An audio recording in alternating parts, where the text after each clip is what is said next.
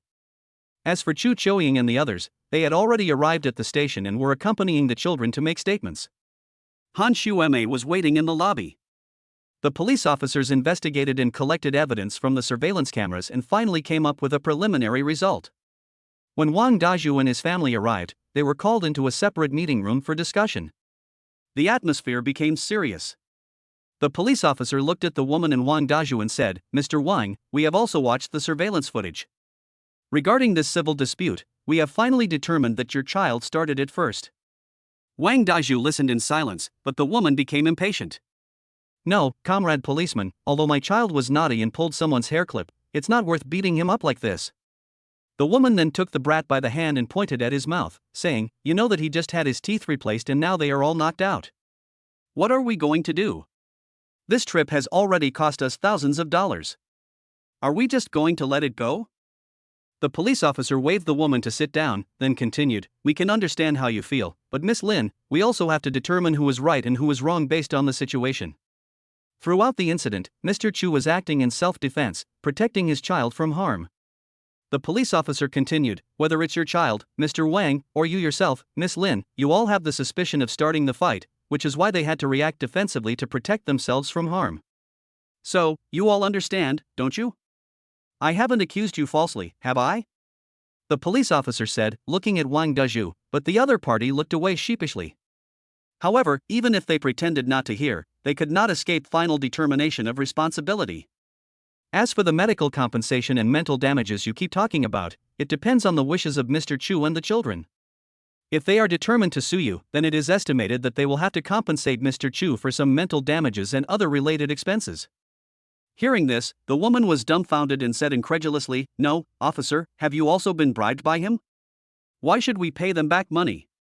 "Yes, comrade policeman, you can't just tell lies with your eyes open.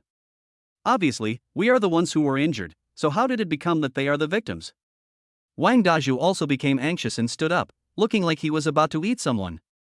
The police officer frowned, slammed his hand on the table and said, "Quiet down. Mr. Wang, watch your attitude. This is a police station, not a marketplace. Watch your tone of voice. We're recording this, so be careful. We have the right to sue you for slander." Wang Daju was shocked and hurriedly sat down. Then he spoke nicely again, "Comrade policeman, I didn't mean it like that. We just really don't understand this verdict. Mr. Wang, do you see what I mean?" The policeman was patient again. "First, your child grabbed the girl's hair clip and tried to grope her. Mr. Chu stopped him in time, and then you rushed over and started pushing." Wang Daju was silent again. "This is all there is video evidence of, not our police officers spreading rumors." The police officer looked at the woman again and continued, "And Ms. Lin, you don't understand the situation at the scene. You saw your child being bullied, but you also hit someone, and then the girl bit you. Is that what happened?" Finally, when both were speechless, the police officer looked at the child again and said, "And your child, because he wanted to hit someone again and even threatened to kill someone, finally ran over to Mr. Chu and tripped him, causing him to fall and get hurt. We therefore judge that there was an accident, so Mr. Chu is not responsible in any way." After hearing this, Wang Daju and the other two were ashen-faced and could only admit defeat. "So, Mr. Chu, do you have anything to add about this matter? If not, I still hope that you can talk in private. After all, it was just a children's prank. Of course, here I also hope that Mr. Wang and Ms. Lin can educate their children properly." The police officer said with a sincere heart, "Children nowadays are all treasures. They grow up in a greenhouse.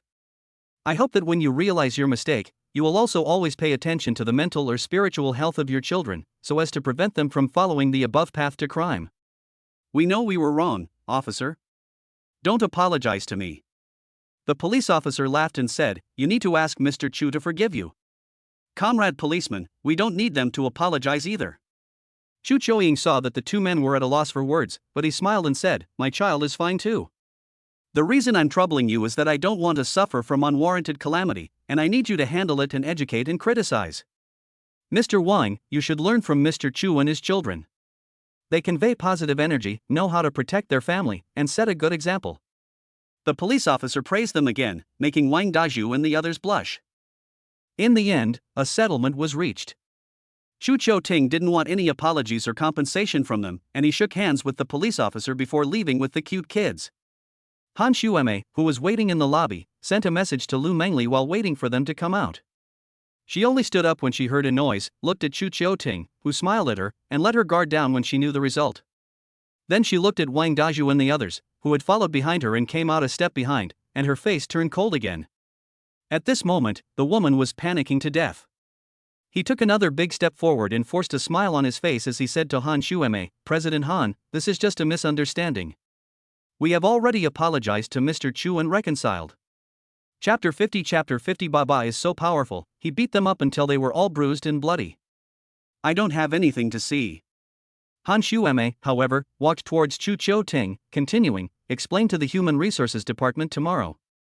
Upon hearing this, the woman's face turned ashen, and her legs gave way, collapsing onto Wang Daju's body. She almost couldn't catch her breath. As for Chu Cho-ting, he ignored them and left the police station with Han Shueme. As she got into the car, Chu Cho-ting extended an invitation, "Sister Han, thank you for this time. How about I treat you to a meal?" The children also surrounded her and said, "Thank you, Godmother." "Godmother, we'll treat you to dinner, and we'll invite your mother along too." However, although Han Shueme really wanted to do this, she had to go on a business trip in the afternoon and had already bought her plane ticket, so she could only apologize and say, "I'm afraid it's too late. I have to rush to the airport. Maybe next time." Chu Cho-ting did not try to persuade her to stay either, saying, "That's fine, let's have dinner together next time." "Okay, I'll go now." Han Shueme smiled and said to the children, "My dear, I'm leaving now. When I come back, I'll bring you something delicious and fun." "Thank you, Godmother." "Godmother, bye." Godmother, be careful on the road. After watching Han Shueme get into her car and leave, Zhu Choying looked at the woman's family again. The other party was still throwing a tantrum outside the police station, but it didn't really matter to Zhu Choying. After hugging the children one by one and saying goodbye, Zhu Choying started to leave. Halfway there, Lu Mingli sent a video. He parked the car temporarily in a safe area before answering it. He immediately heard Lu Mingli say nervously, "Honey, I heard Han say that you got into a fight with our company's employees. Are you and the kids okay?" Before Chu Cho Ting could say anything, the children shouted, "Mom, we're fine. Daddy was awesome, he beat them up and they're all bruised and battered. The police officer also helped us teach them, so don't worry. Mom, Godmother was also protecting us, but she's already gone, and she said she'd bring us something delicious when she comes back." Chu Cho Ting laughed and said, "You heard it too, we're fine, so don't be nervous." "How can I not be nervous? Lin Xiaowei, I know what kind of person you are better than you do. At the company, relying on being Lin Chang's assistant, she has bragged a lot during the week, and she wants to tell everyone what to do." Lu Mingli seemed to know her well, but she was relieved to see that Chu Cho Ting and the others were fine. "I've heard everything from Sister Han, so I'm glad you're okay. But I think this colleague of yours is in for a rough time." Chu Cho Ting thought about what Han Shueme had said before leaving, and guessed that someone would be sent to deal with her. There is a high chance that the other person's career in the company will end here.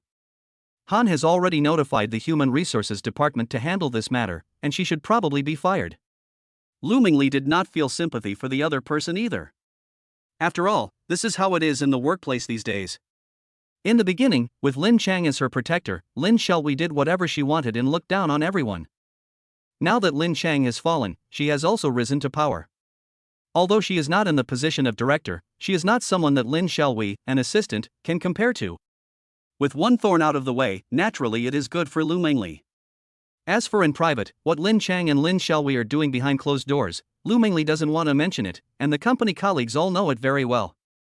Chu Cho Ting naturally also heard something from Lu Mingli's words. He smiled and said, "My dear, now I am a bit glad that your immediate supervisor is Sister Han." "Husband, are you saying that you wouldn't trust a different man?" Lu Mingli understood the meaning of the other party's words and teased. "That's not it.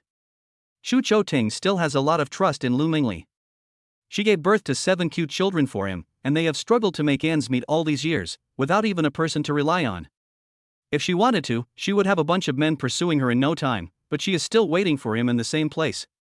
Chu Cho Ting laughed and said, "I'm just not sure about your male boss. You're good at talking." Lu Mingli also felt more at ease in her conversation with Chu Cho Ting at the moment. She added, "What did you buy today with the kids? Don't buy things if we already have them at home. I know you want the kids and I to be happy, but there's no need to spend money unnecessarily. We should save where we can. I don't ask for you to be rich and famous, I just want you and the kids to be safe and happy." With such a treasure girl thinking of herself, how could Chu Cho Ting not do his best to take good care of her? "I know, I didn't buy much." Chu Cho Ting laughed and said, "I'll just take the kids out for a stroll, so you can work in peace." As he spoke, he gave the kids a shushing gesture with his hand. The kids followed suit, all sticking out their fingers and shushing. This caused Chu Cho Ting to smile again. "Okay, if there's anything you want to buy or eat, I'll bring it back for you when I get off work." Lu Mingli herself was willing to spend money on them. "We have everything at home, as long as you get home safely." Chu Cho Ting laughed, "Babies, don't you think so?" "Yes." The cute kids started interacting, "Mom, come back soon, Dad misses you." Giggle, giggle, giggle. A silver bell-like laughter suddenly sounded in the car. It also made Lu Mingli's mood wonderful all day. "I know, Mom will go back after work, you have to be good and don't get into trouble." Lu Mingli also gave an explanation. After hanging up the video call, Chu Cho Ting praised the kids again, saying, "Good job, kids.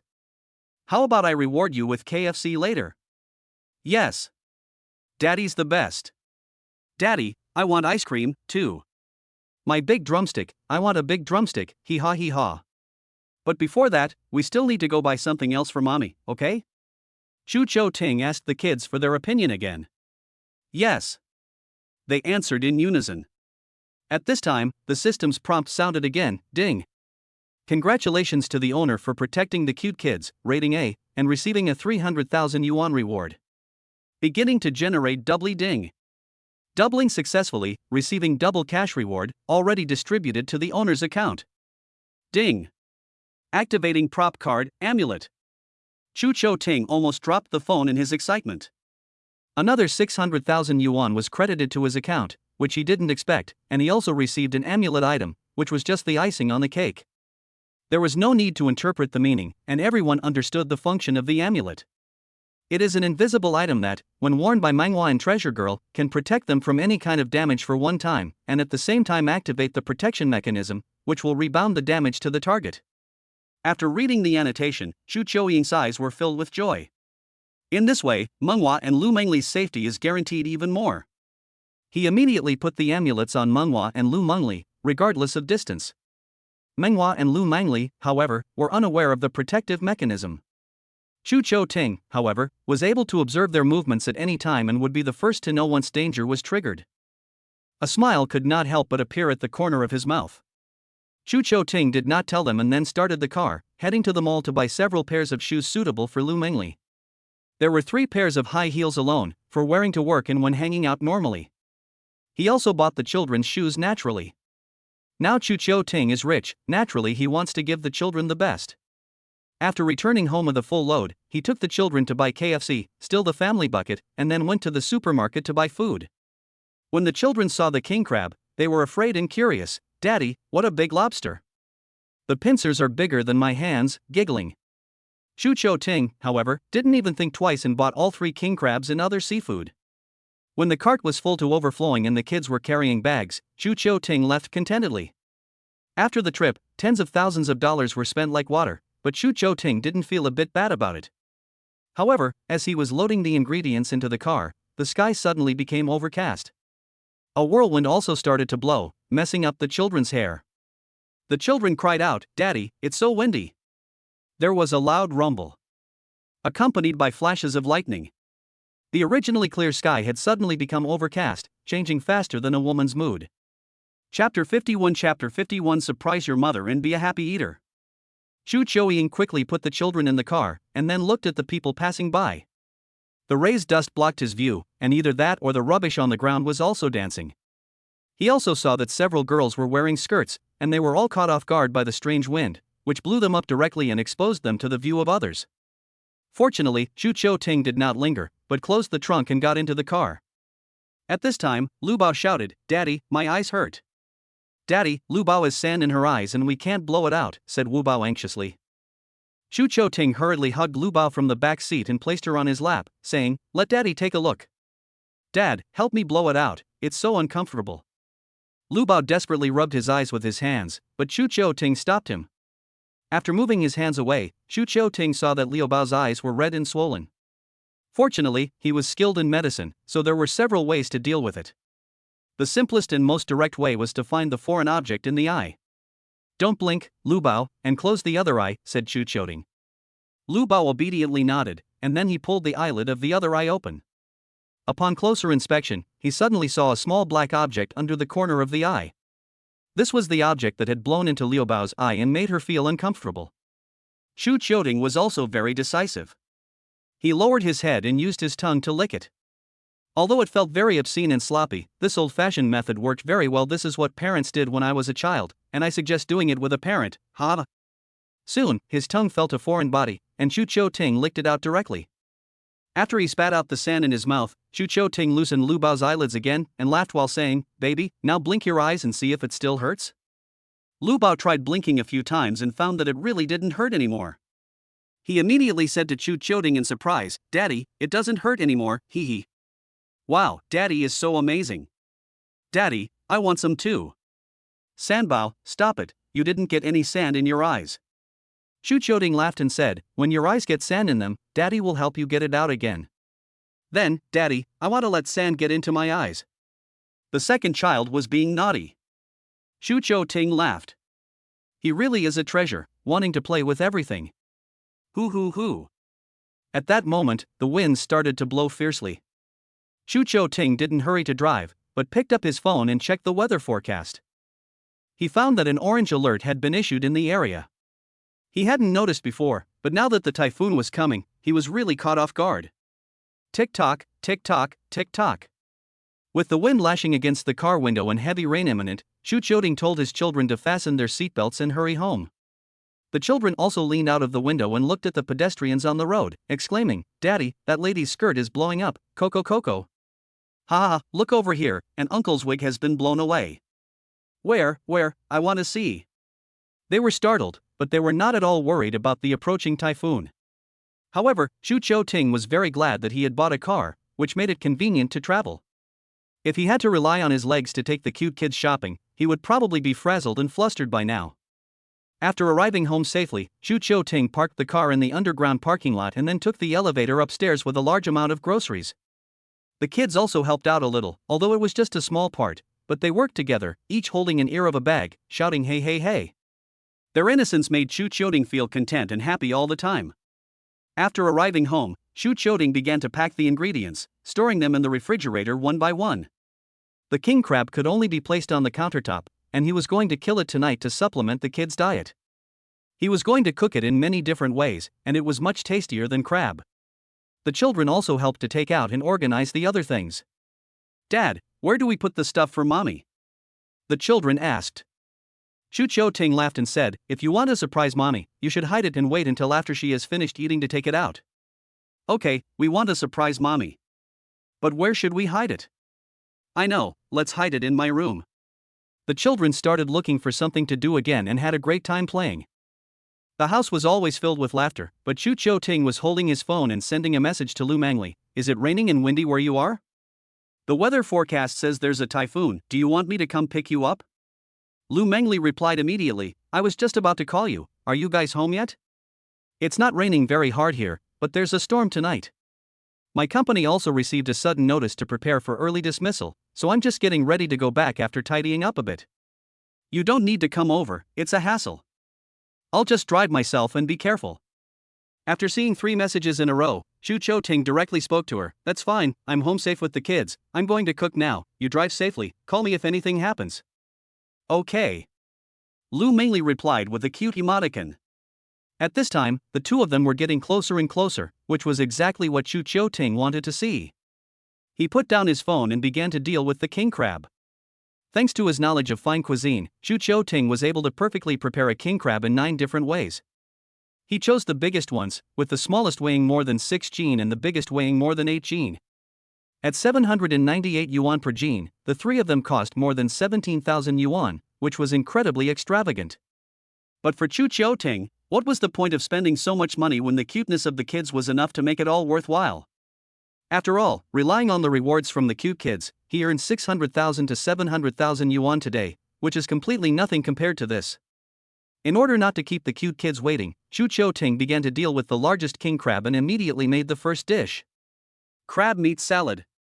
A small plate was filled with crab meat, which was then paired with blanched vegetables for the cute kids to taste one by one. Of course, Lu Mangli also saved some for herself.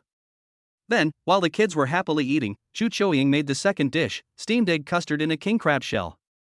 A thick, rich sauce oozed from the shell of a large king crab, made from the crab meat and a little crab roe, and cooked with eggs. From a distance, the kids could already smell the seafood. It tasted like exploring the depths of the ocean for treasure, and was wonderful. "Daddy, it's delicious, I want more." "Wow, I'll save this one for Mommy." The kids are also sensible, their big eyes sparkle as they take small bites. Chuchoting, however, smiles and says, "Baby, go ahead and eat, I'll save Mommy's share." "No way, we'll wait for you to eat together." Although the kids are greedy, they also know how to share. This makes Chuchoting very happy. He had no choice but to seal the steamed egg custard with cling film and then turn to go back to work in the kitchen. But then he suddenly heard the toddler's screams coming from the hall. Chapter 52. Lu Bao was scared of thunder, and the toddlers really needed you. Ah, what a big flash of lightning! Boom! As the lightning snaked down like a dragon, the thunder that seemed far away suddenly roared. Ah! Lu Bao suddenly covered his ears and screamed like a frightened kitten. Chuchoting was also shocked by the thunder. It was so loud that it felt like the whole sky was going to collapse. The whole world was illuminated by the lightning, and even though Chuchoting was in the kitchen, he could feel this huge energy pouring down. Everything in the world is so vulnerable in its presence. Then, he heard the frightened voices of the children in the hall. Shu Qiuting hurriedly went out and saw Lu Bao hiding on the sofa, with his whole head tucked into the pillows. The other children were also so scared that they froze. They all ran over to Shu Qiuting when they saw him come out. "Daddy, what a loud thunder! Daddy, I'm scared. Oh, I'm so scared." The children pouted, and Shu Qiuting also patted their heads and said, "Don't be afraid, Daddy's here." He looked at Lu Bao again and walked over to him, saying, "Baby, what's wrong? Did the thunder scare you?" Lu Bao's body was shaking, and occasionally a sob could be heard. When Shu Qiuting flipped open the pillow, he saw that Lu Bao was crying his eyes out. "Daddy, I hate thunder." Lu Bao had been afraid of thunder since she was little. She had been scared when they were in the car, but she didn't cry. Shu Qiuting didn't notice this in time, and he thought to himself that he hadn't been paying close enough attention. He immediately picked Lu Bao up and said, "Don't be afraid, baby, Daddy's here." As he comforted her, Shu Qiuting patted Liu Bao's back gently, and her face improved slightly. Then he took out his hand again and wiped the tears and snot off Liu Bao's face. He had never imagined that Lu Bao would cry like this, and Wu Bao, who was very sensible, handed him a tissue and said, "Dad, here's a tissue." Shu Qiuting said thank you to Wu Bao, then wiped Liu Bao's face clean again, and continued to coax impatiently, "Tell me, why are you afraid of thunder?" But Lu Bao shook his head and said, "Dad, can you promise me that you won't leave me and Mum again?" As he looked into Liu Bao's sincere eyes, Shu Qiuting felt an inexplicable stab of pain in his heart. He knew that Lu Bao was afraid of thunder, and although the other children were also afraid, they were not as sensitive as Lu Bao. Something must have happened to Lu Bao when he was not there. Hiding his inner guilt, Shu Qiuting put on a smile and said, "Dad promises you that we will never be apart again. Let's pinky swear." Lu Bao held out her hand, waiting for Shu Qiuting's response. "Okay, pinky swear." Shu Qiuting said gently, hooked his pinky with Lu Bao's, and then he heard the Manghua kids shout in unison, "Pinky swear, hang yourself for 100 years, don't ever change, whoever changes is a pig, ha." The crisp and pleasant sound instantly entered everyone's ears, and Lu Bao also broke into laughter. Shu Qiuting's heart also followed. He continued, "Lu Bao, it's okay now, don't cry. Daddy is going to cook dinner and wait for Mommy to come back. How about you and your sisters watch TV?" But Lu Bao started to cling to people, grabbing Shu Qiuting's clothes and refusing to get up. In desperation, Shu Qiuting had to pick her up and said, "You really are a clingy little mink. Then Daddy will hold you while I cook." Lu Bao nodded gently. He smiled and poked her little nose, saying, "Let's go to the kitchen then." With Lu Bao in his arms, Shu Qiuting went to the kitchen and began to prepare the fourth dish. This dish was a little easier to prepare, as it did not require cooking, but rather knife skills and careful handling. After removing the crab meat from the legs, and after some processing to ensure the texture, the crab sashimi was ready, and the dish was very nicely presented. Even though it still had its little coat on, Shu Qiuting still didn't feel like it was in the way. The rumble of thunder sounded again. Liu Bao's body shivered, but he continued to hug him tightly, just like a sloth. He didn't know why the other person had such strong arms, and he kept holding on for more than 10 minutes. Of course, during that time, Shu Qiuting would also pull his hand out to pat the other person's little bottom. "Dad, why is it still thundering? I hate the sound of thunder," Lu Bao said pitifully. At this time, Shu Qiuting stopped what he was doing, came to the kitchen and sat on a chair, then said to Lu Bao with his legs, "My dear, why are you afraid of thunder?"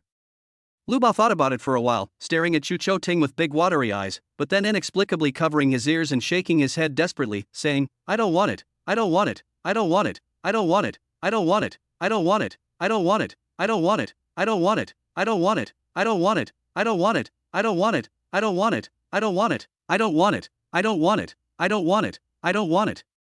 For a moment, Shu Qiuting was at a loss. He looked at the time again, and it was already past 6 o'clock. In theory, Lu Mingli normally finished work at 5 o'clock, and with a distance of more than 10 kilometers, she should have already arrived home. Holding Lu Bao in his arms, Shu Qiuting dialed Lu Mingli's phone number. He was a little worried that something had happened to Lu Mingli. However, the amulet did not show any signs of movement, so he thought to himself that with this kind of weather, it was probably just traffic jam due to the heavy rain. The phone rang a few times before it connected, and then came the somewhat anxious voice of Lu Mingli, "Shu Qiuting, I'm still on the way, it's raining too hard, and there's traffic, I'm afraid I won't be home for a while." Shu Qiuting looked out the window and saw that it was pouring, with the rain slapping against the windows and the sound of it crackling incessantly. Then he looked at Lu Bao in his arms, who was looking frightened, and had to ask for help. Mingli, pay attention to driving, remember to turn on the double flashers. The traffic is stuck, and we've been stopped in the same section of road for 10 minutes without moving much. Lu Mingli, however, explained, we're waiting for the traffic lights. Oh, by the way, there's been thunder a few times on my side. How's Lu Bao? When he saw that the other person was asking, Chu Qiuying was surprised, but then he thought that Lu Mingli should know Liu Bao's situation, so he hurriedly asked, Lu Bao was afraid of thunder. I was going to ask you when I called you. What's going on? Lu Mingli sighed and said, it's all my fault. 2 years ago, when I was bathing Lu Bao, I didn't dry her hair properly, which caused her to have a fever while she slept. As a result, it happened to be thundering that day, and I couldn't get a taxi at 3 a.m. or so. I just held her in my arms and ran to the hospital.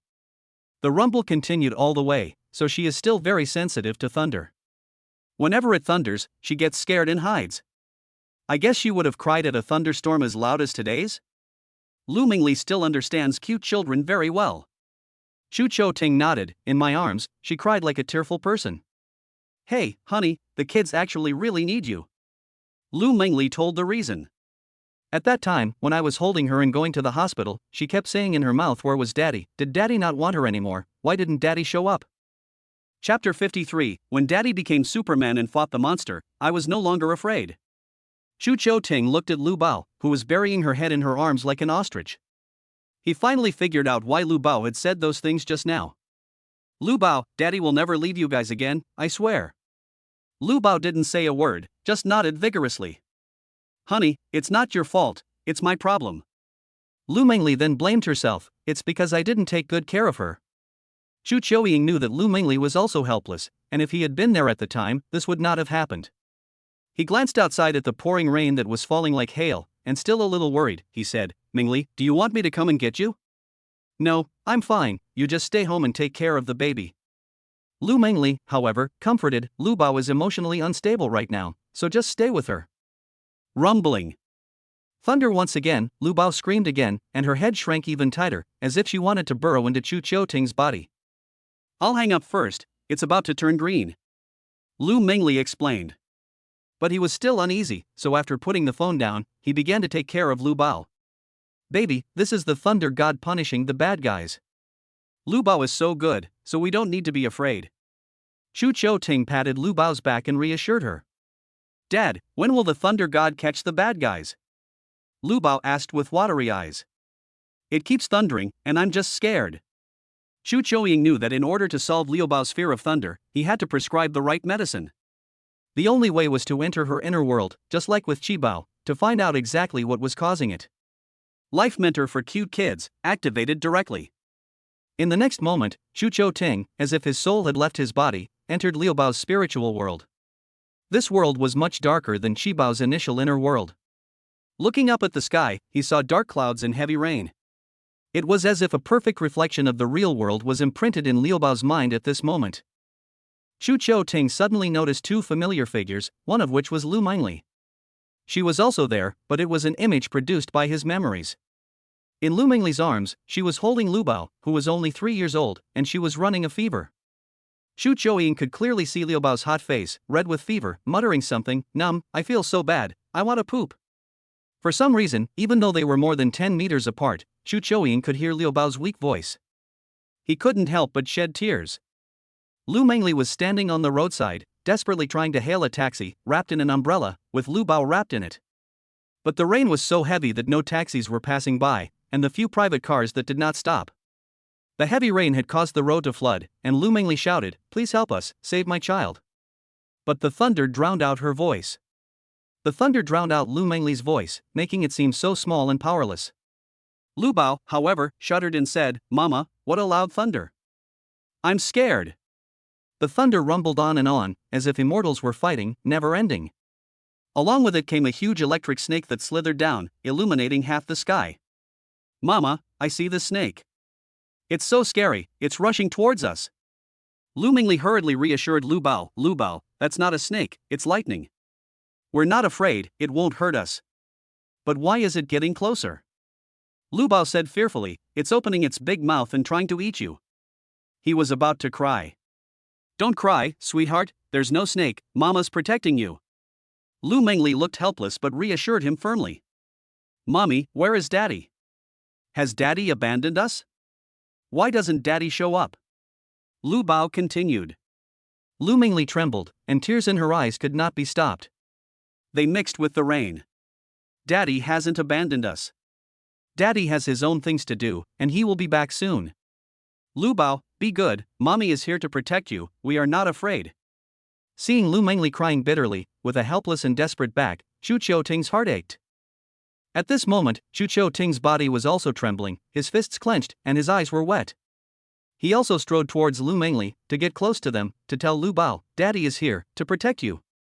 Mommy, don't cry, Lu Bao is not in pain, Lu Bao said, feeling Lu Mengli's heart-wrenching cries, and trying hard to open his eyes. Lu Mengli, however, grabbed Lu Bao's small, tender hands and kept stroking her face, saying, Mommy won't cry, Mommy will take Lu Bao to the hospital now. Since there was no way to stop the car, Lu Mengli walked to the hospital on foot. The few kilometers of distance would take quite some time. Chu Qiuying, who had been chasing after them while listening to Lu Bao's words, finally understood what was going on. Lu Bao had always had this shadow in her heart, causing her to have an inexplicable fear of thunder. And he also saw the terrifying giant snake, which had completely evolved from lightning and ferociously attacked Lu Bao. This was the source of the lingering fear in Lu Bao's heart, so how could Chu Ting let it succeed again? Unwittingly, there was a trace of anger in his eyes, and in an instant, a huge stick suddenly appeared in his hands, just like the Rui scepter held in his hands. His body also kept rising, like a mountain, charging towards the giant snake that wanted to swallow Lu Bao. Of course, Lu Mengli seemed unable to feel anything, and continued running towards the giant snake, like a lamb going into the jaws of a tiger. Lu Bao seemed to sense something, and opened her eyes with great effort, and saw a magnificent and huge figure blocking her and Lu Mengli. The giant stick in his hand swung, and smashed down on the giant snake's head. A loud rumble. A loud crash came from the giant club. The electric snake let out a mournful cry and instantly fell from the sky, dissipating. Liu Bao's pupils dilated involuntarily, reflecting the familiar figure of Chu Qiuying. Daddy is here to protect us. Lu Bao seemed to have regained her spirits and shouted with all her strength. But Lu Mengli didn't make any move, just running forward mechanically.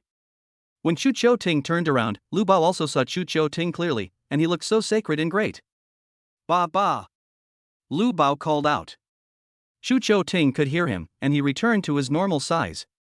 The staff in his hand disappeared as well. He watched as Lu Mengli slowly disappeared, leaving only him and Lu Bao. It was as if the camera had switched off, and Chu Ting was holding Lu Bao. The dark clouds in the sky had also dispersed, and there was nothing but clear blue skies. Chu Ting looked down at Lu Bao and said, Baby, the giant snake was chased away by Daddy, and it will never appear again. Lu Bao, however, smiled and said, Daddy, I see that the sound of thunder was you beating the monster. I won't be afraid anymore. Chu Ting's crystal tears fell. His figure also disappeared from Lu Bao's spiritual world. In reality, Lu Bao suddenly poked his way out of Chu Qiuying's body, and then looked at Chu Qiuying, who was crying, and reached out his hand with a heartbroken heart to wipe away the tears on his face. With a rumble. Suddenly, the lightning flashed again, accompanied by a loud thunderclap. However, when Chu Qiuying was about to hug Lu Bao again, she smiled and said, Daddy, I'm not afraid anymore, because this is the sound of Daddy turning into Superman to fight the monsters. Chapter 54, Activate the ability of head of the family and brave the rain to pick up his wife. Ding, congratulations to the owner for curing Liu Bao's nightmare. Rating, S-Class. Reward, 1 million yuan. Doubling in progress. Ding, doubling successful. Reward, 5 million yuan. 5 million yuan has been deposited into the owner's account. Ding, special honorary status activated, head of the family. Chu Ting listened to the system's prompt, but he didn't care. He was more concerned about Lu Bao's mental state at the moment. As long as she gets better, he is willing to go bankrupt. Listening to Lu Bao's words, Chu Ting's eyes welled up as he said, Lu Bao, Dad will always protect you, both now and in the future. Dad will always be by your side. No matter what happens, just call out to Dad and Dad will appear like Superman. Dad, you have to keep your word. Liu Bao's innocent eyes shone with anticipation. Remember, we pinky promised, and you can't go back on your word. I won't go back on my word. Chu Ting nodded solemnly. Hee, Dad is the best, I love you, Dad. Lu Bao said, and then raised his little head to give Chu Ting a kiss. Rumbling. Thunder sounded again, and the rain got heavier and heavier, as if it wanted to flood the city. Luckily, although Lu Bao covered her ears, she wasn't as scared as before. Instead, she gave Chu Chou Ting a slight smile and said, "Daddy, you're fighting the monster again." "Yes, there's a very powerful monster that needs non-stop thunder to drive it away." Chu Chou Ting knew that the world of a young child was full of fairy tales, so he followed suit. He, Daddy is the best, you killed the snake in one go," Lu Bao laughed again. Seeing that she had recovered, Chu Chou Ting's heart also followed suit, and he picked her up. Then he glanced at the howling wind again. The typhoon had already swept through the area, and the television was also reporting the local rainfall and the typhoon's rating. The typhoon, which had reached level 16, had left nothing but destruction in its wake. Chu Chou Ting was still very worried about Lu Mengli's safety, so he said to the Manghua kids, "Babies, Mommy is on her way home, but Daddy is very worried, so he's going to pick up Mommy. Would you wait at home for Daddy and Mommy to come back?" The Manghua kids also knew about the terrible weather and were afraid that Lu Mengli might not be able to come back, so they didn't cry or make a fuss, but instead nodded understandingly and said, "Daddy, hurry back then." "Daddy, can I go with you? I want to go and meet Mommy too." The children were very considerate, but it was not convenient with the rain and wind outside. It was safest for them to stay at home. So Chu Chou Ting could only coax them, "It's too dangerous outside, Daddy will be back soon, and if you're hungry, you can find snacks to eat. If you need anything, you can use the smartwatch to call Daddy or Mommy, you all know how to use it, don't you?" The children nodded and said, "We all know how to use it, I even called San Bao before." "You are really smart, then Dad is leaving, remember not to open the door for anyone." Chu Chou Ting reminded his children, checked the kitchen again to make sure all the fires and gas had been turned off, and then took his umbrella and left the house. On the way out, he decided that after this typhoon, he would install a surveillance system at home so that he could rest assured when he was away and get a real-time look at what was going on with the kids. After he got downstairs, a cold wind hit him in the face, and he felt a little chilly even though he was wearing short sleeves. At this time, while I had some time, I also checked out the new honor abilities. Head of the family, congratulations on receiving this honor, which proves that you have been recognized by the cute children and have truly shouldered the family's burden. After using the head of the family ability, you are the one who makes the decisions, and the cute children will listen to you and never rebel. It also has an effect on Lu Mengli. Although it doesn't really have a big effect, it indirectly proves Chu Chou Ying's status in the family. Chu Chou Ting also knew that as the children grew up, they would normally go through a rebellious period, and that was when parental discipline became particularly difficult. But, head of the family, could better help the children to understand right from wrong, so that they would not go astray. Chu Chou Ting felt that this honor was very good, as it was all considered from the perspective of the children. After driving out, the water in the road had already filled the tires. Chu Chou Ting called Lu Mengli again, and the other party quickly picked up. "Hey, Mingli, where are you now? I'll come and pick you up," Chu Chou Ting said. It was very noisy on Lu Mengli's side, with the sound of heavy rain slapping against the glass and the sound of horns blaring. She said, "I'm on Dongjiang Road, just past the intersection, and I'm 7 kilometers from home. Why did you come out? It's raining too hard, you should hurry back." At this time, the windshield wipers were turned to the maximum gear, but the view was still very blurry. Almost instantly, the heavy rain covered everything, so that visibility was only a few meters away. He was driving with his hazard lights on. He said to Lu Mengli, "What's the traffic like now?" "Some cars have broken down, causing traffic jams, and everyone is honking their horns and moving slowly." Lu Mengli helplessly said, "This typhoon is too big, and it's estimated that it will be difficult to get out again tonight." Chu Chouying navigated Dongjiang Road. It was indeed 7.5 kilometers away, and if there were no traffic jams, it would take about 10 minutes to get there. But it had been an hour since then, and Lu Mengli had only traveled 7 or 8 kilometers from the company. Obviously, the road ahead would not be easy to navigate.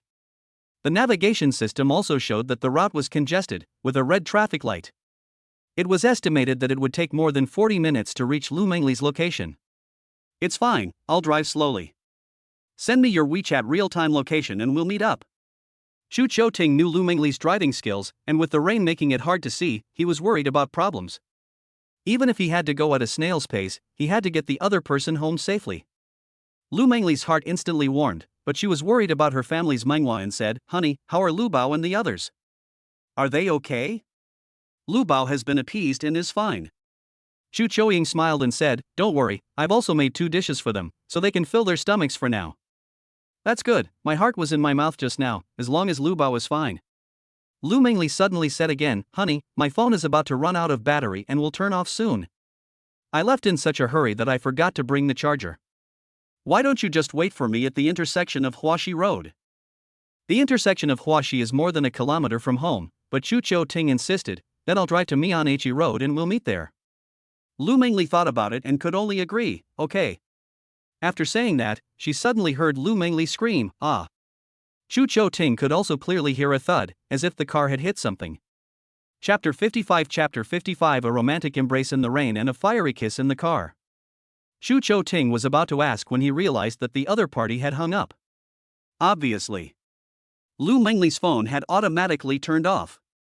At this time, he didn't know what the situation was on Lu Mingli's side, but the fact that the amulet mechanism had not been triggered proved that the person was fine, which somewhat reassured him. He just didn't know if the car had hit someone or something, or if there were other problems. Chu Chou Ting had to find Lu Mingli as soon as possible. Therefore, he focused his attention on the road ahead, always on guard against rear-end collisions and potholes. At this time, they were all flooded with water, so it was very difficult to judge the road conditions. The car was moving at 20 miles per hour, and only when there were few cars did Chu Chou Ting dare to speed up. The heavy rain showed no sign of letting up, and with the wind howling, Chu Chou Ting gritted his teeth and continued to accelerate, driving at 40 miles per hour. This was an extremely dangerous thing to do with an unclear view ahead. Fortunately, he was able to rely on his concentration and driving skills to speed along. 6 kilometers. 5 kilometers. 4 kilometers. As time passed, Chu Chou Ting also continued to close the distance with Lu Mingli. The two had agreed to meet at Mianhe Road, where there was a parking spot that was easy to see. However, there was no sign of Lu Mingli, and Chu Chou Ting had no idea what had happened before his phone turned off. Just as Chu Chou Ting was about to continue driving, his phone rang. It was Lu Mingli calling. His anxiety was somewhat assuaged, and after pulling over, he answered the phone. Hello, Mingli, where are you? What just happened? Are you okay? Lu Mingli said helplessly, honey, I'm fine. The car just lost air. I don't know who opened the manhole cover, and I didn't notice it as I drove over it, causing damage to the wheel. I drove for a while, stopped the car, and then ran into a small shop, where I borrowed a charger before calling you. Upon hearing this, Chu Chou Ting let out a sigh of relief and said, as long as you're okay, that's fine. Just stay at the store and send me your location, I'll come get you. Lu Mingli whispered, okay. Drive slowly, it's raining so hard you can't even see. I know, don't worry. After Chu Chou Ting hung up the phone, Lu Mingli sent her location. It was about 3 kilometers away from him. At this time, Chu Chou Ting drove more steadily and was not as anxious as before. After about 10 minutes, he arrived at the location sent by Lu Mingli and also noticed that there was a cute mini parked on the other side of him. He drove a little further and then turned around to go back. At this time, Chu Chou Ting looked into the small store and saw Lu Mingli, who was soaked to the bone and kept looking out, looking back and forth. It seemed that the other party also noticed his car and waved his hand immediately. Chu Chou Ting had no choice but to roll down the window, which would let the rain in instantly. He picked up his phone and dialed Lu Mingli. The other party answered and looked in his direction while saying, Dad, I'm in the kiosk. Do you see me? Yes. Chu Chou Ting said, don't come out, I'll come get you. Then he picked up his umbrella, but when he opened the car door, the umbrella wouldn't open. After much difficulty, he managed to open it, but the wind was so strong that it was deformed and became useless. The typhoon was so strong that it even blew him away. Chu Chou Ting simply abandoned the umbrella and walked straight towards Lu Mingli. The other person seemed to see Chu Chou Ting in the rain and also rushed out in a hurry. The two people seemed to be running wildly in the rain, approaching each other. Chu Chou Ting looked at the worried expression on the silly girl's face and quickened his pace. Fortunately, it was only a dozen meters away, so the two quickly rejoined.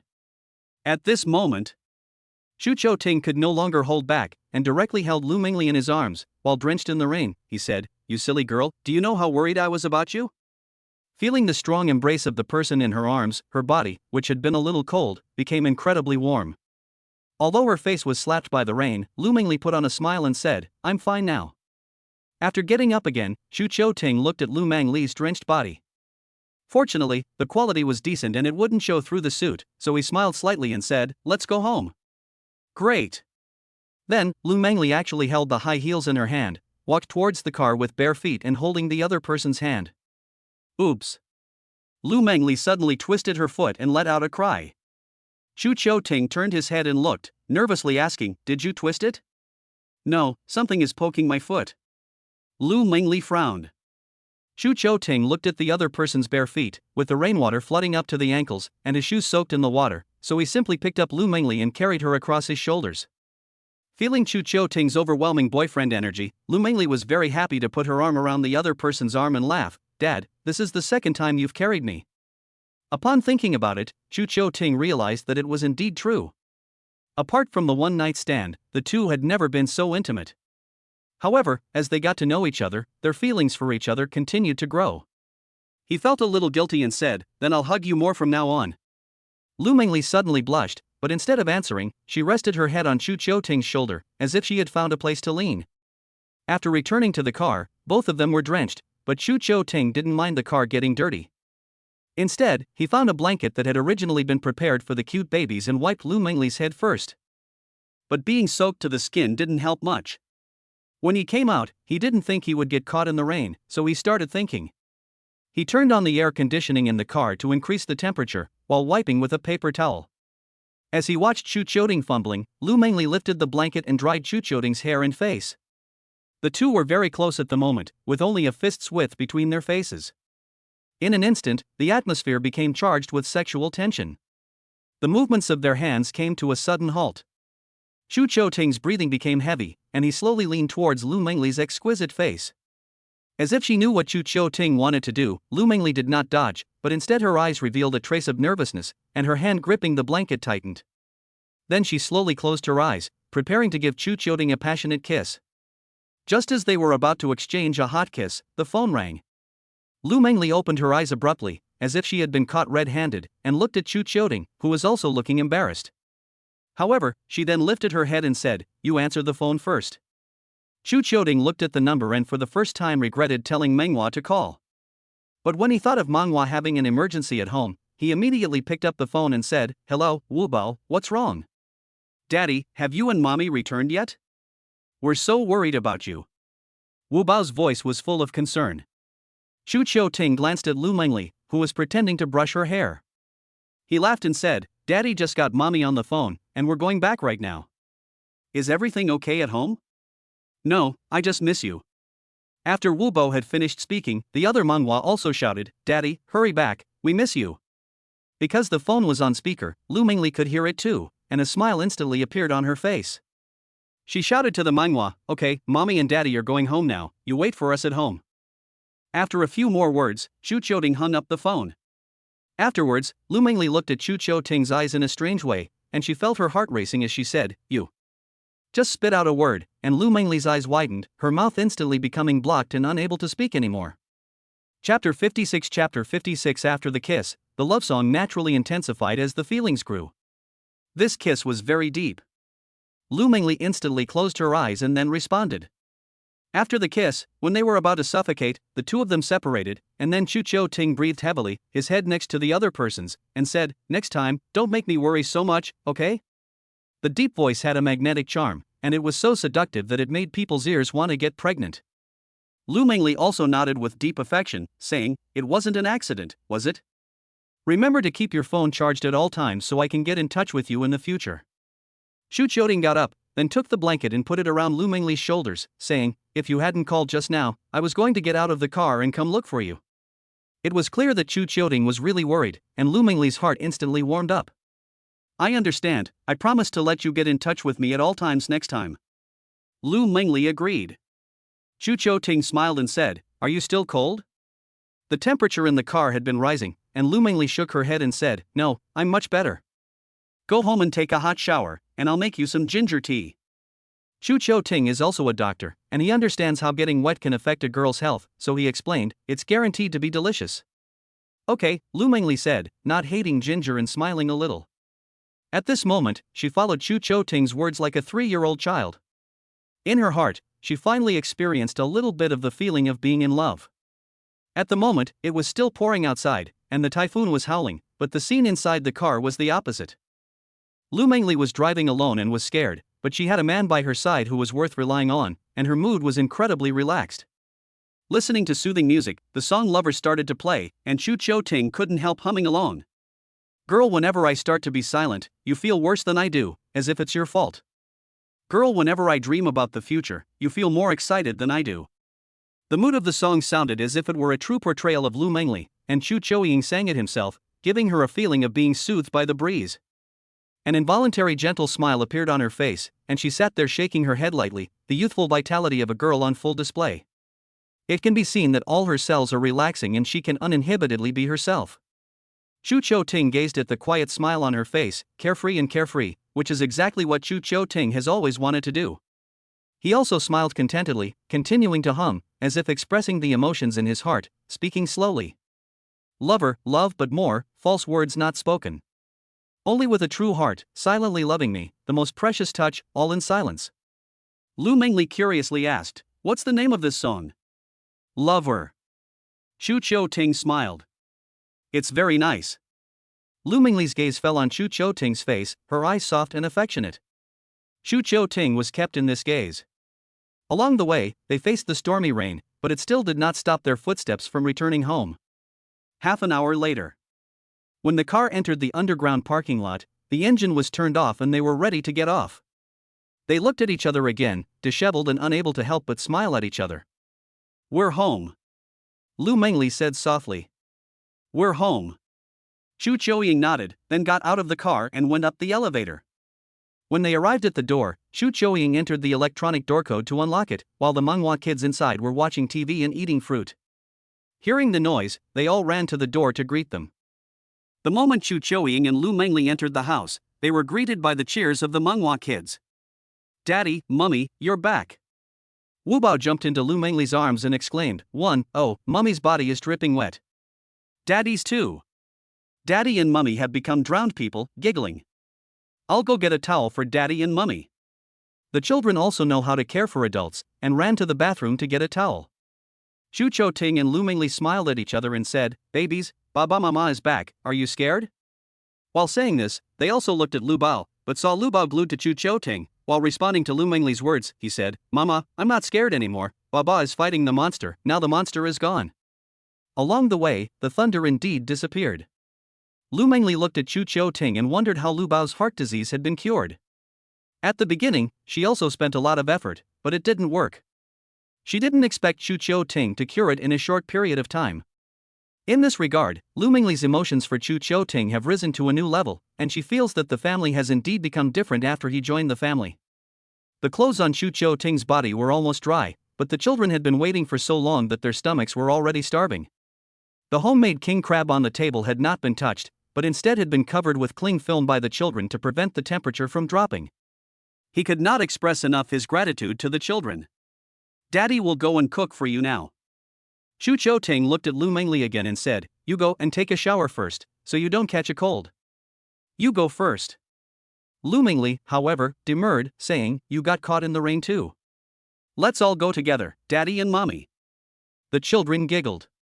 This made Lu Mengli blush. Chu Cho Ting nodded, "Okay, let's all bathe together." "Yes. Daddy and Mommy are going to bathe together." "Daddy and Mommy, we want to bathe together too." The whole family is going to bathe together. Scrub your head, scrub your back. Scrub your tummy. Rub your hands, rub your feet. Rub the bottom. Ha ha ha. Sanba started singing his own bath song again. It was very vivid, not to mention. Chu Cho Ting and Lu Mengli were both amused and couldn't stop smiling. With these cute kids at home, the fun never stops. There are 2 bathrooms in the house, so Chu Cho Ting and Lu Mengli still bathe separately. Of course, the kids don't wash, but wait until after dinner to wash them. After the time passed 8 o'clock. Lu Mengli could smell the fragrant smell of king crab as she dried her hair and came out of the bathroom. The aroma was so overpowering that she couldn't help but swallow. A hot bath really made her feel better. After walking into the kitchen, Chu Choting heard a noise and looked at her, saying, "First, drink the red date and ginger soup to replenish your blood and warm your body." "Okay." Lu Mengli nodded. The kids came over and said, "Mommy, we've all drunk it. Baba's red date and ginger soup is delicious, and there's no ginger taste at all." Lu Mingli knew that the kids hated eating ginger, but she never expected Chu Choying to find a way to make them praise it after drinking it. She couldn't help but pick it up, and found that in addition to a small amount of ginger slices, there were also red dates and lemons in the ginger soup. She held it in her hands, blew on the steam, and took a small sip. She found that the taste was just like a drink, and it was very warming to the stomach.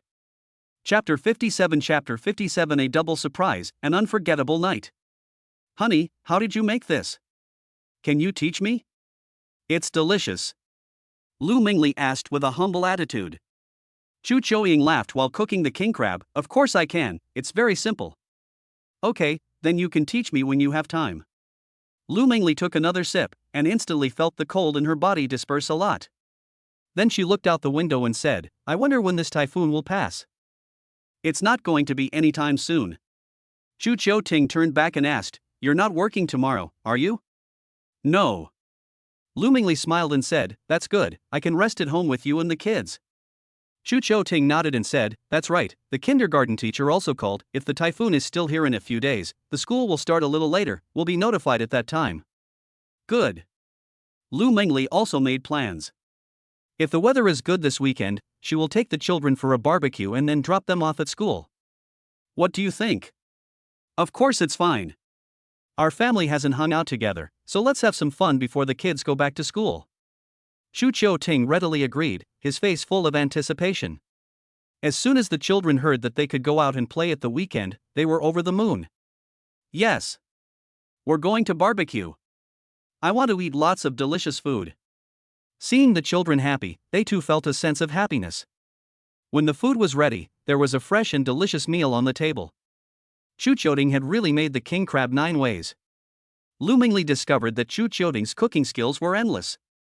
In addition to the previously released crab meat salad, steamed egg custard with king crab shell and crab sashimi, there were 6 other dishes on the table. They were charcoal grilled crab legs with a mouth-watering aroma, crab California rolls covered in caviar, baked crab casserole covered in cheese and rice, steamed crab full of meat, crab hot pot with 2 pots, one for the meat and one for the vegetables, and crab roe bibimbap. What does it taste like to have crab roe in every bite? There are a total of 9 dishes, with the crab hot pot in the middle, accompanied by side dishes such as vegetables and fish balls.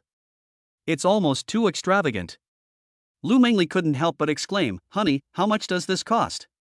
Eat up, we're rich. Chu Choying beamed, I've been investing the past couple of days and made a small fortune, hee hee. In fact, Chu Choying's total assets had completely exceeded 10 million after curing Lu Baobao's illness. Now he is also a multi-millionaire, and a few king crabs can't impoverish him. But Lu Mingli didn't know her own net worth, so Chu Ting made up a little lie. Although Lu Mingli knew that Chu Ting was very rich, and she didn't know how much, being able to buy a car and a house with full payment is not something ordinary people can do.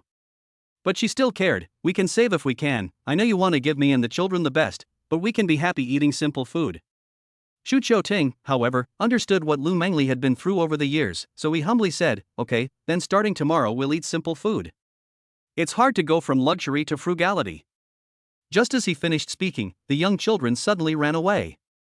Lu Mingli was puzzled. Where did they all go? Did they not like what I said? Chu Ting, however, just smiled and said, They went to get something. Get something? Lu Mingli was curious. What is it, so mysterious? I don't know. Chu Ting shrugged, put the crab meat into the hot pot to cook, and it's possible that they want to give us a surprise. Hearing this is intriguing. Lu Mingli glanced at Chu Ting and said with a slightly curled mouth, Honey, did you teach them something again? Before Chu Ting could answer, the cute kids ran out, beaming from ear to ear, saying, Mommy, Daddy said he wanted to give you a surprise. Surprise is here. Mommy, this is what Daddy bought. We looked at the cosmetics and hope you like them. And there are also shoes. In addition, the cute kids also came out carrying a few pairs of shoes. Lu Mingli was dumbfounded. There were several sets of cosmetics and skin care products, and judging from the brands, they were not cheap. Not to mention the shoes, there were several pairs together, including 3 pairs of high heels, as well as others. Happy birthday, Mommy. The next second, after Lu Mingli's gaze was on the Manghua children, the lights suddenly dimmed. But in the living room, there was a flickering candlelight. Even though it was pouring outside, the family was enveloped in the warmth of the candlelight at this moment. Lu Mingli's nose suddenly became moist, and tears welled up in her eyes. The birthday song was also set on the TV long ago. It was a chorus recorded by Chu Ting with the cute kids, and every word in note reached Lu Mingli's ears. Today was her birthday, but Lu Mingli had forgotten all about it. It was Chu Ting who had mentioned it while shopping in the mall with the cute kids, so Chu Ting took the opportunity of the dinner party to prepare a bigger surprise for her. It's been a long time since Lu Mingli had a birthday. Since she had the children, she has been preoccupied with them and has not been able to care for herself. As Chu Ting walked closer, Lu Mingli's eyes welled up with tears and she couldn't help but shed a few. The children sang the birthday song while bringing their blessings. Mommy, blow out the candles. Make a wish, Mommy, make a wish. I want to make a wish too. Lu Mingli looked at Chu Choying as he put the cake down, and she had a happy smile on her face as she closed her eyes and made a wish. After a while, Lu Mingli opened her eyes and then blew out the candles with the other children. Chu Choying also turned on the lights at this time, and when the room brightened up again, the children applauded excitedly. Mommy, what did you wish for? We want to know. It must be a wish for us to be healthy and happy, hee hee. Chu Ting picked up Wu Bao and said, why? How did you know? Because every year, Mommy celebrates our birthday, and then, she keeps repeating this sentence, ha ha ha. Really? Chu Ting was also curious and asked, what did you wish for? However, Lu Mingli suddenly became coquettish and said with a smile, I'm not telling you. Ouch, Mommy, you have to tell us. Did I guess right?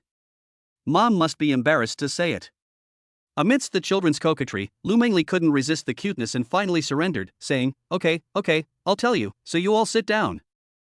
The cute children all returned to their seats, then with big eyes in anticipation, they looked at Lu Mingli with watery, expectant gazes, waiting for an answer. Chu Ting was also looking forward to it. This was the first time he had celebrated Lu Mingli's birthday, and he hoped that it would be unforgettable for the rest of her life. Chapter 58, Grant a wish for a long and happy life and reward the love lubricant. With everyone looking forward to it, Lu Mingli's face was full of happiness as she said, I hope that the babies can grow up smoothly and safely, and that their father can always be by their side. Having said this, she looked deeply at Chu Ting. The cute kids also smiled broadly as they took Chu Ting's big hand and said, Daddy, then you must fulfill Mummy's wish. Holding the kids up in his arms, Chu Ting took Lu Mingli's hand again and promised, Daddy promises, I will always silently protect you. Mummy, what about you? Yes, it's all about wishing us well, so Mummy should make a wish for herself too. Lu Mingli, however, did not think about herself. Her heart was with her children and Chu Choying, so she smiled and said, You are the greatest wish of my life. The 5-year-old girls didn't quite understand the meaning of some of the words, but they could feel it. A smile was always on their faces, but Chu Choying then put his hand into his bosom and smiled at Lu Mingli. I still have a gift for you.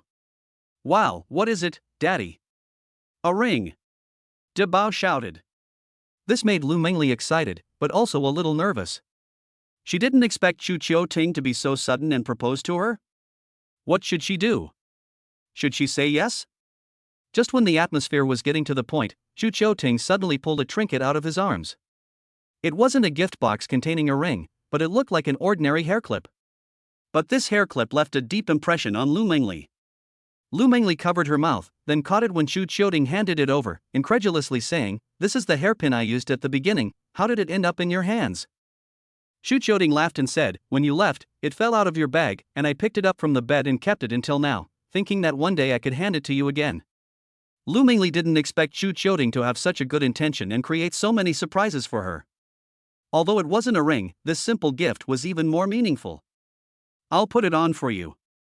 Chu Ting said, walked behind Lu Mingli, and gathered her long, supple hair up high, then pinned it with a hair clip.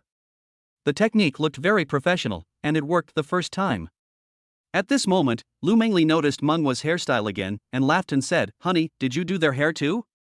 Mommy, you just noticed, they all got their hair done by Daddy. Mommy, which one of us looks better? I'm Neza, hee hee hee.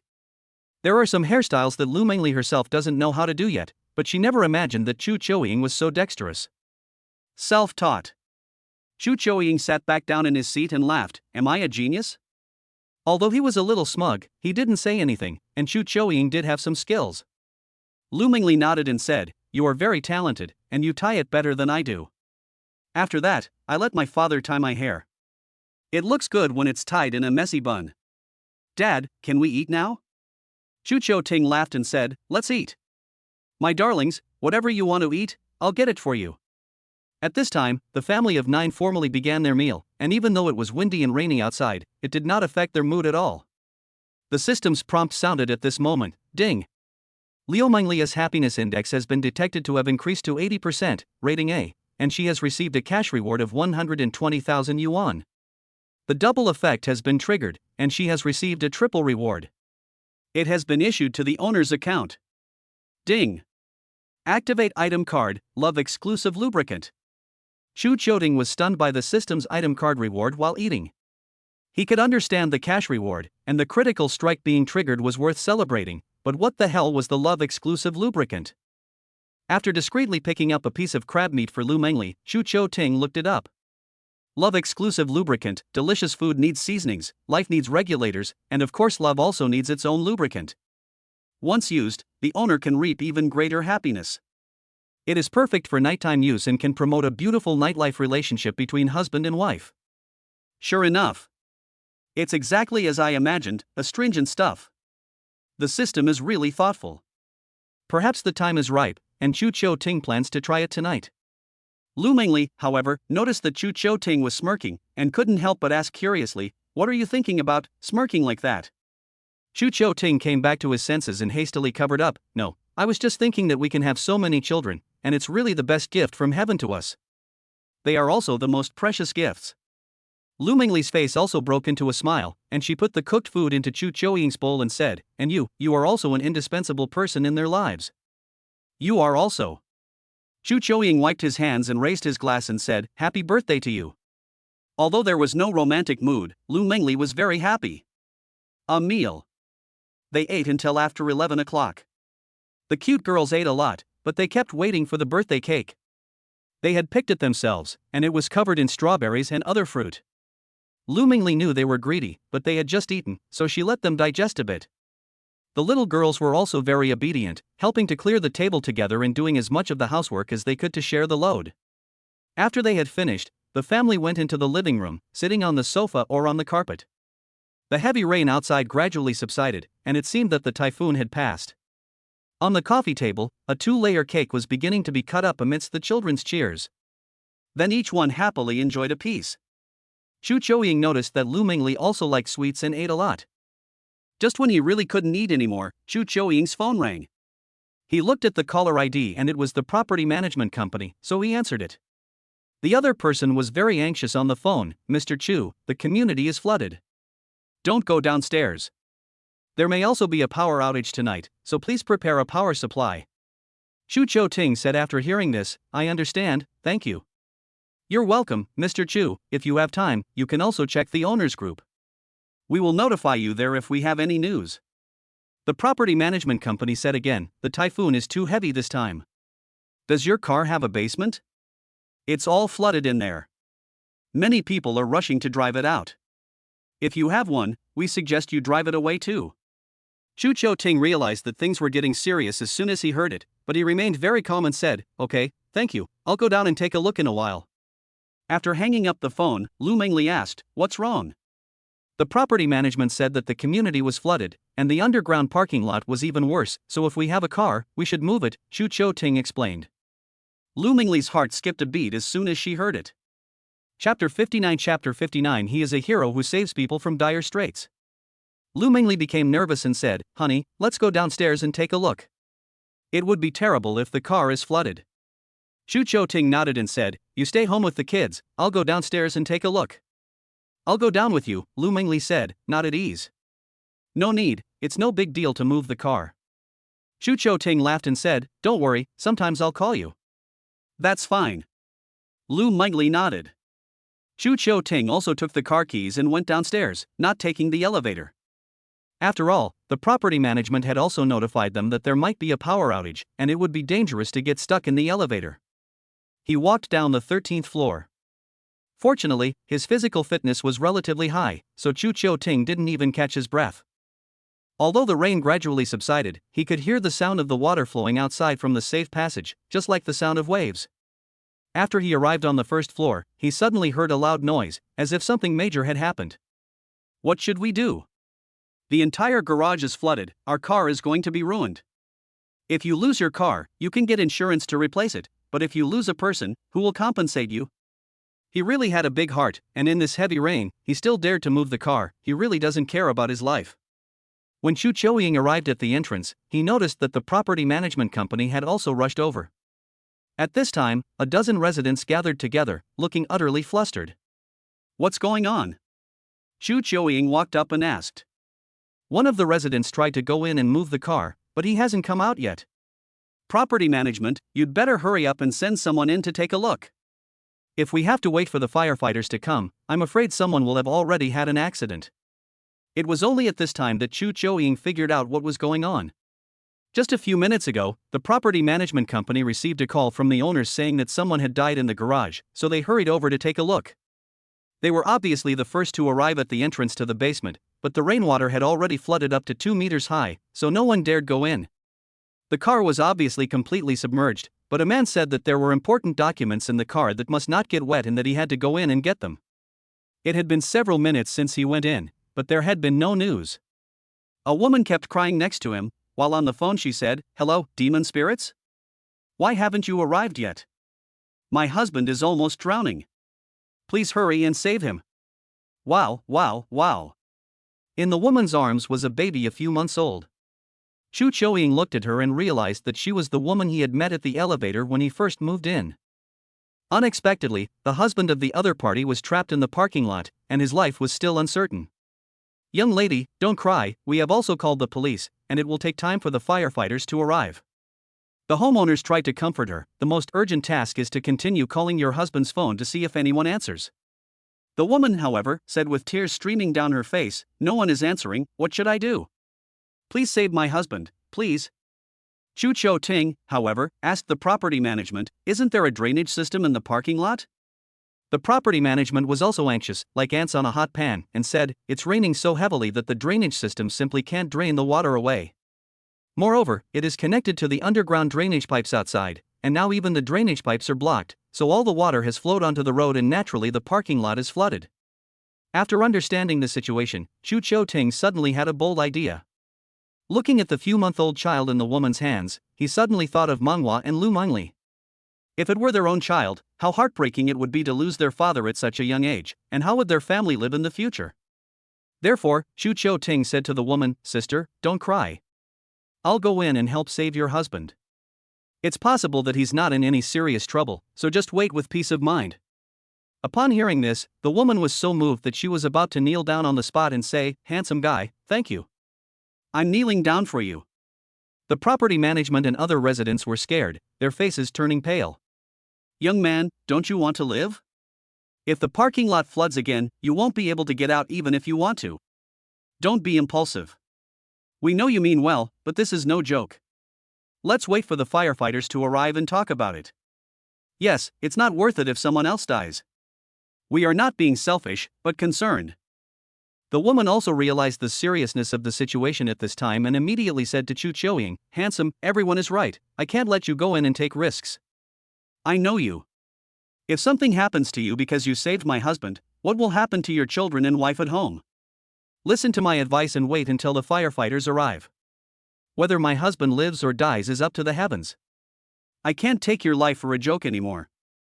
Chu Choying discovered that the residents of this community were still very humane. Although they were sometimes selfish, everyone was of one mind at this critical juncture.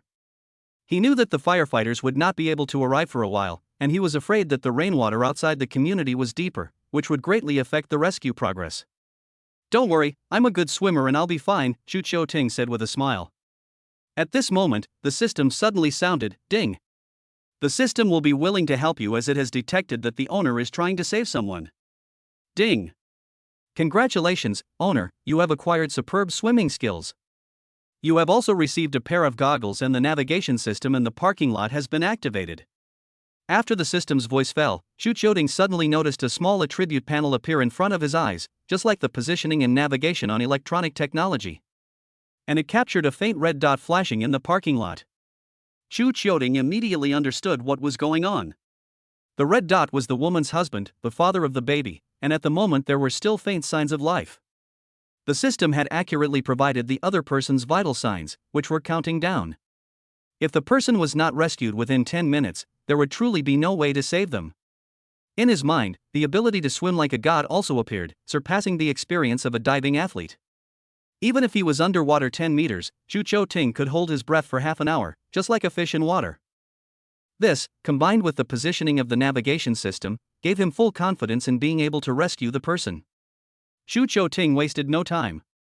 After handing over his phone and car keys to the property management, he smiled at the others and said, "Don't worry, I'll save the person. Also, I hope you don't tell my wife and child." With that, he resolutely stepped into the underground parking lot. Soon the rainwater covered his entire body.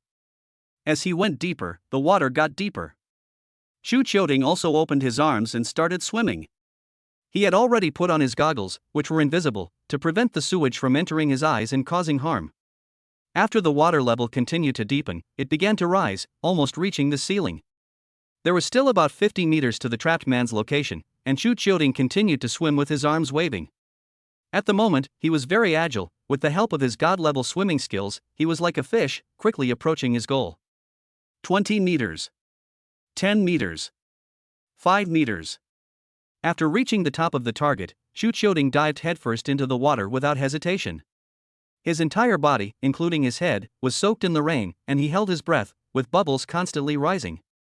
But for the time being, it did not pose a burden on Chu Ting's body. After diving quickly to the ground, Chu Ting also saw the man trapped between the car and the pillar. It was probably due to the rising tide that caught him off guard, causing the car to shift position, making it impossible for him to get out no matter what. At this time, he was already unconscious, and his life was entering the countdown. Chu Ting hurried over to check, and found that half of his body was stuck by the car, and there was no effect even if he pulled hard. He tried to pat the man's face again, but there were still no signs of him waking up. There were less than 7 minutes left. Chu Ting had to rescue the man within this golden rescue time. After searching for a while, Chu Ting did not find a suitable tool. At this moment, the system's prompt tone sounded again: "The trapped person is being crushed by the car and cannot be moved by human power. This system will give the owner temporary Hercules skills for 3 minutes. Please hurry." This very user-friendly system gave Chu Ting hope. The next moment, he felt his muscles begin to swell, as if he had endless strength. After absorbing all the Hercules skills, Chu Ting began to try to move the nearly 2-ton car. Holding his breath and exerting more strength, even with brute strength, the difficulty of operation will increase. The underwater rescue work is still continuing, and the people outside, seeing that Chu Ting is also not coming out, are anxiously waiting. "It's been 5 minutes, how come the person hasn't come out yet? Could it be that this young man has also met with an accident inside? What are you saying, you big mouth? Don't talk nonsense." The woman was even hugging her baby tightly, not daring to breathe a bit, her eyes fixed on the exit, her face full of anxiety, hoping for Chu Ting's figure to appear. "Excuse me, has something happened?" Just then, Lu Mingli's voice sounded. She walked over, wearing a jacket. When the woman saw Lu Mingli, her face changed. The other residents didn't know Lu Mingli, so they didn't think anything had happened. They could only sigh and explain: "The parking garage was flooded, the husband of this family was trapped inside, and a young man went in to rescue him, but he hasn't come out yet." Lu Mingli looked around for a while, but didn't see the figure of Chu Ting. Her heart suddenly skipped a beat, and her face turned pale. She said, "Brother, is the young man tall and wearing a white t-shirt?" "That's right, that's him." The resident suddenly realized and exclaimed in surprise, "You're his wife?" The woman knew Lu Chunfeng, and the tears in her eyes flowed uncontrollably again. She even knelt down in front of Lu Mingli with a thud and said, "Girl, I'm sorry, it's my fault, it's all my fault." Lu Mingli was extremely conflicted when she learned that Chu Ting had gone in to save someone and then saw the water in the parking garage overflow. She still helped the woman up, while looking at the baby who was crying loudly, and consoled her, saying, "Sister, don't be like this. I believe your husband and my husband will be safe." Everyone is hoping for the same thing. The impression that the household heads had of Lu Mingli also deepened quite a bit. Dido, Dido, Dido. Followed by the sound of a siren. The woman, Lu Mingli, and the others instantly beamed with joy and looked towards the direction from which the fire engine was approaching. The property management rushed over to greet them. 1 minute later, 7 or 8 firefighters arrived and listened as the property management explained, "Firefighters, our underground car park has been flooded, and there are now 2 people trapped inside. Please do something, please. In this situation, we must also understand the situation on site before we can make a judgment." The firefighters arrived at the entrance to the parking lot, looked at the depth of the accumulated water, and then looked troubled, saying, "How long have the trapped people been in there?" One of them just went in to rescue someone, so it's been about 7 or 8 minutes. The property manager looked at Lu Mengli and the woman and honestly explained, "There's also one who's been trapped for a longer time, almost 20 minutes. The firefighters also rushed over as quickly as they could after receiving the call for help. They had just finished dealing with the difficulties of other residents in the nearby community and arrived in time, otherwise it would have been impossible to arrive in such a short time. Everyone was mentally exhausted, but they were still carrying heavy loads and going forward to save people in dire straits. "Can you give us the blueprint of the parking garage?" a team leader said to the property management. "Of course we can, we're all ready." The property management was relatively smart and knew that the firefighters would definitely need it when they arrived, so they hurriedly took it out. After looking at it, the team leader immediately ordered his teammates behind him, "You two are good at swimming, get ready to go in and rescue them. The rest of you, follow me and get ready to pump the water out with the pump." "Yes, team leader." They were well trained and immediately acted on the orders. In less than a minute, the two firefighters were fully equipped and ready to go, with ropes tied around their bodies to prevent drowning and to allow them to be rescued and pulled out in time by people on the outside. But when they were about to dive into the garage, a figure suddenly emerged from the garage exit. This person was Chu Choying. He was drenched and was dragging the body of another person in his hands. He looked at the firefighters and the crowd with gasping breath and shouted breathlessly, "Hurry and save him. He's going to die." Everyone came back to their senses. The two firefighters rushed over at the first opportunity and helped Chu Cho-ting and the unconscious man up. At this moment, Lu Mengli could no longer hold back her anxiety, and she ran up suddenly, not caring if she got splashed by the rain, and threw herself into Chu Cho-ting's arms. Tears welled up in the corners of her eyes, and she lightly pounded Chu Cho-ting's back while saying, "You bastard, do you know that you almost scared me to death?" Chapter 60 Dad, are you crazy? Put me down. Chu Cho-ting's face suddenly broke into a smile, as he tightly embraced the girl who cared so much about him. If he wasn't absolutely sure, he wouldn't have easily jumped in to save her. He still had a wife and 7 daughters to take care of, so how could he possibly put himself in danger? This time, it was the system that helped him. If it had been him, he would have probably slipped out as soon as he entered the garage to take a look. Fortunately, a life was saved at his hands, and a family was saved. In his heart, Chu Qiuting was still very proud. Looking again, the firefighters were already rescuing the man, desperately giving him CPR. Chu Qiuting knew that his task was complete. As for whether the man could be rescued from the gates of hell, it depended on his own luck. Patting the shoulder of the beloved woman beside him, who was trembling uncontrollably, Chu Qiuting knew that she had also been greatly shocked. She had acted with supreme composure in front of others, but was now crying like a tearful person. "Silly girl, I'm out here now," Chu Qiuting said with a smile. "In fact, I did this because I saw the older woman and the baby in her arms and saw you in them, so I went in without thinking to save them. If I hadn't come down, were you going to keep it from me?" Lu Mengli became resentful, choking back her tears. "What would happen to the children and me if something happened to you?" "Of course I have thought about it." Chu Qiuting held his hands over Lu Mengli's delicate face and laughed again. "It is you who give me courage and strength, so I will not let anything happen to me. Even if I can't save someone, I will always put my own safety first." Lu Mengli pouted, looking like a little girl who was very upset. "This time I will forgive you, but if it happens again, I will see if I will even talk to you." Chu Qiuting knew that the girl was just being angry. However, because of this, Chu Qiuting discovered that the remaining barrier between the two of them had been completely broken. So Chu Qiuting couldn't help but secretly feel grateful that he had made this choice, which wasn't so unwise after all.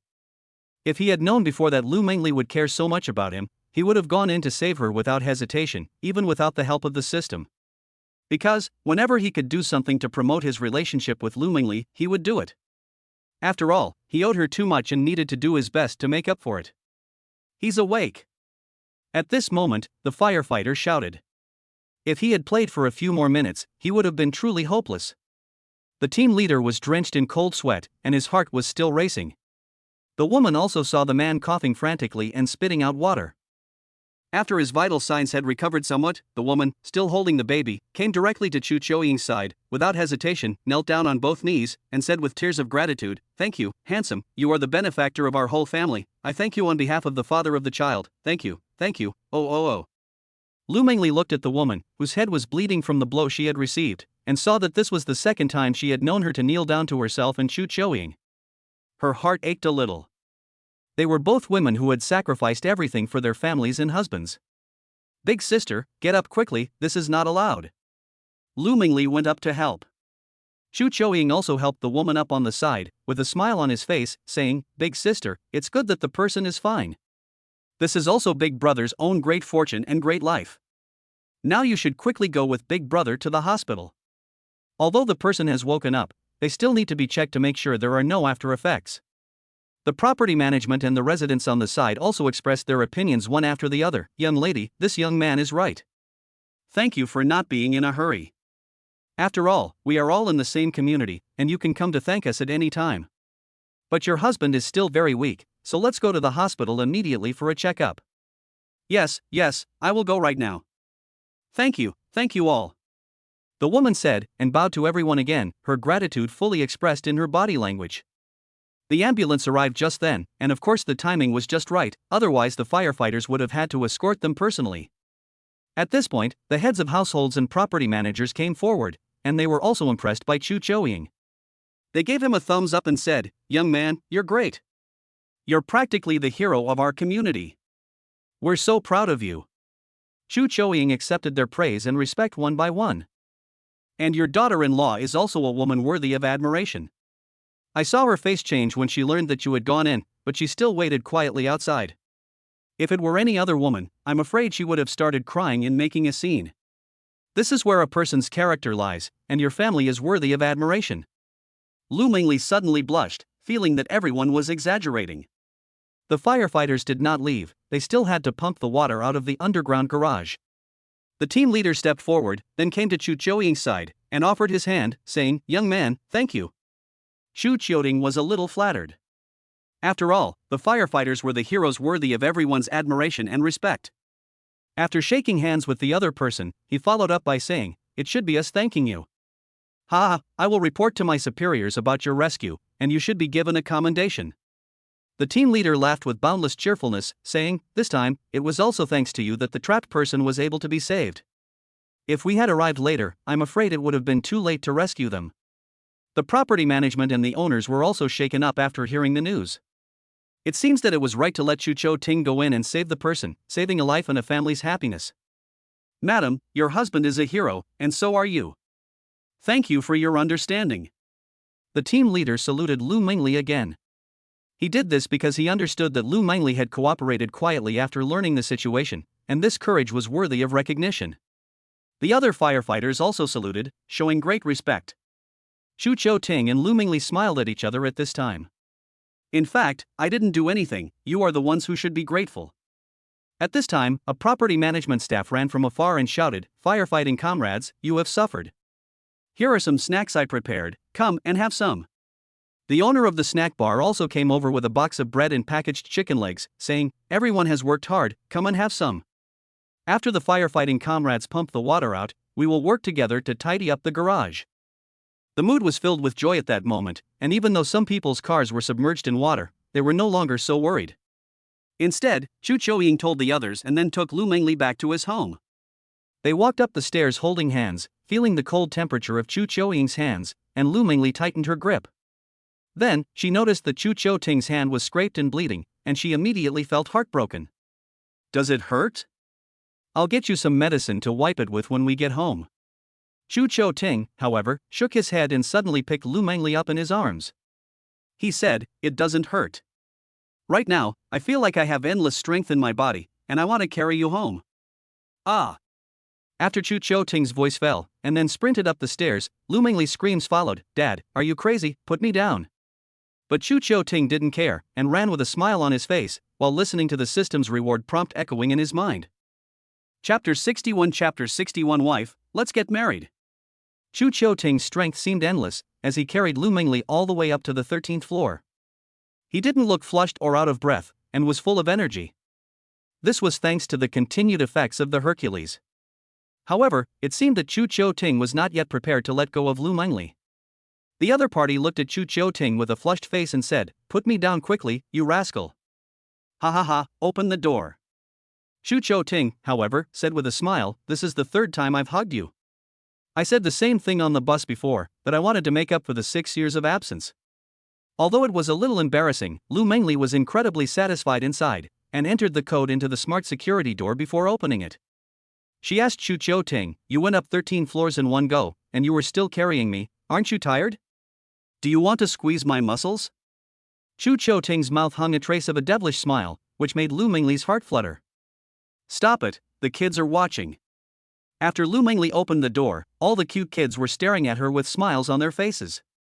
"This is really embarrassing. Daddy, Mummy, why did you take so long? You're all soaked, did it rain a lot? Daddy, I want to go downstairs and play in the rain too." Although the rain has stopped, the roads are still flooded, especially in low-lying areas, and I'm afraid there will be more accidents. Shu Cho Ting finally put Lu Mengli down and said, "My darlings, you can't play now, it's dangerous outside, wait until it clears up and then I'll take you out to play." Lu Mengli also regained her composure and said, "My dears, you don't know how great your father was just now. He saved an uncle, and even the firemen praised your father. He is now the hero of our community. Wow, Daddy saved someone, Daddy is so great. Daddy is our superhero and everyone's hero. Daddy and Mummy are the best. I love you, Daddy and Mummy." Although the children are only 5 years old, they seem to understand many truths and know how to express their feelings. Shu Choying glanced at Lu Mengli, his face full of pride. Being recognized by the children made him happier than being praised by everyone when he saved someone. The system's reward prompt was already echoing in Shu Cho Ting's mind. Ding!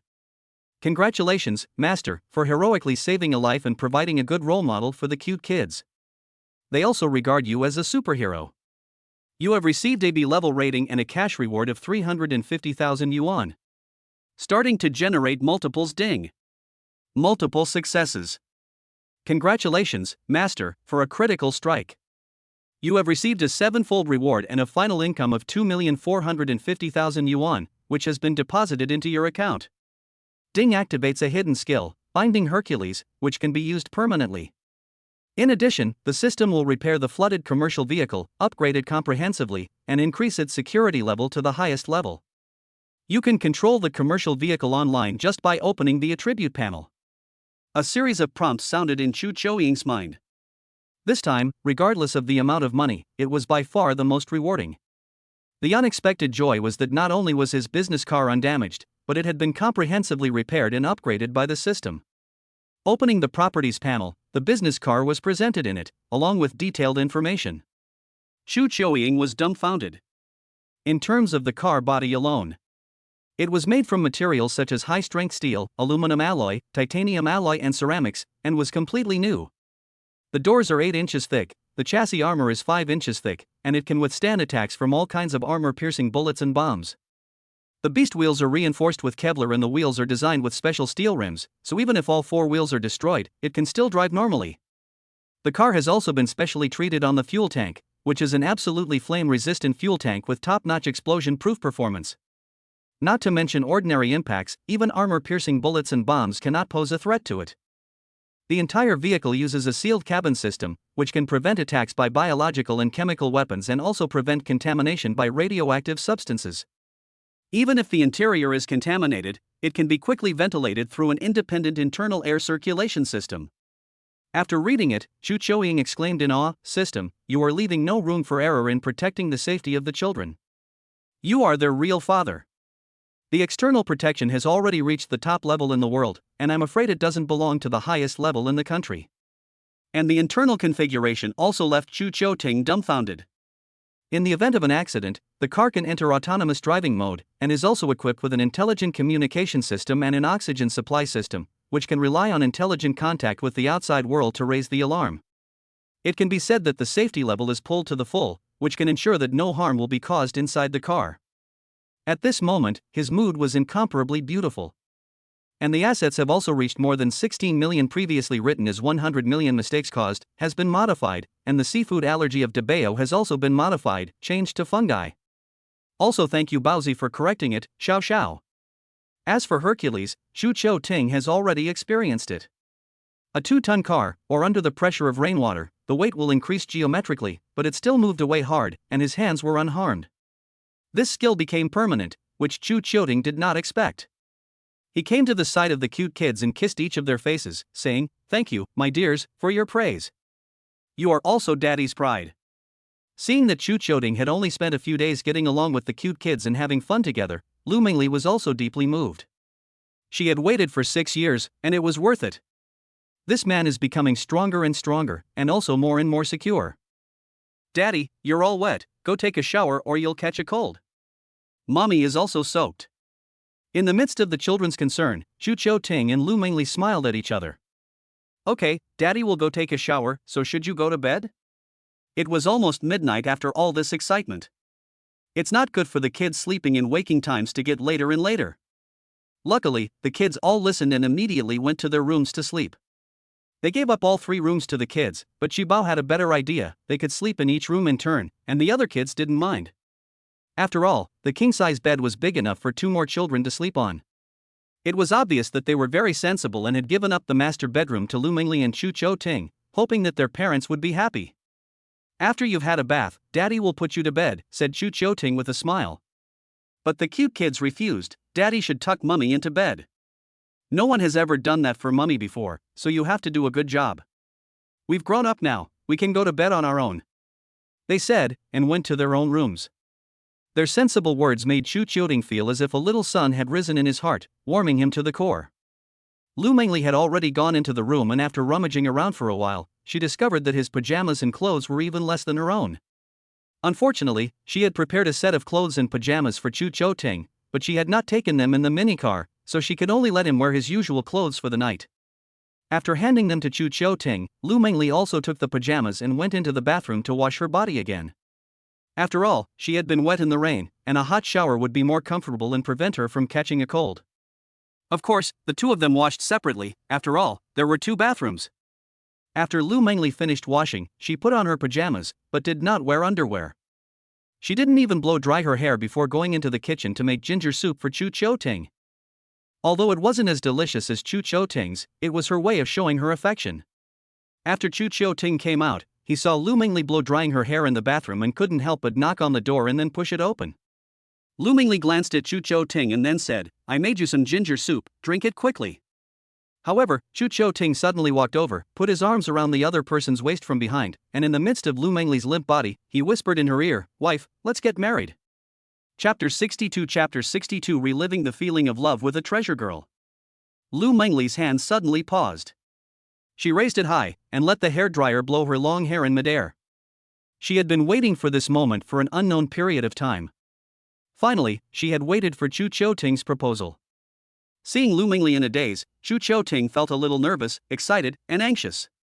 He took the other person's hairdryer and started blowing her hair. It was only then that Lu Mingli came back to her senses, and with a flushed face, she gazed at the person in the mirror and said, "No, I haven't experienced the stage of falling in love yet, and if we get married directly, then I won't have that feeling." Chu Qiuting didn't expect Lu Mingli to reply like that.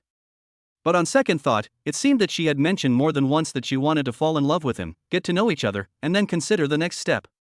He himself had also been so in love that he couldn't help but blurt it out.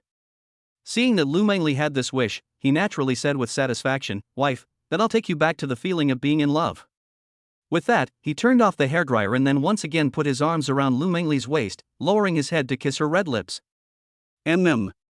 Lu Mingli let out a sound of reminder, but she didn't struggle. Instead, she also passionately responded by taking the initiative to embrace Lu Chenfeng's body. The 2 of them were in the bathroom, kissing passionately, oblivious to the world. Chu Qiuting also felt hot all over, and he picked Lu Mingli up in his arms and carried her to the sink. Then he lifted up her skirt and was about to go for it when Lu Mingli suddenly held his hand and said, No, you go drink the ginger soup first." Fearing that Chu Qiuting would become overwhelmed with desire, Lu Mingli hurriedly pushed him out and locked the bathroom door behind him.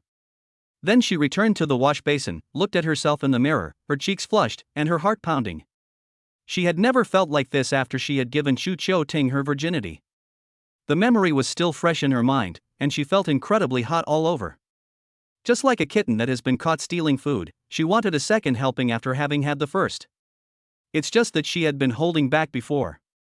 Lu Mingli took a deep breath to calm down the feeling of heat, then picked up the hairdryer and quickly dried her hair. As for Chu Qiuting, His heart was also pounding, and his adrenaline was soaring. Looking at the closed bathroom door, he ran back to the dining table and gulped down the ginger soup in one go. Puff! But the hot taste soon made him realize how aroused he was. At the moment, he wanted to pounce on Lu Mengli immediately, his mind filled with images of her still voluptuous figure and her pure and seductive face. After a while, he continued to drink the ginger soup in small sips, slowly calming himself down. What's the rush? There's plenty of time in the future, there's no rush. After reassuring himself in this way, Xu Chuoying finished the ginger soup bit by bit, not spilling a drop. He rinsed it out with water, put it in the cupboard, and then walked towards the bathroom. However, Lu Mengli was already gone. He smiled slightly and walked towards the bedroom again. However, he found the door ajar, and the person he had been thinking about had already fallen onto the bed, covering herself with a thin quilt and turning her back to him. His heart stirred again, and he walked in softly, closed the door, and carefully lay down as well. On one side, he said tentatively, "Wife." There was no response. "My dear wife." Still no sound. Xu Ting's body was tense, his heart was nervous, and he continued to patiently say, "Lu Mengli, are you sleeping?" Still no response. In fact, Lu Mengli was also tense, her eyes closed, but her eyelashes were trembling, indicating that she was pretending to sleep. Xu Ting just couldn't see it. Hearing Xu Ting call out to her over and over, Lu Mengli didn't know how to respond. Suddenly, the hand that had been groping her waist suddenly touched her again, sending a shock through her body. At that moment, Xu Ting finally realized that Lu Mengli was not asleep, but was just too embarrassed to make a sound. The air was filled with an ambiguous atmosphere. Xu Ting also leaned over, trying to place his thigh between Lu Mengli's legs. He placed one hand on Lu Mengli's waist and gradually wrapped his arms around her. The whole time, he held his breath, his breathing became heavy, just like a thief, his heart was racing, afraid of being rejected by Lu Mengli. Fortunately, each test was relatively successful. His hand also touched Lu Mengli's skin, which was so delicate and soft that it made people's hearts flutter. Feeling her stomach, he gradually moved upwards, continuously invading deeper and deeper. On the side, he remembered that he had love-exclusive lubricant and tried to see how it would work. In fact, this kind of intangible stuff also made Xu Ting unable to figure it out. However, after Xu Ting used it, Lu Mengli's spirit also changed imperceptibly. A tingling sensation became more and more obvious all over her body. She had experienced it once when she was drunk, but it was like Pigsy the monkey eating a ginseng fruit, swallowing it whole without tasting a thing. Now she could explore it with Xu Ting little by little and savor the taste. MMM. The sound of a bell chiming again, very soft, but to Xu Ting's ears, it made his heart and soul tremble. It was like the sound of a beautiful note echoing in his ears. It also made him bolder and bolder. Step by step, his hand went up, and finally explored the peak. Lu Mengli also suddenly opened her eyes, then her cheeks turned red and hot, and she turned around, face to face with Xu Ting. Xu Ting looked at Lu Mengli's beautiful eyes, his heart filled with nervousness. He thought, has the love-exclusive lubricant failed? But in fact, the next second, Lu Mengli suddenly embraced Xu Ting's body, and then offered him her own kiss.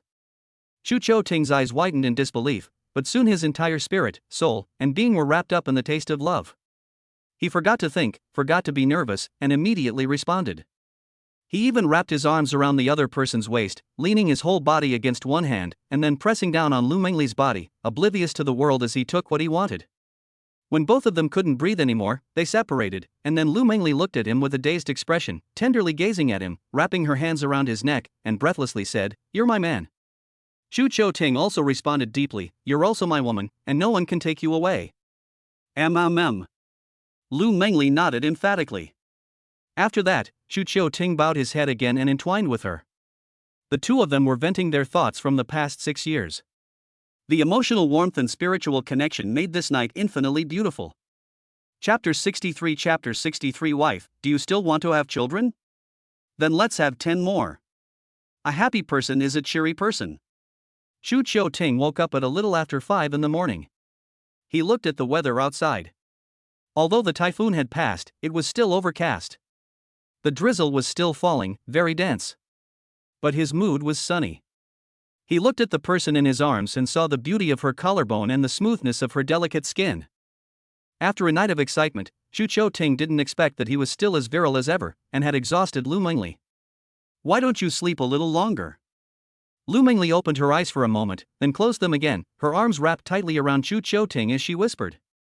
I'm going to get up and cook, I'm afraid the kids will wake up. Chu Chou-ting kissed the other person's forehead, then laughed. What time is it? Lu Mengli leaned her head on Chu Chou-ting's arm and said lazily, I think they're still sleeping in. They can get up at 7 or 8 o'clock. I'm not working today, so I'll do it in a while. Chu Chou-ting still had some things to take care of, so he went to check what was going on outside first. As for the minicar, it was probably a water car by now, so he would have to find a good one for Lu Mengli again. So, after thinking about it, he got back into the covers, hugged Lu Mengli tightly, and said, Honey, let's do it again. Ha! Lu Mengli exclaimed in surprise, but her mouth was covered up again the next second. Then, she once again felt Chu Chou-ting's exuberant energy. 7 o'clock. Chu Chou-ting is busy in the kitchen, wearing a scarf. When Manghua wakes up, she comes to the living room and sees Chu Chou-ting humming a little tune, looking happy. She says in a cute voice, Daddy, has Mummy left the house? Seeing that Sibao is awake, Chu Chou-ting smiles and says, Baby, Mummy is off work today, so let's let her sleep a bit longer and not disturb her, okay? Oh, okay, Shu. Siba immediately made a shushing gesture, looking really cute. Then, tiptoeing over to the baby who was walking out, she whispered, Wuba, keep your voice down, Mommy is sleeping, don't wake her up. Chu Chou-ting couldn't help but laugh. Silly child, the soundproofing here is good, we can just talk normally. That's not good either, Wu Bao's voice is quite loud, it would be bad if she woke up Mommy. Sibao complained. But Wu Bao pouted and said, I'm not the one, it's you who speaks loudly. Seeing them start making a racket early in the morning, Chu Chou-ting just let them be. After quickly preparing a hearty breakfast, the cute kids woke up one after the other. They also obediently washed themselves and then came to the dining table to eat, as arranged by Chu Chou-ting.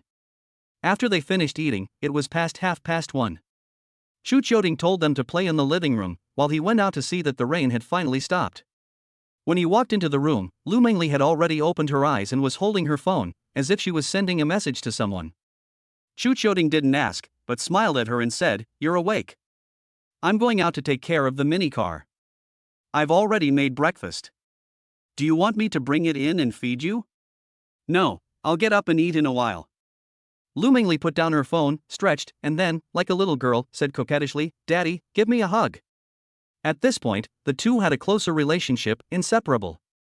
Chu Chou-ting also enjoyed this feeling as he walked over, and then, when the other person held out their hand, he gave her a hug. Daddy, I didn't think you'd have such a good figure. Lu Mengli said with a smile in her eyes, It's so warm when you hug me. I suspect you're flirting with me again. Chu Chou-ting looked at Lu Mengli's naked body and put an arm around her calf, saying, Be careful, you'll get on my nerves. I'm not. Lu Mengli seemed to have regained the feeling of being in love, and she could freely be a little woman, snuggling up against Chu Chou-ting's solid shoulders and saying, But if you come again, I won't be able to do it, my whole body is sore. Chu Chou-ting tidied her messy hair and laughed, Sleep a little longer. I'll let the kids play by themselves too. It's a rare break, so you can get up whenever you want. I'll be back in a little while. Lu Mengli said with a pout, Honey, I don't think we can drive the minicar. Can we get insurance compensation? I had comprehensive insurance at the time, including collision damage waiver and water wading insurance, so there's no problem at all. Chu Chou-ting laughed and said, So just relax, we can't lose. That's good. Lu Mengli then said with a relieved heart, Oh yes, honey, I won't go to work until the day after tomorrow, and then Han will be back at the end of the week. She said that the company will organize an outdoor barbecue, and the whole family can participate.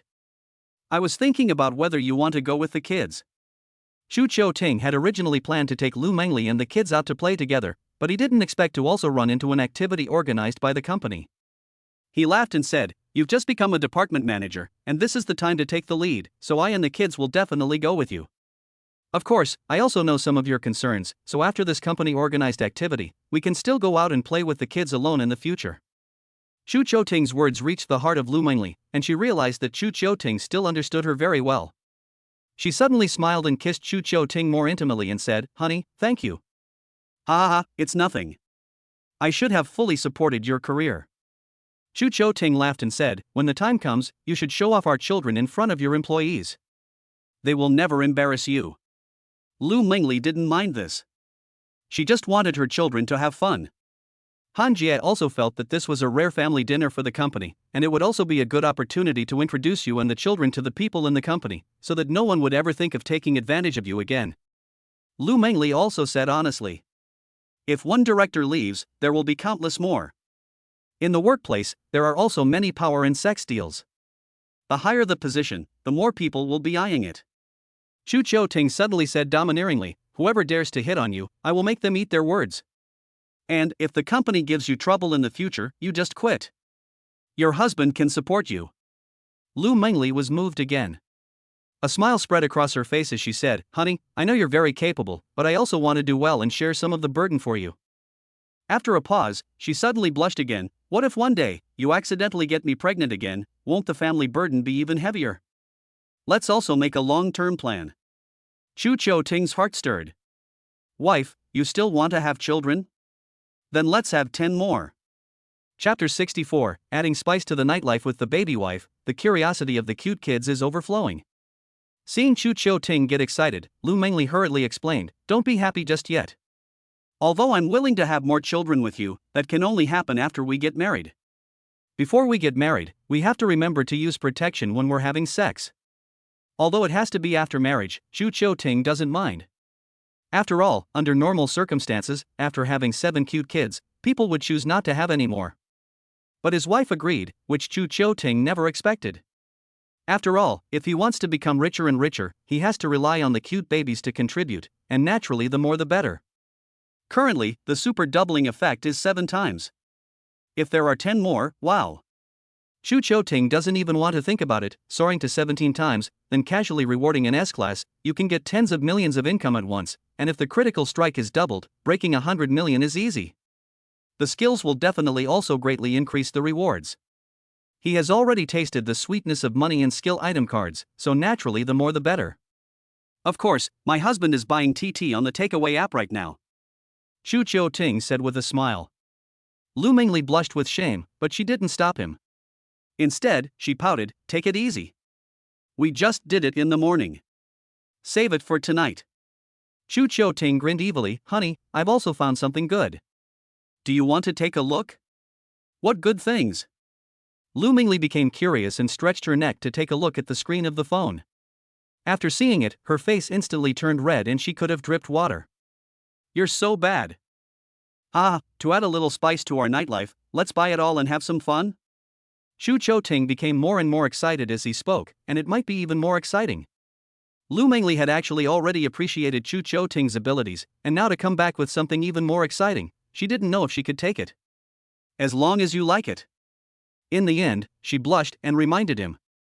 Chu Chou-ting wanted to get on the horse right now, but considering that Lu Mengli had also been tossed around by him for the first time in 6 years, her body couldn't take it, so he bought the toys with a smile.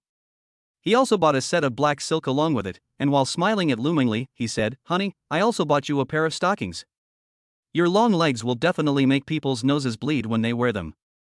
Lu Mengli laughed and said, Chu Chou-ting, don't go too far, that's enough. Although she was warning him, Chu Chou-ting wasn't worried about her getting angry at all.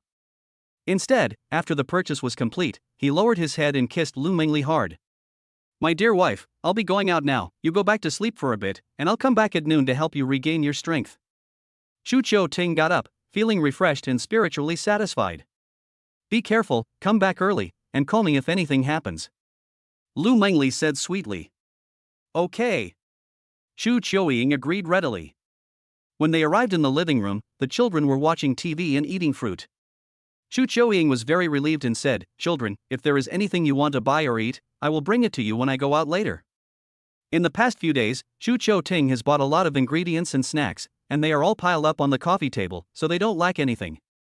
And there are enough clothes to change, so the cute kids shook their heads and said, Daddy, we don't want anything. Daddy, where are you going? Can we go with you? Chu Chou-ting was going to attend to some business, and it was not a good day weather-wise, so it was not convenient to take the kids with him. He comforted them, saying, not yet, but I promise to take you to the amusement park when the weather is better. The kids beamed at the prospect, saying, yes, yes. You promised, so don't go back on your word. We've never been to an amusement park before, and we've only seen it on TV, which looks really fun. I want to ride the roller coaster. Chu Chou-ting's smile suddenly froze.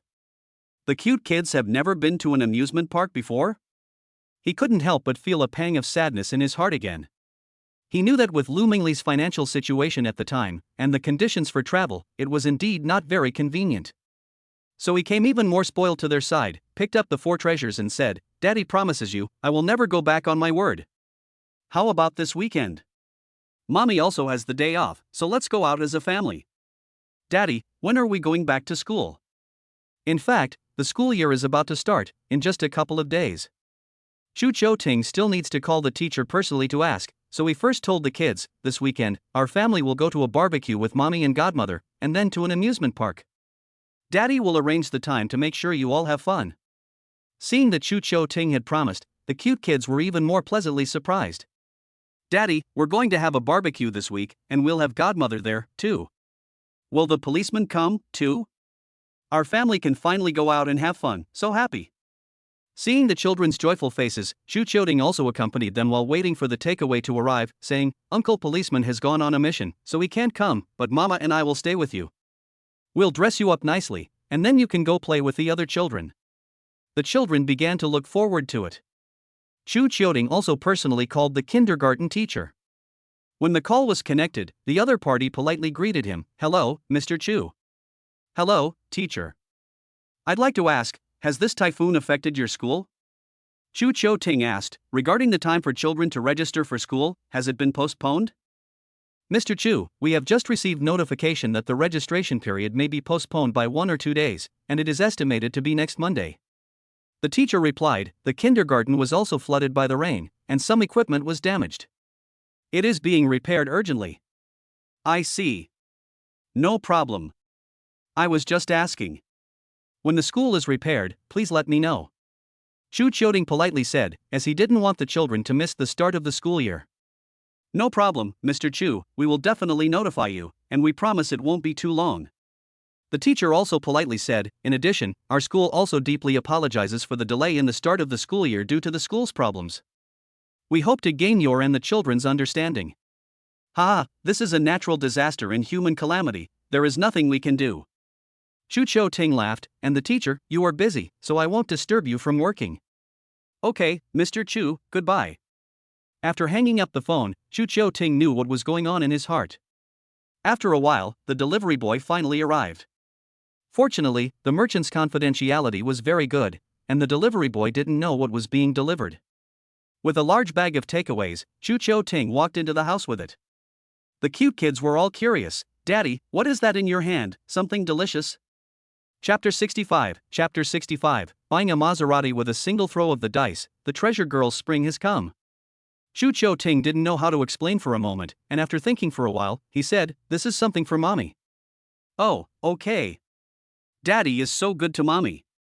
"Daddy, I'll tell you secretly, mommy is afraid of the cold, so when you go to sleep at night, remember to hold her tightly."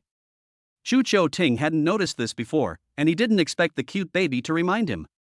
He also thought about how Lu Mingli had once brought the 7 of them alone, and wasn't sure if she had sat properly after giving birth or if she had any health problems. He would have to find some time tonight to have her checked out properly. With the Divine Healer skill, Xu Qiuting could put it to good use again. After bringing the things into the room, Lu Mingli had already fallen asleep. He tiptoed over, put the things away, and then covered her up again before turning and leaving. When he arrived in the lobby, Xu Qiuting saw that it was getting late, so he told the kids to go out. By this time, the water in the parking lot had been drained, and Xu Qiuting wanted to try the performance of the fully upgraded business car. Before he even reached the car, Xu Qiuting could directly control the car on the attribute panel. And the invisible camera can monitor the surroundings without blind spots. Seeing that no one was around, Xu Qiuting directly operated the business car, causing it to start and drive towards the exit first. This is the benefit of the comprehensive upgrade, it is completely fully intelligent and automatic. Xu Qiuting had just reached the entrance, and the mud had been cleaned up. Plus, it was only a little after 7 o'clock and there were not many people around, so he got in as the business car automatically opened the door. Immediately afterwards, Xu Qiuting sat in the driver's seat and personally operated the business car. Both the seat comfort and the feel of the steering wheel in his hands were top-notch. The driving experience was exhilarating, and it was a completely different level from before. The map had also been comprehensively updated, and it could actively announce route options to save time as much as possible. Compared to the AMAP or 10-cent maps available on the market, the navigation provided by the system was more refined. Turn left, it will save you about 5 minutes. Please drive carefully, there is potential danger in the puddle 50 meters ahead, avoid it. Xu Qiuding listened to the voice announcement in his ear, and even the image of the puddle was displayed in advance. It was a sewer, and the manhole cover was nowhere to be seen. Lu Mengli had fallen in once yesterday, so naturally Xu Qiuding was very cautious. But then he thought, in order to test the resistance of the car, he drove straight into the puddle. With a thud, Xu Qiuding, who was sitting in the car, didn't even feel a jolt. The commercial vehicle activated its protection mode.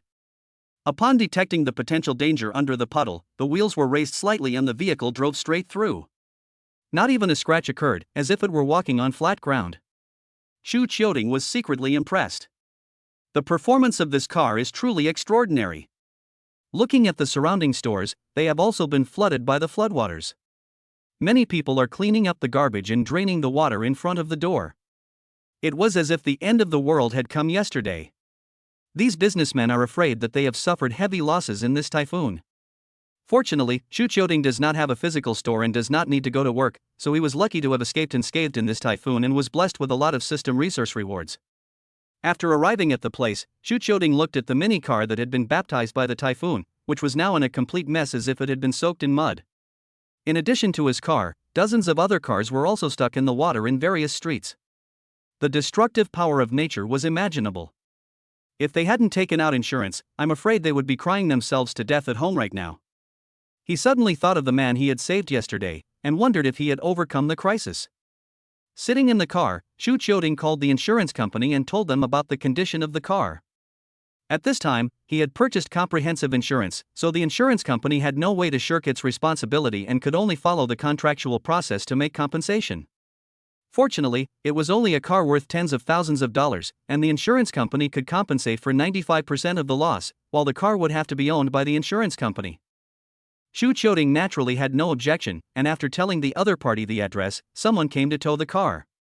After a busy morning, the accident involving the Mini was finally dealt with, and Xu Qiuding also received the compensation.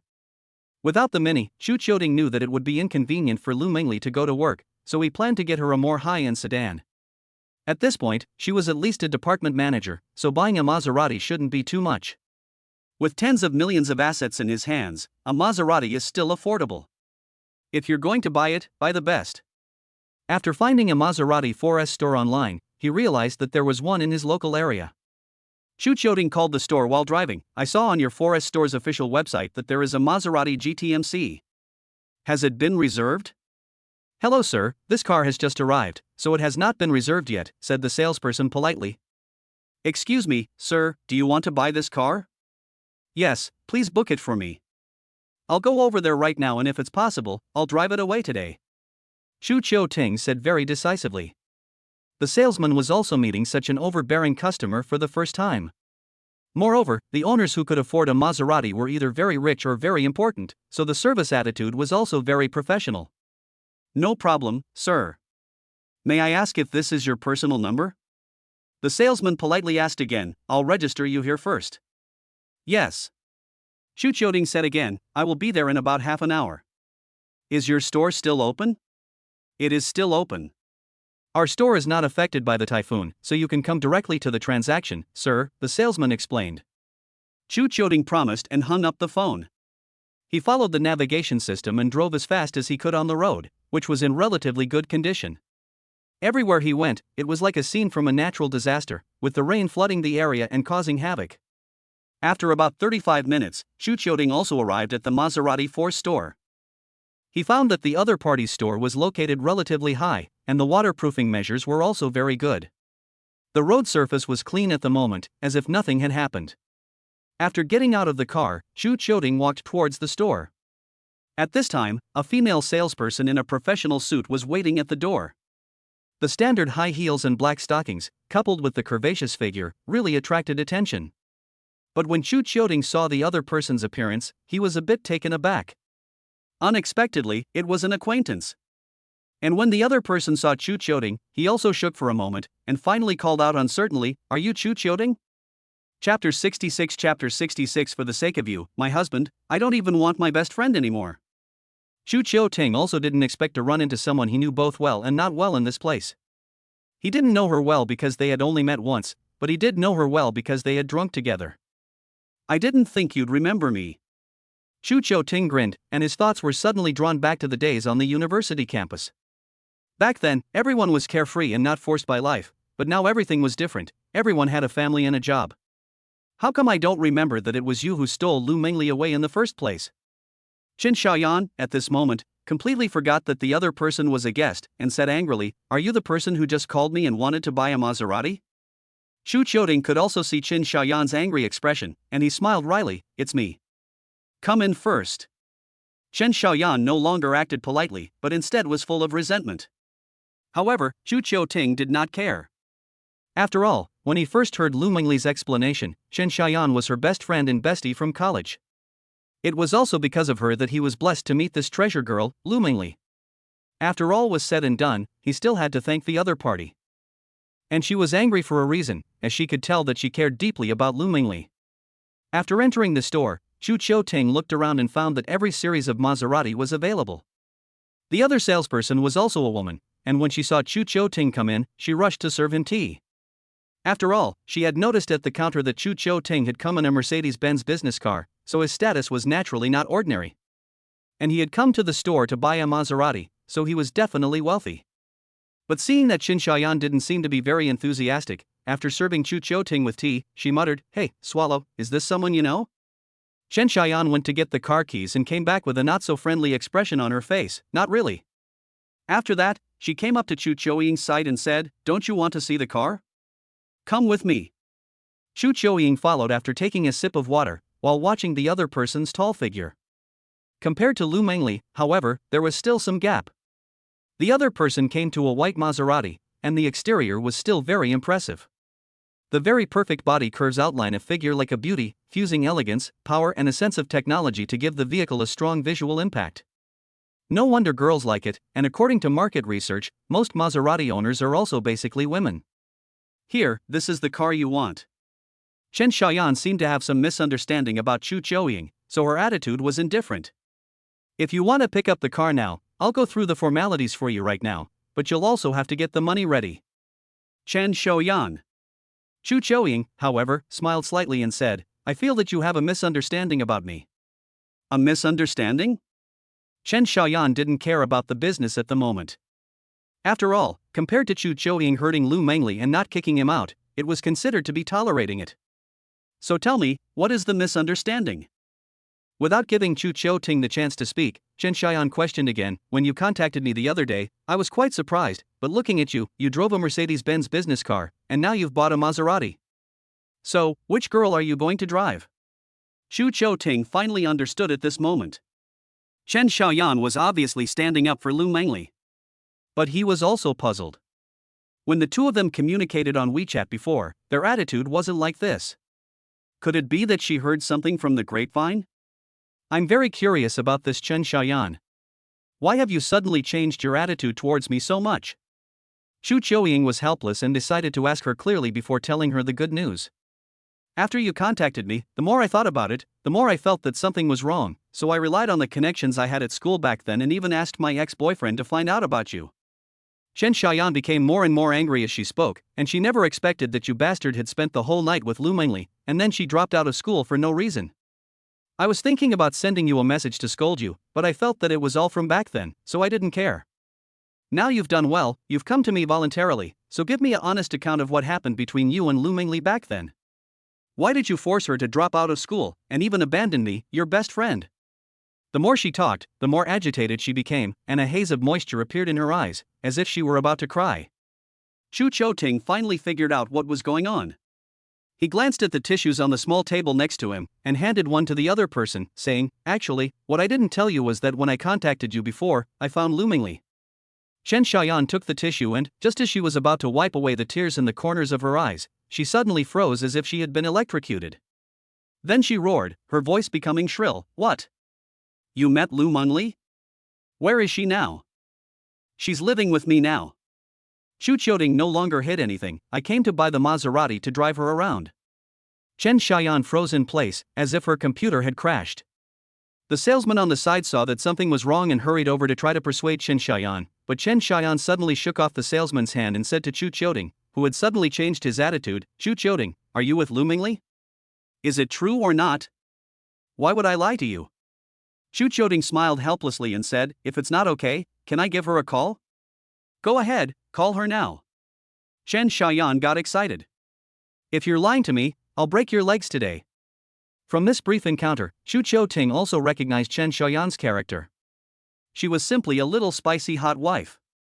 However, she was also defending Lu Mingli, so Chu Qiuting didn't get angry. If someone else had treated him with this attitude, he would have told them to get lost long ago. Chu Qiuting had no choice but to take out his phone and, under Chen Xiaoyan's watchful gaze, dialed Lu Mingli's number. It rang a few times before being answered, and then came the gentle voice of Lu Mingli. "Honey, I was just about to send you a message. Why haven't you come back yet?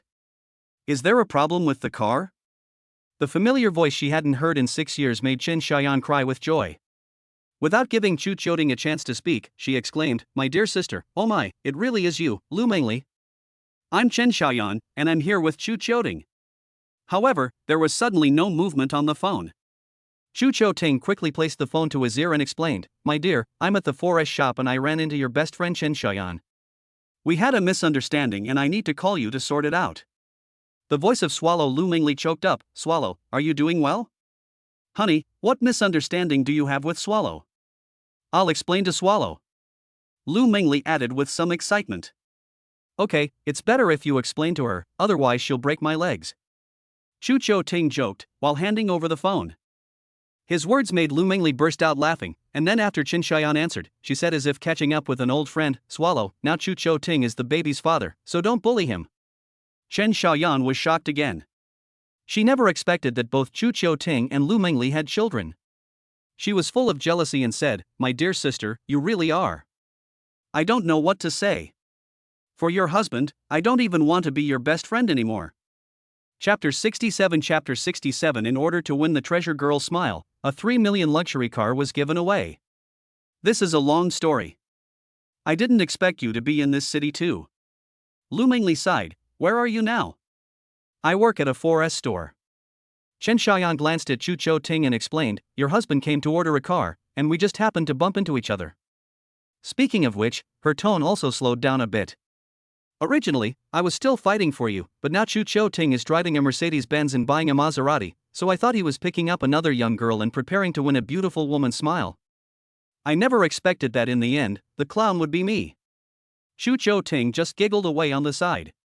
Listening to Chen Xiaoyan, at least the misunderstanding between the two had been resolved.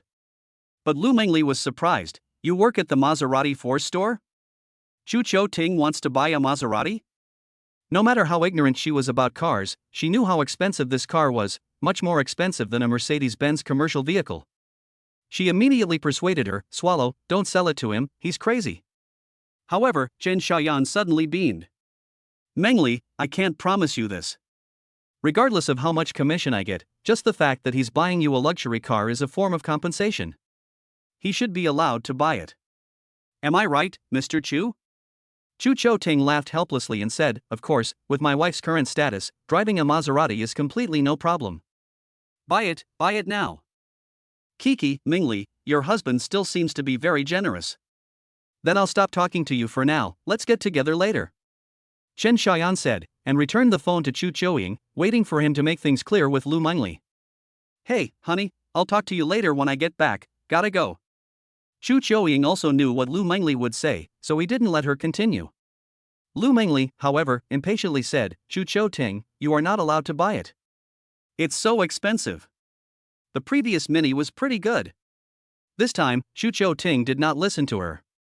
He was determined and said, "Swallow, let's get this car. You just help me with the paperwork and let's make the transaction." Chen Xiaoyan was afraid that Chu Qiuting was not clear about the price of this car, so she said in advance, "Mr. Chu, the full price of this car is 2.888 million yuan. Are you sure you want to buy it?" "Buy it." Chu Qiuting had also checked the price before coming, and Chen Xiaoyan was quite honest and did not deliberately raise the price, so she said very decisively, "Gee, I didn't realize it, but you're quite rich." Chen Xiaoyan laughed. "Then let me introduce you to it. The total price of these 4 tires alone is 320,000, which is equivalent to a BMW, and the pedal in the car is worth 18,000 yuan. Chen Xiaoyan took the car keys and opened the door, then touched the steering wheel and said, "This steering wheel is worth 45,000, and a Rolex watch." But that's not the most expensive part. The seats are made of carbon fiber, 100,000 each, so 2 seats are 200,000, which is enough to pay the down payment in second or third tier cities. With that, she started the car, which immediately let out an exaggerated exhaust sound, like a tiger roaring, very domineering. Xu Chouting knew that the other party was explaining why this car was expensive, so he listened carefully. At the end of the introduction, Chen Xiaoyan got out of the car and said, "Let's let the Jiada school flower from those years drive this car, which is enough to match her status." "You're right, only the best can suit my treasure girl." Xu Chouting started to throw dog food, which directly made Chen Xiaoyan roll her eyes, and she was fed by the unexpected dog food.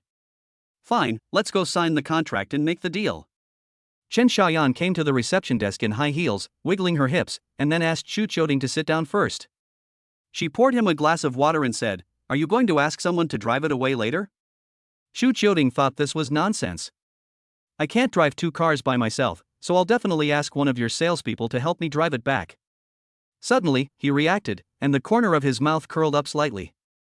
Chen Xiaoyan seemed to have been waiting for Xu Chouting to say this, so she smiled and said, "Mr. Chu, then do you think I can? It just so happens that I'm on vacation and want to meet your treasure girl. How's your driving?" Xu Chouting teased, "Don't scratch the car just after getting on the road outside is not easy to drive on right now." However, Chen Xiaoyan angrily said, "Who are you looking down on?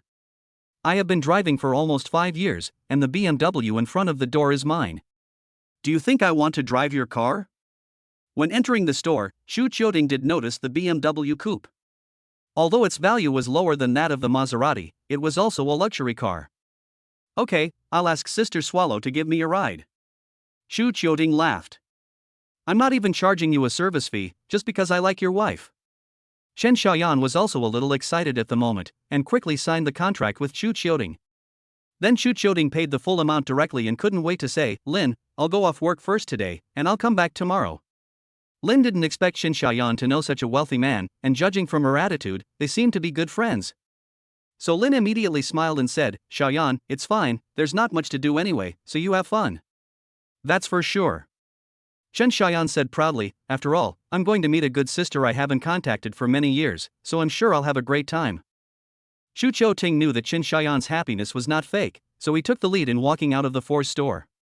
The salesman escorted him to the door and respectfully said, "Mr. Chu, take care, if you have any problems with the car, you can come to our store for after-sales service." "Okay, since your sister Yin is in the store anyway, I'll just find her," Xu Chouting said with a smile. Chen Xiaoyan, however, said with a smile, "Okay, just find me. I'll be fully responsible for any problems." Then the two got into their cars and drove out of the Forest shop. Xu Chouting set out to find his way home again, shouting, "Help me find a better route, even if it takes a little longer. A new route is being calculated for you, please hold on." The navigation system beeped, and the message calculation complete. "Please turn left after 100 meters and enter Donpa Road." Xu Chouting looked at the displayed route. It was almost 2.6 kilometers longer than the shortest route, but he didn't care, as he wasn't in a hurry. On the other hand, he called Chen Xiaoyan's phone. The other party picked up and said, "I'm following behind, don't worry, I won't get lost." It seemed that the other party knew what he meant by making this call. He laughed and said, "Okay, I'll drive slowly." Chen Xiaoyan nodded. At this time, Lu Mingli's phone call came in, and Xu Chouting answered it. "Hello, honey." Lu Mingli couldn't believe it when she heard Xu Chouting say, "I bought it. I bought it." Xu Chouting said with a pleasant smile on his face, "I'm having Chen Xiaoyan drive it over to you right now as a big present." Chapter 68, As long as you like it, I will find a way to get you the stars in the sky. Lu Mingli was happy but also reluctant. "How much did it cost?" "It's not expensive." Xu Chouting didn't want to talk about the price, but instead softly said, "As long as you like it, I will find a way to get you the stars in the sky." Silly. Lu Mingli could feel Xu Chouting's feelings for her, and she was moved. "I'll cook dinner at home and wait for you in Swallow. Drive safely." "Okay, let's talk about it when we get home. Bye." Xu Chouting laughed and said, "Honey, give me a kiss." Lu Mingli didn't hesitate and gave him a kiss. Then the kids came running over and shouted, "Daddy, we want a wooden horse too." A wooden horse, a wooden horse, a wooden horse hee hee. Shu Ting felt like he was being surrounded by happiness, and his mood became sunny and bright. As if to match the occasion, a ray of sunshine suddenly broke through the previously overcast sky, heralding a rainbow after the storm. While driving, Shu Ting couldn't help but capture the rainbow refracted by the sunlight. This scene must also be shared with the people he loves the most. After sending the photo on WeChat, he began to drive seriously again. Chen Xiaoyan, who was following behind, also noticed the rainbow, and her mood became better, as all the clouds were dispersed. It took about an hour to drive the 35 kilometers to the entrance of the residential area. Chen Xiaoyan's driving skills were recognized by Chu Qiuying, who followed her closely. Then, when she learned that Chu Qiuying and Lu Mingli actually lived in the same residential area, she felt relieved. At least, Lu Mingli was not suffering with Chu Qiuying, and it was not a waste to have met him back then. The guilt that had tormented her for 6 years also eased a little. If she could never contact Lu Mingli in this life, then she would never forgive herself. It was because of her own momentary impulse to drag her out to a party that caused the other person to drop out of school. After parking in the underground garage, the two of them each climbed out of the car. Shu Ting noticed that Chen Xiaoyan's reversing skills were not bad, and she was able to enter the garage in one go, and immediately laughed. It seems that she is still a good female driver. I was blind before. That's right. Chen Xiaoyan was pleased with herself, otherwise how could I have gotten by in the 4S shop? She said, and threw the car keys to Chu Ting. This gift, you give it to her yourself. He weighed the car keys in his hand, they were quite heavy. After putting them in his pocket, he was about to take Chen Xiaoyan upstairs, but suddenly heard her scream, "Oops, I didn't bring a gift. No, I have to go out again. Is there a shopping mall near here? And how many children do you have? I'll bring them gifts too, otherwise I'd be rude as an auntie." There was indeed a shopping mall nearby, and Chu Ting didn't refuse. "Yes, I'll take you there. You can walk if it's not far, or you can drive me if it's far," Chen Xiaoyan asked. The mall was about 500 meters from where he lived, and it was a hassle to walk there, so Chu Ting simply drove in the Maserati. "Let's drive, after all, you'll need to carry the shopping later." Chen Xiaoyan nodded. "That's fine, the sooner we go, the sooner we'll be back. I can't wait to see my good sister and my little baby." The two set off again, heading for the mall. Driving the Maserati, Chu Qiuying found that it still felt very good in his hands, and its appearance was able to attract a certain amount of attention. In the car, Chen Xiaoyan said, "Chu Qiuying, you still haven't answered my question." While carefully driving, Chu Qiuying laughed. 7, all girls. 7?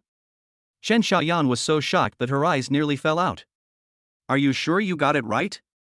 Meng Li gave birth to 7 of them? This was already shocking enough, but Chu Ting added, "Yes, 7 twins." Holy shit! Chen Xiaoyan couldn't hold back her shock. 7 babies? You kept Meng Li like a pig and she gave birth to 7 little gourds?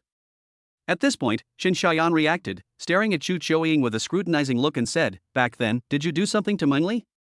Then she dropped out of school. Could it be that she got pregnant and went to have your child without saying a word?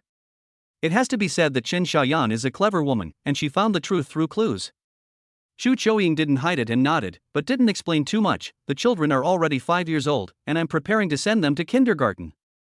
Seeing that Chu Ting was unwilling to say more, Chen Xiaoyan sensibly did not press for an explanation. Instead, she leaned back in her seat and said, "I told you why Meng Li disappeared without a trace. It turns out that she gave up her studies for you." Thinking about this, Chen Xiaoyan felt a pang of sadness. Over the years, she must have suffered a lot, right? Vaguely, Chu Ting could hear a hint of a sob in Chen Xiaoyan's voice, as if she had also done something wrong in this matter. She had indeed suffered a lot. Chu Ting thought about the night he found her. It was pouring with rain, and her eyes were full of helplessness. Chu Ting said with a pang in his heart, "Yes, it's a good thing that she persevered, and I will try to make up for it in my own way." Chen Xiaoyan looked at Chu Ting for a moment and said, "From the way you bought this car without blinking an eye, you are indeed doing so. I also hope that you can always be like this to Meng Li." Her decision at the time was impossible for anyone to understand, let alone do. So, you are destined to owe her for the rest of your life. Even if you satisfy her materially, you can't make up for it. What I said may be a bit selfish, but it's true. Of course, I am also responsible. If I hadn't taken her out to play, none of this would have happened. Having said that, Chu Ting couldn't help but speak up. "You're right, and I have to thank you for taking her out, letting me meet her, and letting her become my woman." Despite all the suffering and hardships, she has also come to the end of the road. Maybe. Chen Xiaoyan wasn't angry either, but instead sighed and said, "This is the fate of the two of you. Now that I think about it, I find it incredible." Chen Xiaoyan continued, "The experiences you two have had, I feel like they could be made into a TV series." Haha, forget about making a TV series. Lu Mengli and I are not the type of people who like to show off our family in front of others. Chu Qiuting glanced at Chen Xiaoyan and curiously asked, "By the way, have you gotten married?" Chapter 69 Loving someone means only looking forward to the future and never dwelling on the past. Chen Xiaoyan suddenly became melancholy and said, "I'm still single, so there's nothing to talk about." This came as a bit of a surprise to Chu Qiuting. "Come on, with your looks, there are plenty of people after you. Didn't you have a boyfriend at school? It's hard to find a good man these days." Chen Xiaoyan looked at Chu Qiuting again, her eyes full of judgment. Chu Qiuting flinched, smiling sheepishly, "Don't look at me like that, it's creepy." Puff. Chen Xiaoyan laughed heartily, as if she had hit her funny bone, and said, "I didn't say you were a bad man, although I used to think that way. But now that I understand, I think you're a little bit like a good man." Chu Qiuting touched his nose. He didn't care about Chen Xiaoyan's external evaluation. As long as Lu Mingli feels that she can rely on him, that's fine. "It seems that you are also a woman who has been hurt by love." Chu Qiuting laughed and said, "Otherwise, I wouldn't have such a realization." Chen Xiaoyan, however, laughed at herself and said, "I can only say that I met the wrong person and was tricked by a dogman." Chu Qiuting heard a lot of meaning in the other person's words, that the past was unbearable, so you're not going to look for it? In fact, there are plenty of good men, and if you look slowly, you'll find one. Now which man would want a married woman?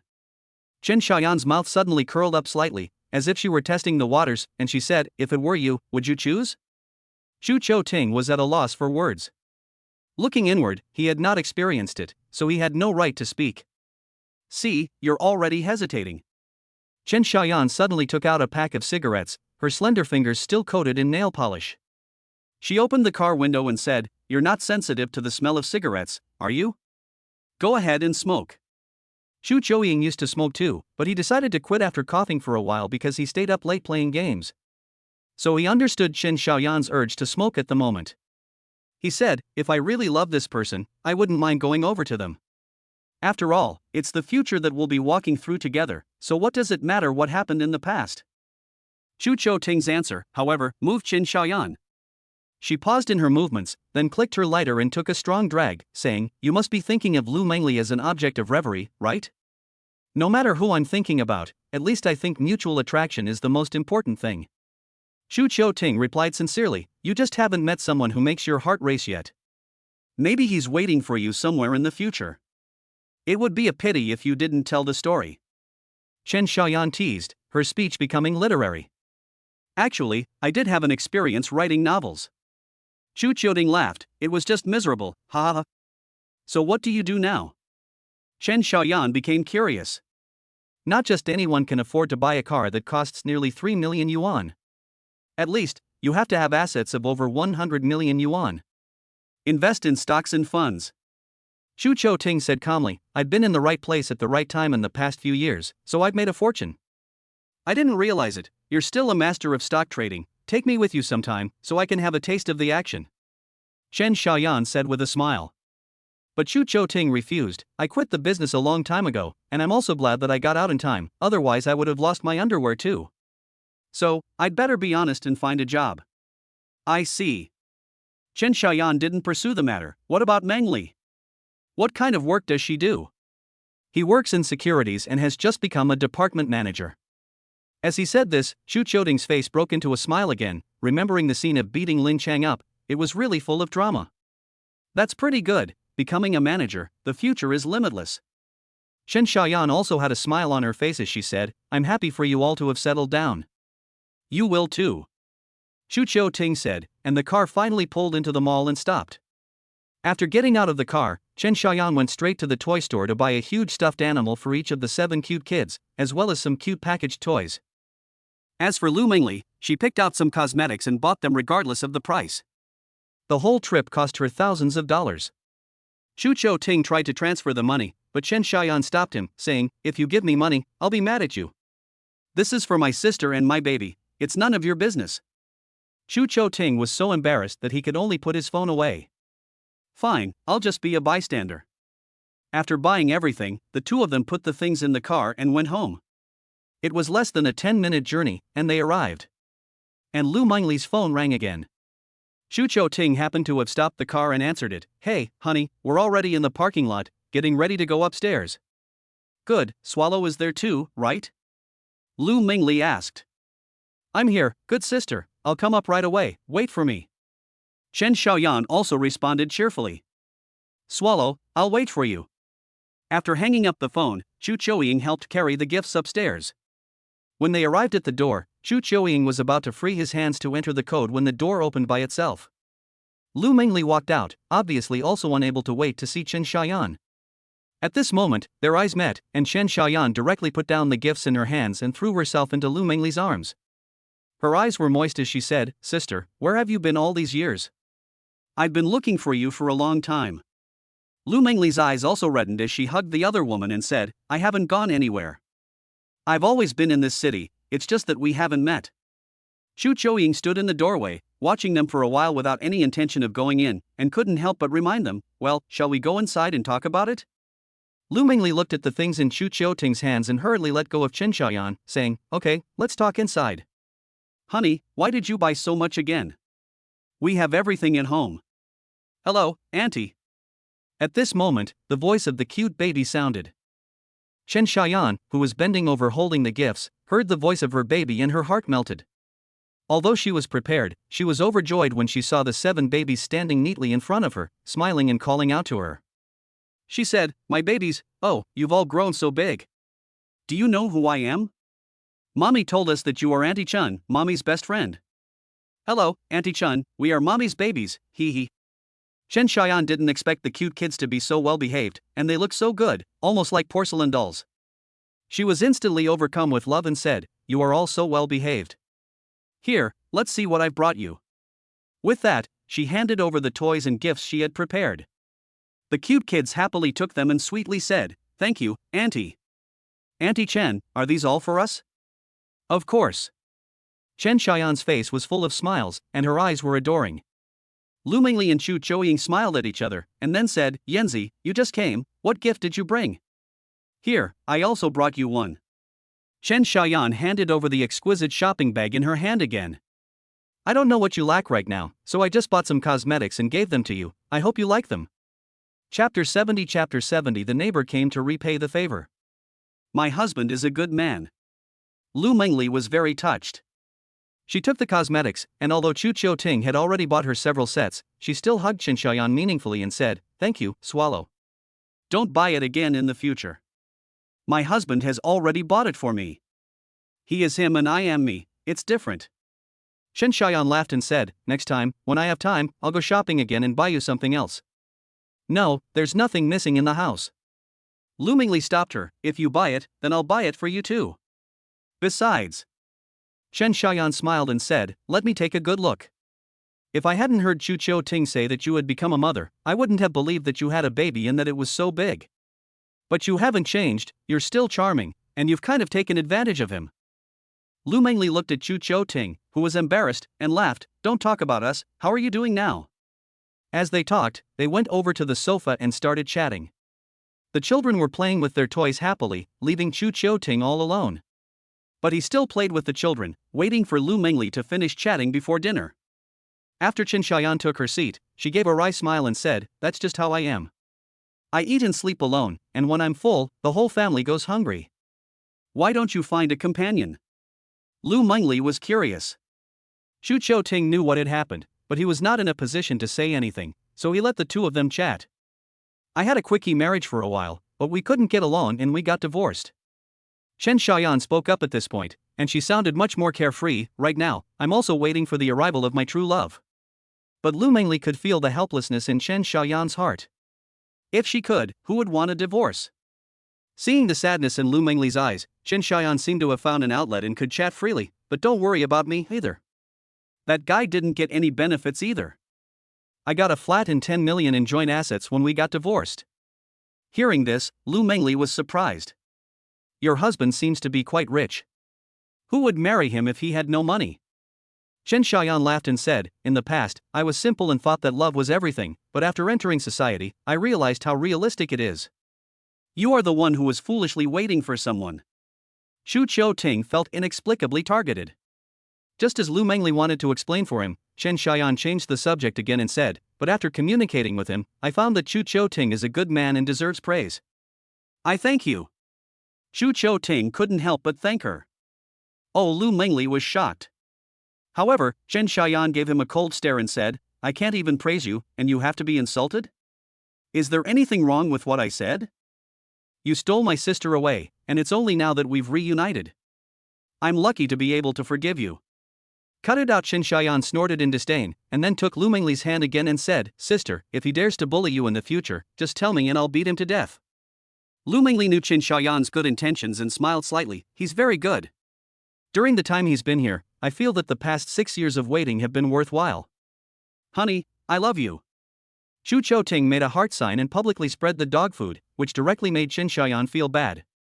Daddy, I love you too. Mommy, Daddy, we all love you. The cute kids also suddenly put down their toys and started to make the heart sign like Xu Qiuting. Chen Xiaoyan's heart was suddenly filled with countless emotions. My darlings, do you love me? Yes, we do. Thank you, Auntie Chen. Sia. The little ones were quick to respond, and Chen Xiaoyan's wounded heart was healed. Good, next time I'll bring you something delicious and fun. Chen Xiaoyan was satisfied, and generously gave the little ones her word. The children suddenly became very excited. Knock, knock, knock. At that moment, there was a knock at the door. Everyone looked over at the same time, but they were all puzzled. Xu Qiuting got up and said, I'll get the door, you continue chatting. San Bao and Wu Bao also followed Xu Qiuting's ass, and when Xu Qiuting looked through the peephole to see what was going on outside, his expression was slightly shocked. Lu Mengli was paying close attention, so when she saw Xu Qiuting's surprised expression, she was curious and asked, Honey, who is it? Xu Qiuting laughed helplessly and said, An acquaintance from the same building. With that, he opened the door. Afterwards, with Lu Mengli looking on, Xu Qiuting invited the other person in. There was a woman holding a baby, and a man walked in with them. In addition to them, there were also several property managers. Seeing this, Lu Mengli knew what had happened and hurriedly got up and explained to Chen Xiaoyan, Swallow, you sit here for a while, I'll entertain them. Who is it? Chen Xiaoyan was also intrigued. What was the matter that so many people had come? And a silk banner? After inviting everyone into the house, Xu Qiuting laughed and said, You come in and sit, I'll make you a cup of tea. The woman shook her head and said to the woman, No, Mr. Chu, we have come especially to thank you and your wife. Thank you for saving my husband. The man also handed over the silk banner in his hand and said, Benefactor, I heard about what you did yesterday. If you hadn't pulled me back from the brink of death, I would probably be lying in the morgue by now. So, after my wife explained, I came especially to thank you. Your kindness is beyond words, and there is no way my family can repay you. After a pause, the man's eyes welled up with tears, and he continued, his voice breaking, I discussed this with the property management and decided to come and thank you in person. And these gifts, they're just a small token of our appreciation. I hope you don't mind. You're too kind. Xu Qiuting called out, Brother, sister-in-law, we're all from the same community, and it was a small favor for me. You don't have to do this. I can accept the banner, but I'll pass on the gifts. Thank you, benefactor. The man finally couldn't hold back any longer, and after handing over the silk banner, he was about to kneel down. Xu Qiuting was scared and quickly helped him up, saying, Brother, what are you doing? Get up. However, the property management staff just smiled and said, Mr. Chu, just accept their goodwill. It was because you stepped in and placed a bet that they were able to save an entire family. Although there is gold under a man's knees, you are their surrogate parent, and it is enough to bear this kneeling. Chapter 71 A banner of community hero, a toast to the matchmaker. Xu Qiuting, however, felt that the man's actions were undeserved, and even under the persuasion of the property management, he still used his own brute strength to lift the other person's body up. Then he laughed again and said, Brother, get up and talk about it. Lu Mengli also came to Xu Qiuting's side and said to the couple, Brother and sister-in-law, this is absolutely not allowed, the children are still here, get up quickly. At this point, Chen Xiaoyan finally understood a little, and looked at the door in surprise. She also came over and looked at everyone without interrupting. After the man stood firm, the woman, holding the baby, said with gratitude, Mr. Chu, if you don't accept the gift, we will never feel at ease in this life. Okay, we accept your kindness, but don't bow again, I'm afraid it will shorten your life, huh? Chu Qiuting laughed again and said, come in and sit for a while. We won't disturb you anymore. The woman saw that Chu Qiuting had accepted her goodwill, so she glanced at her husband and said, after he woke up and felt slightly better, he insisted on coming over to thank you. I couldn't convince him otherwise, so we came together. The man also looked to be in his 30s, and he was considered to have married and had children late, so his complexion had not yet improved. Chu Qiuting felt that his body was still weak when he shook his hand just now, so he smiled helplessly and said, brother, go back and rest quickly. If you fall ill again, it will be our fault. Benefactor, this has nothing to do with you. I came here of my own accord. The man sighed, thinking back, I'm still scared. At the time, I also thought I was dead, but I didn't expect to survive. No matter what, I had to come and thank you as soon as possible, otherwise I wouldn't feel at ease. After he finished speaking, he looked at the children again and grinned, Benefactor, I didn't realize you had so many children at home, and I didn't bring enough gifts. Chu Qiuting didn't know what to say either. This man was still being too polite. Lu Mengli, however, laughed and said, no, the children all had fun, so don't worry about it. Well then, Benefactor, we'll be going now. We're sorry to have disturbed you. The woman also said politely. That's fine, you go slowly. Chu Qiuting did not try to stop them, and let them leave. When they reached the door, the property management also took out a silk banner and said, Mr. Chu, this is a silk banner of heroes that our community has made for you alone, please accept it. Another property management also said, now you are the great hero of our community, everyone praises you. After you went back yesterday, even the captain of the fire brigade, after pumping the water and looking at the topography of the garage, sincerely admired your courage. They said that if they had gone in to rescue someone in the rain, their lives would have been in danger. We all gave you a thumbs up when we heard that. As they said this, they made a gesture, their faces full of admiration. The underground car park is indeed a little different in terms of its structure. It is a 3-ring road that leads to the car park. The ring roads have been flooded by the rain, and to rescue someone, you must have sufficient water tolerance and the ability to hold your breath. Even the firefighters, who are so well trained, have made such a statement, so you can see how dangerous it was. Lu Mengli also secretly squeezed her fists for Chu Qiuting. Fortunately, he was safe and sound, and she was also glad to have rescued someone. But if it happened again, Lu Mengli would never let him do it. Rescuing people is a good thing, but if it costs you your life, it's not worth it. Everyone has selfish thoughts, and she is no exception. After accepting the silk banner presented by the community, Chu Qiuting once again watched them take the elevator to leave. After everyone had dispersed, and the young children had also learned some of the situation, they suddenly said with smiles on their faces, Daddy is a big hero. The silk banner they presented read brave and selfless, saving the needy and the endangered, like jade in the snow. Am I right? And this one, I can read too, let me read it. Lu Bao also had a touch of wisdom in his eyes as he said, Thank you Mr. Chu for your heroic rescue, you are the heroes of our community. Chu Qiuting had already seen the banner, so he also remembered the content. When the cute kids all read it out word for word, their eyes became surprised. He didn't expect that a 5-year-old kid could recognize so many characters. He glanced at Lu Mengli, this is definitely her doing. My dears, you are so good, you even know all these characters, you are so clever. Chu Qiuting said, picked up Lu Bao and praised him. Kiki, Lu Bao smiled proudly and said, Daddy, it's all because Mummy taught us. Lu Mengli also smiled with relief and said, but it's also because you worked hard and studied hard, and it wasn't in vain for Mummy to insist on teaching you to read and write. Chen Xiaoyan on the side was also full of amazement. Whether it was Lu Mengli's teaching and educating, or Chu Qiuting's heroic deeds of saving people, they had completely touched her. You two are really a perfect match. Chen Xiaoyan sincerely said, Chu Qiuting, now I am completely impressed. It was not in vain that I took Lu Mengli out and introduced her to you that one time. Chu Qiuting glanced at Lu Mengli, then laughed and said, for this matter, I must properly toast you, the matchmaker, at dinner later. Lu Mengli also saw that it was getting late, and the food was getting cold, so she invited everyone to go inside and said, let's eat first, and we can chat while we eat. Fine. Chen Xiaoyan also agreed with a hearty okay. The group went inside again, and then they all went to the table. Chu Qiuting had bought beer, but he didn't usually drink much, and since he had to drive, this was the only opportunity he had to drink. Chen Xiaoyan also didn't drive, so they could drink as much as they wanted. Menghua and Lu Mengli, on the other hand, were not suitable for drinking, so they replaced it with drinks. At the dinner table, there was one more person, which made it even more lively. Menghua was also having a great time eating the food that Lu Mengli had made. After Chen Xiaoyan tried a bite of the cola chicken wings that Lu Mengli had made, she immediately praised them. "Sis, I didn't realize that your cooking was so good. I remember that you used to not even touch the cooking, but it seems that being married really makes a difference." "That's right, and you're not even looking at whose wife you are." Chu Chou Ting slurped up the deboned cola chicken wings and became smug. But Lu Mengli looked at Chu Chou Ting and laughed. "Swallow, when it comes to cooking, your father is still better than me." "What?" Chen Xiaoyan was shocked again. "You mean Chu Chou Ting is a better cook than you?" The cute kids also chimed in. "Daddy's cooking is delicious. Yesterday we had the king crab that Baba made, it was delicious." Sanba was even more shocking. "Auntie Chun, it's because Baba and Mama's cooking is so good that they've raised us to be so plump and healthy, hee hee." Chen Xiaoyan was a little unconvinced. "Is that true?"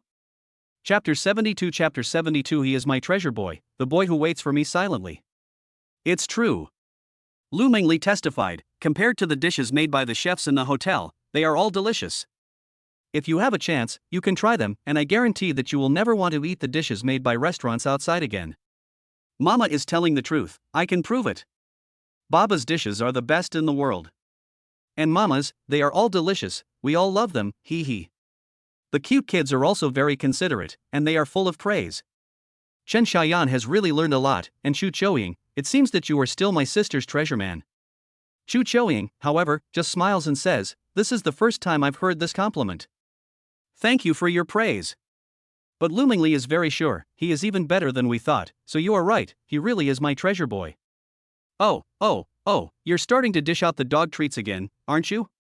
Chen Xiaoyan teased. "I really can't praise your husband, it feels like I'm praising you. Look, your mouth is about to lift up to the sky." Lu Mengli blushed, but she looked at Chu Chouting happily, her eyes full of deep emotions. "That's for sure." Chu Chou Ting, however, came to Lu Mengli's rescue, and the couple sang in unison. "You praising me is equivalent to praising her, so in the future you have to praise me more often, so that your sister will also feel more flattered." "Ha ha ha. You'd better not." Chen Xiaoyan and Chu Chou Ting, however, didn't get along well, and said, "You're going to float up to the sky just because I praised you a little. Sister, let me tell you, in the future you can't keep indulging him. If you want to win over a man, you have to be ruthless." Seeing that Chen Xiaoyan was starting to be malicious, Chu Chouying said nonchalantly, "How mean? Like you, showing your teeth and claws?" "Shut up." Chen Xiaoyan was furious, but Lu Mengli couldn't stop laughing. "Swallow, to be honest, with your personality, it's probably hard to find a man who can hold you. You have such good conditions, if you were a little gentler, you might have a lot of men chasing after you." "Don't, that's just my personality. If you can't stand it, don't mess with me." Chen Xiaoyan is also full of character, and coupled with being a rich woman, she does have enough capital to shout. But she would never have thought that one day in the future, she would really meet a man who could subdue her. More to come.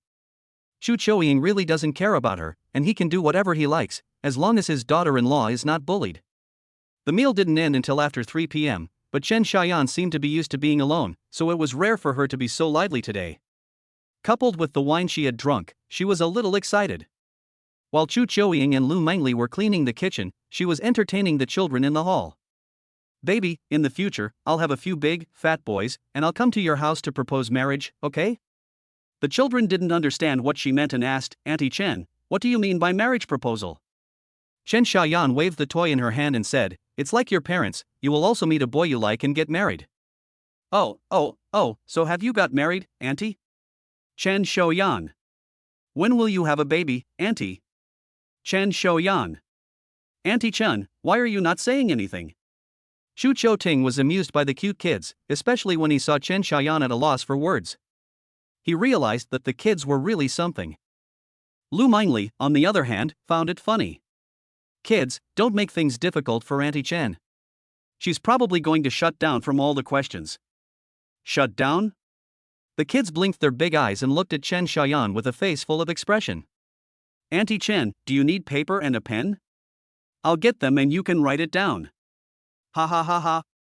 Chu Chou Ting couldn't hold back any longer and burst out laughing, thinking that the babies were so cute.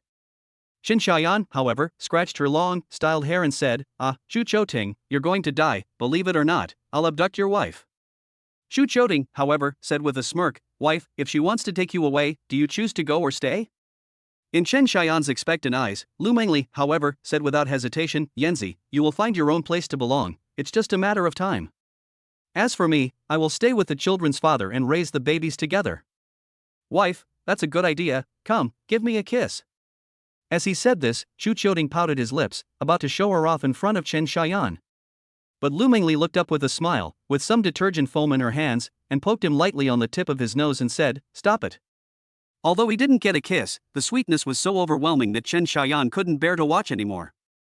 Sibao also brought a marker and some white paper, and shouted at Chen Xiaoyan, Auntie Chen, here's the pen and paper you wanted. Chen Xiaoyan wanted to die. You family, are all bullying me, right? Chen Xiaoyan blew her bangs and then said unconvinced, if I had known, I would have had a child with that bastard. Lu Mengli, however, wiped the foam from the tip of Zhu Qiuting's nose and walked over to accompany Chen Xiaoyan, sincerely saying, having a child is not a matter of emotion, and it's not that easy. I think you're doing fine now, you haven't changed at all, and I'm actually very happy for you. At least, it proves that Chen Xiaoyan is exactly the same as she was 6 years ago, carefree and unrestrained. Shouldn't life sometimes be a little more carefree? Oh, you understand me, sister, give me a hug. Chen Xiaoyan pouted. She leaned her body against Lu Mengli's, but suddenly a tear fell from the corner of her eye. Although she acted like she didn't care, who understood her loneliness? Lu Mengli patted her on the back and said, in the future, if you're bored, come and find me to play. At least I can keep you company and talk about your problems, and you'll have the babies with you. Auntie Chen, don't cry. Bao handed her a tissue and wiped her tears away, saying, we're all here for you. Chen Xiaoyan couldn't hold back any longer, however, and burst into tears, sister, I hate that bastard to death. I hate him so much. Why is he treating me like this? It turns out that there was a hurdle in her heart that she could not overcome. Lu Mengli finally figured out the reason for the divorce. In this world, there is never a shortage of third parties. It is really difficult for someone to keep their promise and wait for someone in the same place, and to love each other unwaveringly. Lu Mengli was also full of emotion, gazing at Zhu Qiuting. His tall and majestic back, but a happy smile suddenly appeared on his face. You will meet a man who treasures you. Lu Mengli comforted softly, he will also be like Zhu Qiuting, waiting for me. You have to work hard to find the one who is waiting for you. Menghua didn't understand all this love stuff, but she knew Chen Xiaoyan was crying. So they all gathered around her and said, Auntie Chen, don't cry, we will protect you. Chapter 73 Menghua wants a mobile phone. Should she buy it or not? Chen Xiaoyan cried even more bitterly. But she was also comforted psychologically. When she got tired of crying, she became optimistic again. She sniffled and said, Auntie is fine, the babies are really good, thank you. Menghua looked at the tissue paper on the table and saw that they had used up half a pack. However, they all smiled and said, Auntie is smiling. Lu Mengli also let out a sigh of relief and said, there's nothing we can't get through. Everything will be fine. Zhu Qiuting also came over to comfort her, saying, Mengli is right. Look at us, we've waited 6 years for the bitter end to be followed by the sweet. You will also find the love of your own. Zhu Qiuting, you finally said something that makes sense to me. Chen Xiaoyan broke into a smile and said, treasure Mengli. A girl like her, you won't meet one in your whole life. That's right. Zhu Qiuting laughed, who can give birth to sevens? Lu Mengli was jealous, stop it, it's all your fault.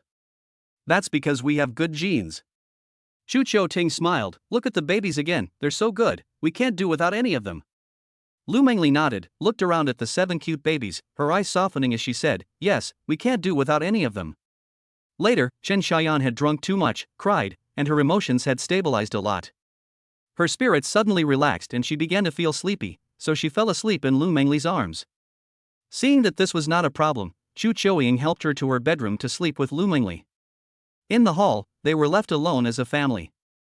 Lu Mengli felt emotional. In the past, Swallow had a very lively and cheerful personality, and she defended me everywhere. I never imagined that her heart was also full of things. No one has an easy life. Zhu Qiuting can only conclude that some people just don't want to show it. And you? Are you tired of taking care of me and the kids? Lu Mingli is also worried that Chu Chou Ting is just forcing himself to be happy, and is afraid that he might have psychological problems. But Chu Chou Ting has never been happier. How come?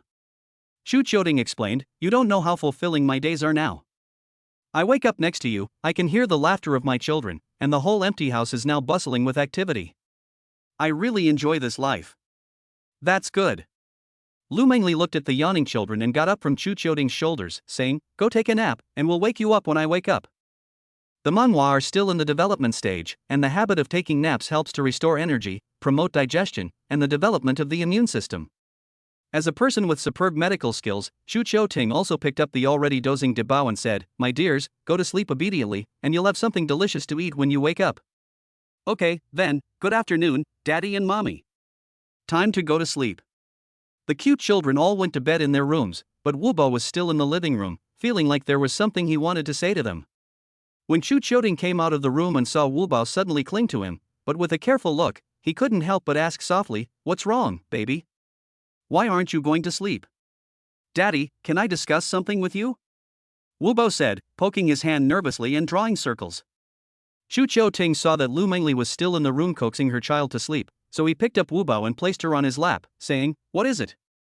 Tell me, and let's see if I can do it. It's just that I want a cell phone. After Wu Bao finished speaking, she looked expectantly at Chu Chou Ting's reaction. You want a cell phone? Chu Chou Ting laughed and said, what do you want a cell phone for, honey? I can buy it for you, but you have to tell me why. Although the cute kids are very sensible, when it comes to electronic products and the like, Chu Chou Ting is afraid that Wu Bao will also learn bad habits, so he must ask the reason. If it is not too much, Chu Chou Ting will buy them whatever they want. It's just that I want to play games, Wu Bao said, feeling guilty and adding, Daddy, don't tell Mummy. From the look on her face, she was obviously also afraid of being scolded by her parents for playing games. You want to play games? Chu Chou Ting then realized that they were still at an age where they were innocent and curious about everything, so he thought for a moment and said, of course you can, and I support it, but I want to ask Wu Bao a question, okay? Okay. Wu Bao replied in a soft voice. When you were away before, did you ever want to ask Mama to buy you a mobile phone or smartwatch? Chu Chou Ting asked with a smile. Wu Bao, however, said without hesitation, yes. But we both know that Mama doesn't have any money, so I didn't dare to say anything. Ha, so you dared to say it because you saw that Daddy has a lot of money? That's the impression that Chu Chou-ying has given the children these past few days. He has bought them clothes and toys, and they have moved into such a nice house. They eat fish and shrimp every meal, so they have the impression that he is very rich. Wu Bao, however, nodded gently and said, Daddy, if you don't have any money either, then I don't want it. Daddy will buy it for you. Chu Chou-ying understood her after learning the reason. After all, she was a sensible child. However, there was one request. Daddy, what is it? Wu Bo was excited, her eyes wide with curiosity. Dad will buy you each a mobile phone, and will also buy a game console for the house. We can play games together with Mum in our spare time. Chu Chou Ting had also considered many things and felt that the children could try it, so he said with patience, but we have to set a time limit for playing games, so as to avoid the decline in eyesight caused by mobile phone radiation. If you promise to play games for no more than an hour a day, then Dad will promise to buy you one. Wu Bao did not hesitate to agree, saying, yes, Daddy, no problem. We pinky swear. Okay, let's pinky swear, then it's settled. Chu Chou-ying also beamed with fatherly love, pinky swearing with Wu Bao. When Lu Mingli came out, she saw Wu Bao still playing with Chu Chou-ying, and couldn't help but ask curiously, what were you two whispering about that you didn't want Mommy to know? Wu Bao instantly flinched. Chu Chou Ting saw that Wu Bao was nervous, but he said without any hesitation, I'm going to buy the children cell phones and game consoles so that they can play. Otherwise, every day at home they just watch TV and have no other entertainment, so I want to give them some interesting activities. Buy cell phones? Lu Mingli looked at Wu Bao with some surprise and said, Baby, was this your idea or everyone's idea? Wu Bao instantly became apprehensive, and it was all shown on her face, as if Lu Mingli had seen through her little mind. Chapter 74 Chapter 70 For the surprise brought by the cute baby is really a great bargain. Chu Chou Ting only reacted at this time. As they say, the mother knows the child best, and Wu Bao's little mind was instantly seen through. It seems that the idea of buying a mobile phone was not necessarily Wu Bao's idea. It's just that usually, Wu Bao is the leader, so now she's being pushed forward by the other Meng Bao to take the lead. Unwittingly, he laughed. Mom, it's really my own idea. I want to play games, so I asked Dad to buy it for me. Wu Bao's eyes darted. It can be seen that she is still protecting her sister. Wu Bao, lying is not a good thing to do. Lu Mengli was not angry, although the Menghua were very understanding, but nobody is perfect, let alone children. And Lu Mengli also knew that Wu Bao was doing this for the sake of the other Menghua, and would rather take the blame himself than tell the truth. Mommy, Wu Bao is about to cry. Chu Chou Ting, however, immediately tried to calm her down. Baby, mommy and daddy just want to understand the situation, we're not blaming you. So just talk to mommy. Do you want the phone for yourself, or do you want it for everyone? We just pinky promised that daddy would buy you a phone, so even if you tell us now, mommy and daddy won't go back on our word. Wu Bao hesitated. After all, she was still a child, and her mind was not that mature. Mommy, I want a cell phone. Bao, however, was lying in the corner of the room, watching the lone fighter in the hall, and confessed, I want to buy a cell phone for mommy. Upon hearing this, Lu Mengli was instantly surprised. Xu Qiuying also never expected Bao to say such a far-reaching thing. Why buy a cell phone for mommy? Xu Qiuying said with a smile, mommy has her own cell phone? Bao, however, had his hands behind his back, and his big, watery eyes said, because mommy's phone doesn't work. Just today, I saw mommy trying to call daddy, but she couldn't get through. And it's not just this time, either. Mommy's phone has been used for years. Usually when we're at home, mommy lets us play little games on it, but it always gets stuck. So I thought Bao should ask daddy to buy mommy a new phone. Mom, don't blame Wu Bao or Bao, we all want to buy you a phone, but we don't have any money. They said this, each holding a piggy bank in their hands, and handed them to Chu Qiuying. I don't know when, but they all came out. Looking at the piggy banks handed over, Chu Qiuying looked at Lu Mengli in shock. The other party was also extremely surprised and said, babies, where did you get the money? This was something she had never known, and she hadn't noticed the piggy bank. It was obvious that they had hidden it very well, not wanting her to know. Suddenly, as if remembering something, she widened her eyes and said again, usually, the pocket money that mom gives you, and the money you get for eating, you haven't even eaten it? Mom, this is what we've saved together, there's more than 200 yuan, I don't know if it's enough, we'll give it to dad now, so he can buy you a mobile phone. The children explained. At this moment, Lu Mengli's eyes welled up. The children had their own little thoughts, but they had always been thinking of her. 200 yuan in pocket money was more than enough. Because only Lu Mengli knew for sure that when she was busy at work and didn't have time to cook, she would give them money to buy their own food. Naturally, the money she could give was not much. For a meal, Lu Mengli would give the 7 cute kids as much as 50 yuan, or as little as 20 or 30 yuan. Basically, it was all used for breakfast, but she never expected them to save it and save so much. At this time, her mood was beyond words. She came to Bao's side and waved to all the cute kids. The cute kids all walked over, and Lu Mengli also opened her arms to embrace them, saying softly, my darlings, thank you for thinking of your mommy, but mommy's phone is working. How about this pocket money? You keep it and save it for yourselves, and take it out when you need it, okay? Chu Chou Ting also spoke up at this time. Baby, I will buy mommy a cell phone. It was my fault for not thinking it through. I will keep all this money. Chu Chou Ting was also very moved and said, in addition, I will also buy you computers and cell phones, as I promised Wu Bao. Since you love your mother so much, I will cook for you tonight and show you what I can do, with chicken drumsticks. The children immediately cheered. Lu Mengli did not persuade Chu Chou Ting to do this, but she still wanted to remind the children in advance, my dear, I don't object to your father buying you a mobile phone, computer and game console, but you will soon be going to school, so you can only play after you have finished your homework. Can you do that? Yes. The cute kids answered in unison. Then it's settled, let's make 3 rules. In the future, if any of the babies don't listen, the other babies will supervise and then punish them. Chu Chou Ting must set down the rules, otherwise he is worried that in the future the cute kids will not be self-disciplined, and there will be big problems if they are dealt with again. Mommy, what kind of punishment? The cute kids suddenly became nervous. Lu Mengli, however, looked at Chu Chou Ting and said with a smile, if any of you violates the agreement, you will be punished by having your mobile phones and computers confiscated. If you all abide by the agreement, then I will have a reward for you too. The children instantly perked up and answered without hesitation, yes, Mom, we can do it. That's fine. Lu Mengli was still thinking about the heavy 200 yuan bill and couldn't calm down at the moment, saying, "You can all keep this pocket money, and when I become capable in the future, I will give you a little more." "Mommy, we don't need it, hee hee," the cute kid said without a care in the world. It was only at this time that Chu Chou Ting understood how difficult it was to take care of children.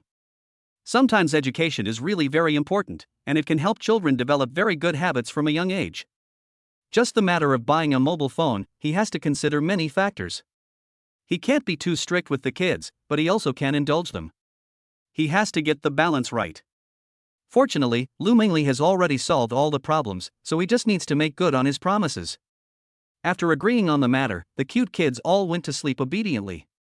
After they were alone, Chu Chou Ting took Lu Mengli's phone and noticed that it was a bit laggy, and it took a few seconds to open WeChat. "I've already bought the phone, and you can have the same model as the kids." Chu Chou Ting laughed and said, "Now that our financial situation has improved, don't be reluctant to spend money. If the kids hadn't mentioned it, you would still be using it." But I saw Lu Mengli take the phone back and say, "It's not like it doesn't work, just make do with it." Chu Chou Ting put his arms around her and sighed, "Wife, you really gave me a bunch of wonderful daughters. I've got a great bargain in life. Yes, I never thought that these treasures would bring me such a big surprise." Lu Mengli was also full of guilt towards her children. She had not given them the best life since they were young, so she vowed secretly that she would definitely spoil them even more in the future. Chapter 75. In the 75th chapter, when you encounter a road rage patient, just use your fists to solve it. After spending some time alone with Lu Mengli, Chu Chou Ting decided to go out and buy some groceries. Although he had bought a lot of ingredients before, he couldn't keep up with the large population, so he was going to go stock up again. Since the cute kids had already gone to bed, Chu Chou Ting asked Lu Mengli, "Do you want to come with me?" "Okay." Lu Mengli had never gone out shopping alone with Chu Chou Ting before, so she took the opportunity to get to know him better. "Then let's go in the Maserati, you drive." Chu Chou Ting laughed and said, "Let's try out the new car." Lu Mengli had driven a few times by now, but she was still a little nervous. "It's such an expensive car, will it break if you hit something?" "No, it's insured," Chu Chou Ting laughed, "and I trust your driving skills." After some more persuasion, Lu Mengli agreed. When she arrived at the garage, she felt as if she were in a dream, seeing the business car parked next to the Maserati. The events of the past few days had been beyond her imagination. She could not believe that she had gone from being heavily in debt to being able to drive a multi-million-dollar car, and it was all thanks to Chu Chou Ting. She had never imagined that the little boy she once knew would have so much energy. Even she was fascinated by the bullet-shaped hood and the Spider-Man-like taillights. After getting in, Lu Mengli instantly felt that it was completely different from the Mini. The visual impact of the interior decoration of the luxury car was indeed quite large. Chu Chou-ying sat in the passenger seat and told her to try starting the car. After figuring out the interior structure, Lu Mengli started the car, and the exaggerated exhaust sound immediately sounded, but it was so pleasing to the ear. "Depart." Chu Chou Ting knew that Lu Mengli was still not familiar with the surroundings of this community, so he turned on the navigation system for her. After that, with the road still a little damp, Lu Mengli drove carefully as they set off. When they got to the entrance of the community and the guard let them through, he looked at Chu Chou Ting and Lu Mengli driving their new car and couldn't help but sigh, "You bought a car again? I thought it belonged to someone else before." Chu Chou Ting laughed and said, "It's just a car, Grandpa. Was your house okay last night during the typhoon?" "Nothing happened." The old man smiled and said, "It's you who have become the celebrity of the community. Where are your children?" Since the old man had helped Chu Chou Ting once before, their relationship was no longer just a nod of the head, so they chatted a little more. "Yes, they're sleeping. I'm going out to buy some groceries with my wife," said Chu Chou Ting with a smile. "Go ahead then, have a safe trip." The old man was a practical person and waved with a smile. Lu Mengli also smiled politely at him, and then followed him as the automatic landing gear slowly rose and drove off. Once they were on the road, Lu Mengli was already familiar with the operation of each gear. She rolled down the window and felt the weather after the typhoon. It was about to sunset, but the air was very cool. Lu Mengli's hair was also lifted by the wind. When Chu Chou Ting looked at her sideways, he could not find the slightest flaw. She was very beautiful, and she was magnificent in the setting sun. "Don't look at me like that." Lu Mengli suddenly blushed and looked at the scenery outside. "No matter how beautiful the scenery is, it's not as beautiful as you." Chu Chou Ting was speaking cheesy romantic lines, but Lu Mengli was very touched. With a quiet smile on her face, she turned on the Bluetooth music and played a relatively soothing song while waiting for the traffic light. A song called Ningxia seemed to represent her mood at the moment.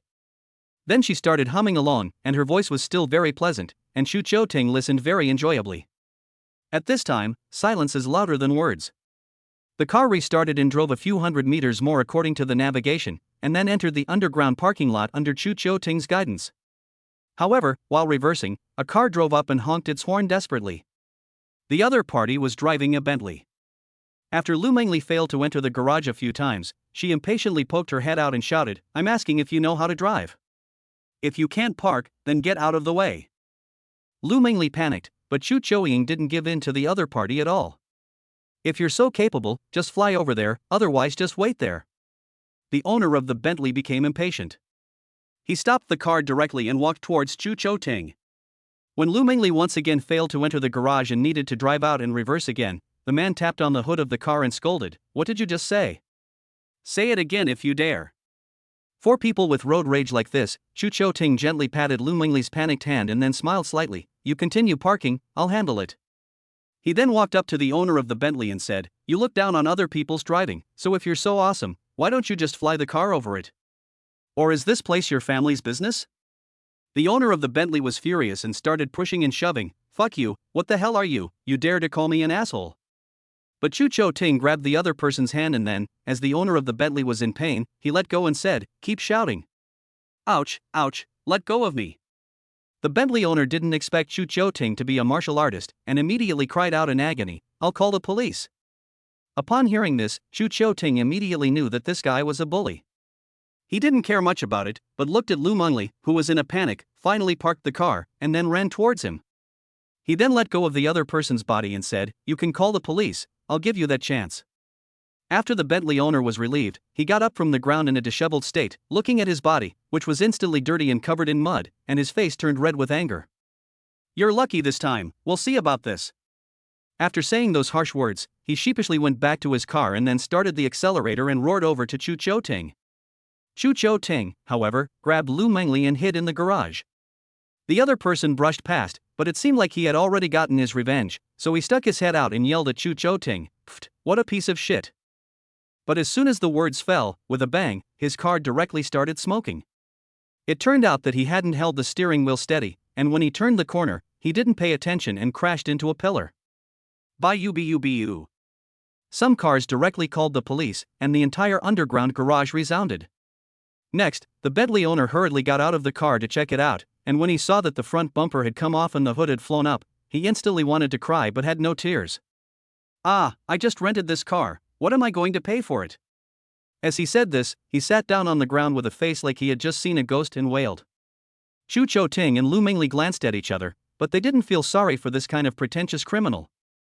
However, just as they were about to go upstairs, the Bentley owner suddenly blamed Chu Chou-ting for all this misfortune. Staring at Chu Chou-ting's back, he suddenly shouted, "You guys, stop right there."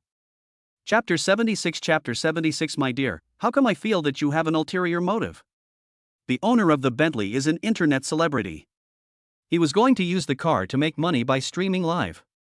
He had seen tutorials online before, where many people who drove BMWs or Mercedes-Benzes said that they were previously in debt, but then earned enough to buy a BMW in just 1 month by streaming live. Then they put the car in front of the camera, started posing for the camera, used the persona of a wealthy person to trick the audience's curiosity, and slowly fleeced them. But unexpectedly, before he could start, he got into a big trouble, which can be described as losing his wife and losing soldiers. Even if he sold everything he owned, he still couldn't pay for the Bentley's repair. So, in the end, he took all his anger out on Chu Chou-ting.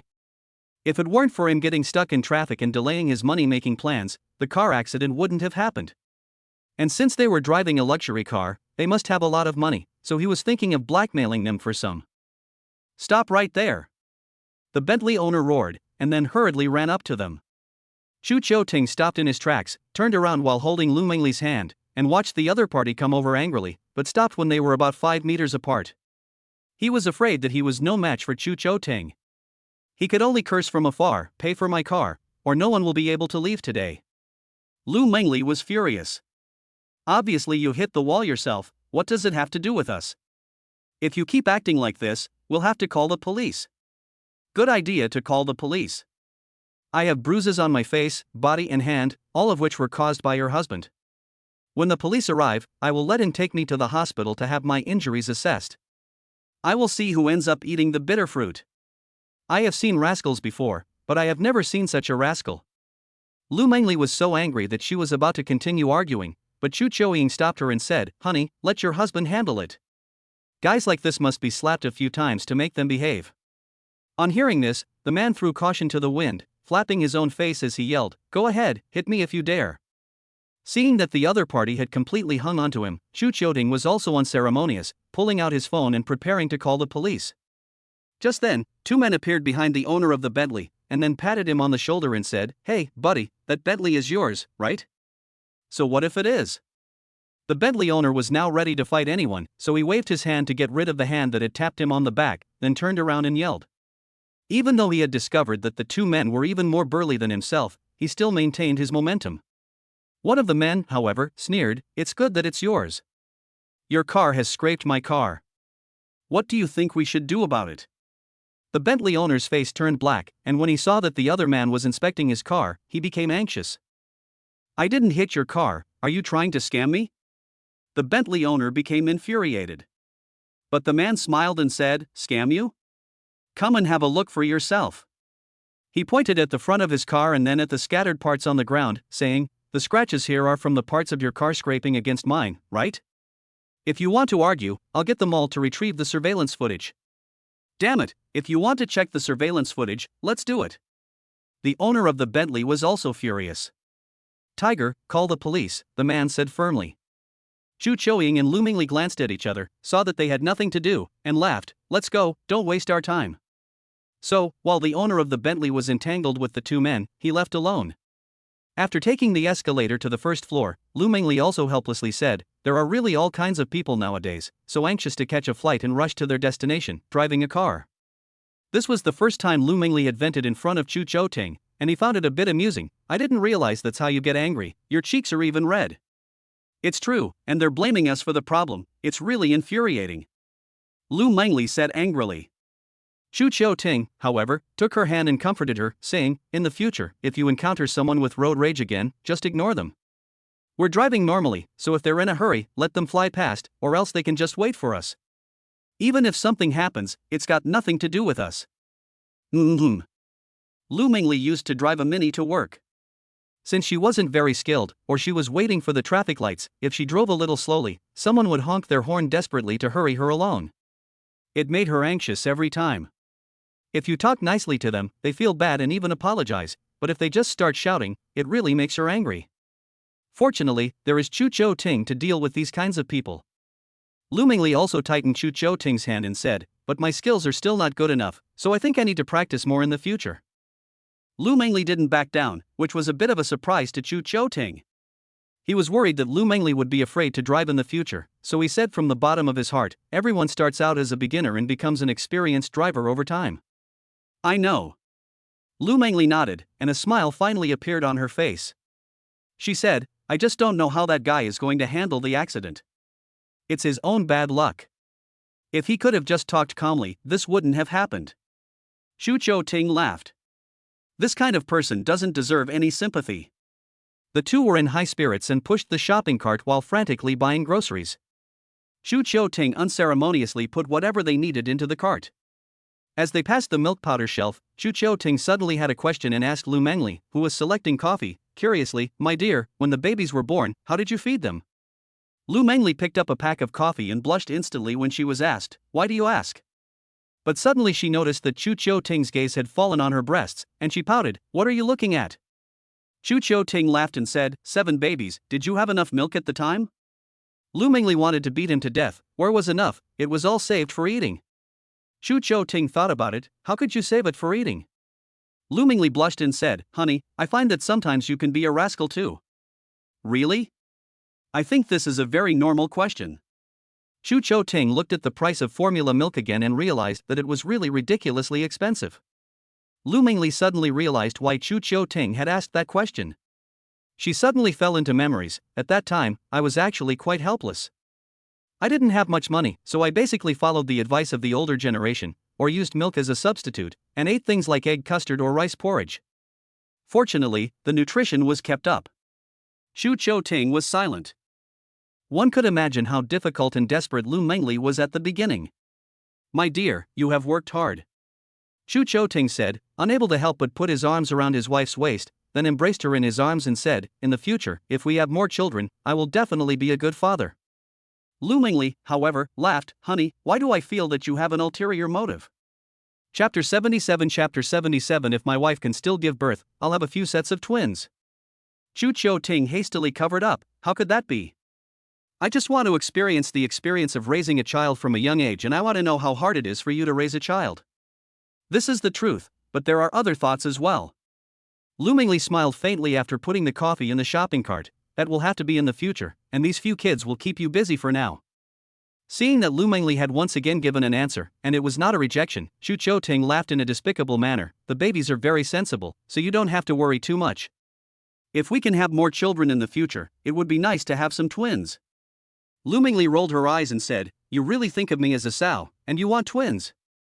But after a pause, she laughed again. "But you can consider having a boy." Xu Chou-ting, however, was very satisfied and said, "You are still the thoughtful one."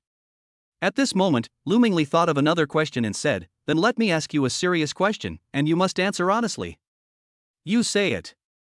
Xu Chou-ting seemed to guess what Lu Mengli wanted to ask, and while pushing the cart continued walking towards the shopping area, he waited for the question. "Will you favor boys over girls?" After Lu Mengli asked, although she didn't believe that Xu Chou-ting was like that, she still had some concerns and needed Xu Chou-ting's answer to feel at ease. "Of course not, I like both boys and girls," Xu Chou-ting added, "and even if there are only these few treasures, I will love them for the rest of my life." After a pause, Xu Chou-ting continued, "In fact, I am already very satisfied now, being able to spend every day with you, I am the happiest man." You can tell that Xu Chou-ting is sincere, and Lu Mengli smiled lightly on her face. "Then let's not have any more children, you won't be angry, will you?" Xu Chou-ting directly put his arm around Lu Mengli and they were all lovey-dovey in the shopping mall, not afraid of being seen by others. "You have already given me 7 treasures, how would I be angry? On the contrary, I can't wait to take care of you." Lu Mengli felt a burst of joy in her heart, but she was still a little shy and said, "Don't mess around, it's not good to be seen by others, there are still surveillance cameras here. Give me a kiss." Xu Chou-ting, however, was not shy and kissed Lu Mengli's cheek, then smiled contentedly and said, "Let's go, see if there's anything else we need to buy." "Okay." Lu Mengli's cheeks flushed as she watched another couple pass by, and she followed Xu Chou-ting away a little embarrassed. Before they had gone far, they heard the boyfriend of the couple say to his girlfriend, "Honey, let's have a kiss too." "Get lost." The woman, however, was disgusted. "When you can fill up the shopping cart." The man looked at Xu Chou-ting's shopping cart, which was almost full, and gave up the idea directly. Lu Mengli, however, burst out laughing, thinking that their way of getting along was really special. But she also understood very well the way women think. After all, they are living in a materialistic era, and everyone wants to live well. Lu Mengli was no exception, and once she had to bargain with the vegetable stall owner for $50. However, the appearance of Xu Chou-ting has greatly improved her quality of life, and she feels fortunate. Therefore, don't advise others to be kind without experiencing their suffering. After the shopping trip was over and the bill was settled, the trip had also cost more than 3,000 yuan. Lu Mengli wanted to pay the bill, but Xu Chou-ting took it. Basically, it was all food, with seafood being on the expensive side, plus a variety of ingredients and household goods, as well as snacks for the kids, which made Lu Mengli wonder if the cashier had made a mistake. After calculating with a long shopping list, Lu Mengli could only bitterly laugh. "Honey, this money really doesn't last. If it weren't for the funds rewarded by the system, Xu Chou-ting would also feel that the money doesn't last." In just a few days, he spent millions on everything. Fortunately, there was still more than 10 million in the balance, which was still enough to squander. This life is just spent on living, and it is enough for the family to live a comfortable life every day. However, Xu Chou-ting considered that his children still had to go to school, and he did not intend to let them live a simple life, so this amount of money was still not enough. The only way to get rich is to work hard. After putting the shopping bags back in the cart, the two of them went downstairs to get the car. After going down the escalator, they could see through the transparent glass that the owner of the Bentley was still arguing with the two men. He had also called the police, and the argument was ongoing. After Chu Qiuting and Lu Mengli walked over, the owner of the Bentley immediately pointed at Chu Qiuting and shouted, "It's him, he's also responsible, you go find him to compensate." Lu Mengli's heart tightened, afraid that Chu Qiuting would be held responsible for assault, so she firmly took Chu Qiuting's hand and said, "What now?" "It's nothing, let's put our things in the car first," Chu Qiuting said, and calmly walked to his Maserati, opened the trunk and put the things in. The police were investigating the surveillance footage and found that Chu Qiuting had indeed had a run-in with the Bentley owner before this. So they shouted at Chu Qiuting, "Sir, sorry to bother you, but we are investigating a car accident dispute." According to the statement provided by the perpetrator, when he was involved in a traffic accident, you also had a physical altercation. "Is this true?" Chu Qiuting nodded without any reservations and said, "Yes. Officer, you can see that he has admitted it. So for this traffic accident, including the damage to my car, does he have to pay compensation?" The Bentley owner seized the opportunity and desperately tried to explain. But the other police officer snapped, "Mr. Lee, calm down immediately. We will investigate this thoroughly." The Bentley owner immediately stopped talking. Chu Qiuting then continued, "Officer, is there a problem?" Lu Mengli was afraid that the matter would further expand and affect Chu Qiuting, so she couldn't help but speak up, "Officer, my husband was acting in self-defense. Even if he had a conflict with this person, the other person started it first, and my husband was forced to fight back." The police officer suddenly smiled and said, "Ma'am, don't be nervous. The surveillance camera shows that the male car owner did come down and hit the hood of the car when you were parking, and then shoved your husband. So we won't take any measures against you. We just want to make sure if you want to pursue responsibility from the car owner who caused the accident." Lu Mengli didn't expect things to take such a turn. After retrieving the surveillance footage, the police were actually on their side. I looked at Chu Qiuting in disbelief, and I saw Chu Qiuting smile and say, "Comrade policeman, we didn't suffer any losses either, so we'll let it go and not pursue responsibility. And this brother is busy enough right now, so we'll stay out of it." Then he continued, "Comrade officer, can we go now?" "Of course you can. Thank you for your cooperation. Please go slowly." After a brief inquiry, the police officer let them go. The dramatic turn of events caught the Bentley owner off guard. In the end, it was him who felt like he had been dealt a bad hand. He said with a bitter heart, "No, comrade policeman, it was clearly me who was beaten up, so how did it become my problem?" Chapter 78 Women understand women best, and best friends teach each other about lovemaking. Chu Qiuting and Lu Mengli left directly, too lazy to care about the other person's thievery, and just left it to the police to deal with. After the car pulled out of the parking lot, Lu Mengli sighed, "If he hadn't scratched the other person's car, they would have blamed it on us. People like that are bullies who are afraid of the strong. Show him some respect and he'll behave." Chu Qiuting, however, was unconcerned. "If that doesn't work, we'll call the police and let them deal with him. When we first went to the supermarket, I was worried that he would scratch our car." Lu Mengli couldn't help but think about it more, and even when she got in the car just now, she took a special look at the condition of the body. Fortunately, there was nothing wrong. As he watched her steady driving, Chu Qiuting rested his hands behind his head and said, "If it's scratched, let him pay for it. The insurance company will definitely come after him, and he won't dare not pay. Anyway, we won't lose out." Lu Mengli thought about it and put the matter behind her, taking it as a learning experience. Before long, the car entered the residential area. After carefully driving the car into the underground parking lot, Lu Mengli backed up again. This time, she was a little more experienced, and Chu Qiuting was also guiding her from the side. He just recited a mnemonic: "Turn right, put your left foot against the wall, look at the corner, and look 3 meters ahead." Lu Mengli followed the instructions and, with some experience, managed to park the car, even though there were still some problems with the reversing. After getting out of the car, she looked at her car body, which was tilted at an arc, and she couldn't help but smile wryly. It seems that driving skills still need a lot of practice. "It's not bad, keep up the good work, and once you get familiar with the steering wheel, you'll naturally be able to handle it with ease." Chu Qiuting comforted with a smile. After all, you can't rush driving, it takes years and years of driving. You'll be a master after driving a few more tanks of gas. Lu Mengli didn't back down, but nodded. She then helped Chu Qiuting lift the ingredients and they entered the elevator to the 13th floor. When opening the door, Chu Qiuting asked in particular, "Is your best friend sleeping at home tonight?" Lu Mengli shook her head uncertainly and said, "I don't know. If you want, we have plenty of rooms." When she finished speaking, she saw Chu Qiuting's strange expression. It was as if she had suddenly remembered something, and she blushed a little and said, Shu Ting, what were you going to say? Nothing. Seeing that he seemed to have read her mind, Shu Ting hurriedly covered up and opened the door and walked in. But Lu Mengli pouted, I haven't put anything away, I wonder if Swallow will find out. As soon as she finished speaking, Chen Xiaoyan popped out. She didn't know when she had woken up, and she came over with a glass of water in her hand and laughed, what did I find out?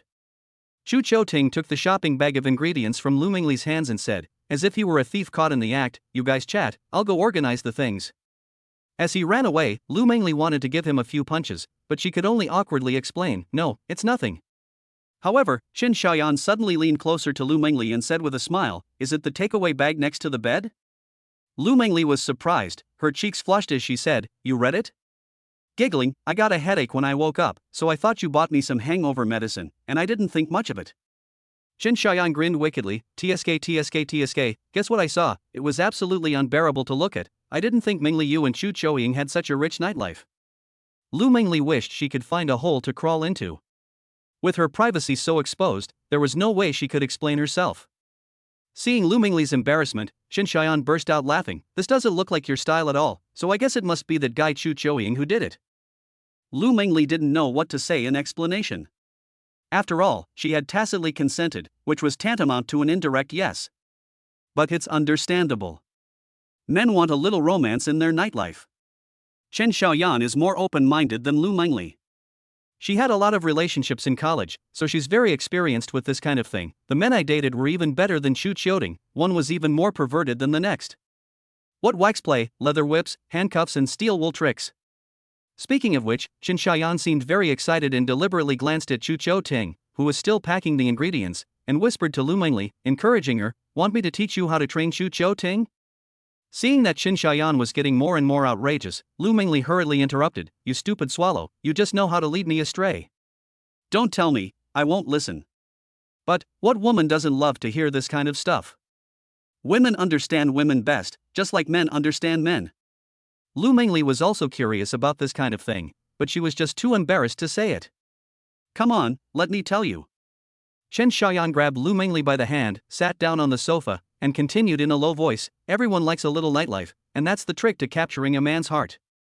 You have to make him feel comfortable, and you can guarantee that he'll want it every day. As Lu Mengli blushed, Chen Xiaoyan went on to talk about her experiences and positions for satisfying a man's spirit. The more you listen, the more it makes you feel good. When Chu Ting came out, he saw Lu Mengli's expression of shyness and desire, while Chen Xiaoyan was looking at him with a wicked smile. He knew that this woman was instilling some unhealthy knowledge in his wife again. Of course, he also asked knowingly, what are you talking about, I want to hear it too. This is our private business, what are you listening to? Chen Xiaoyan said impatiently. Lu Mengli also hurriedly told Chu Ting to go away, go and see if the babies have woken up. Okay, you guys chat. Chu Ting didn't mind, and with a faint smile, he turned and left. And looking at Chu Ting's tall and majestic back, Lu Mengli's mind couldn't help but conjure up the scene of the two of them fighting intensely last night. It was wonderful and one couldn't help but indulge in it. Chen Xiaoyan smiled again and said, sister, come on, Chu Ting is a good man, you must hold on to him tightly. You just do what I said tonight, I guarantee that he will be ecstatic.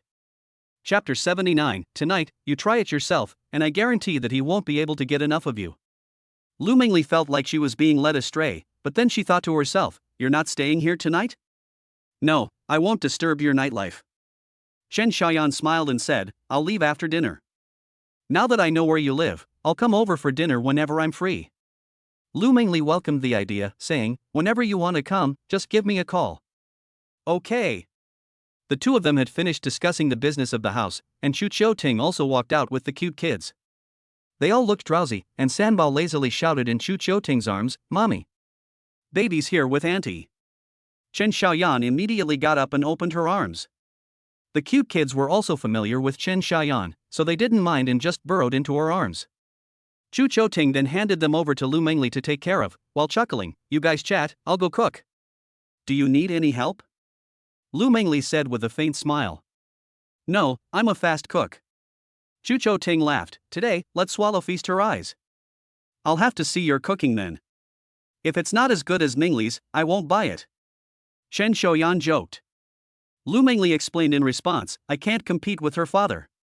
Dabeo also said, Auntie Chen, I like Peopeo's cooking the best, it's so delicious. Yes, I love Peopeo's crab the most, we're all full. Shu Qiuting was also extremely pleased to be praised by the cute kids, see, my babies are all giving me face. Chen Xiaoyan also looked forward to it, saying, I'll be waiting to see.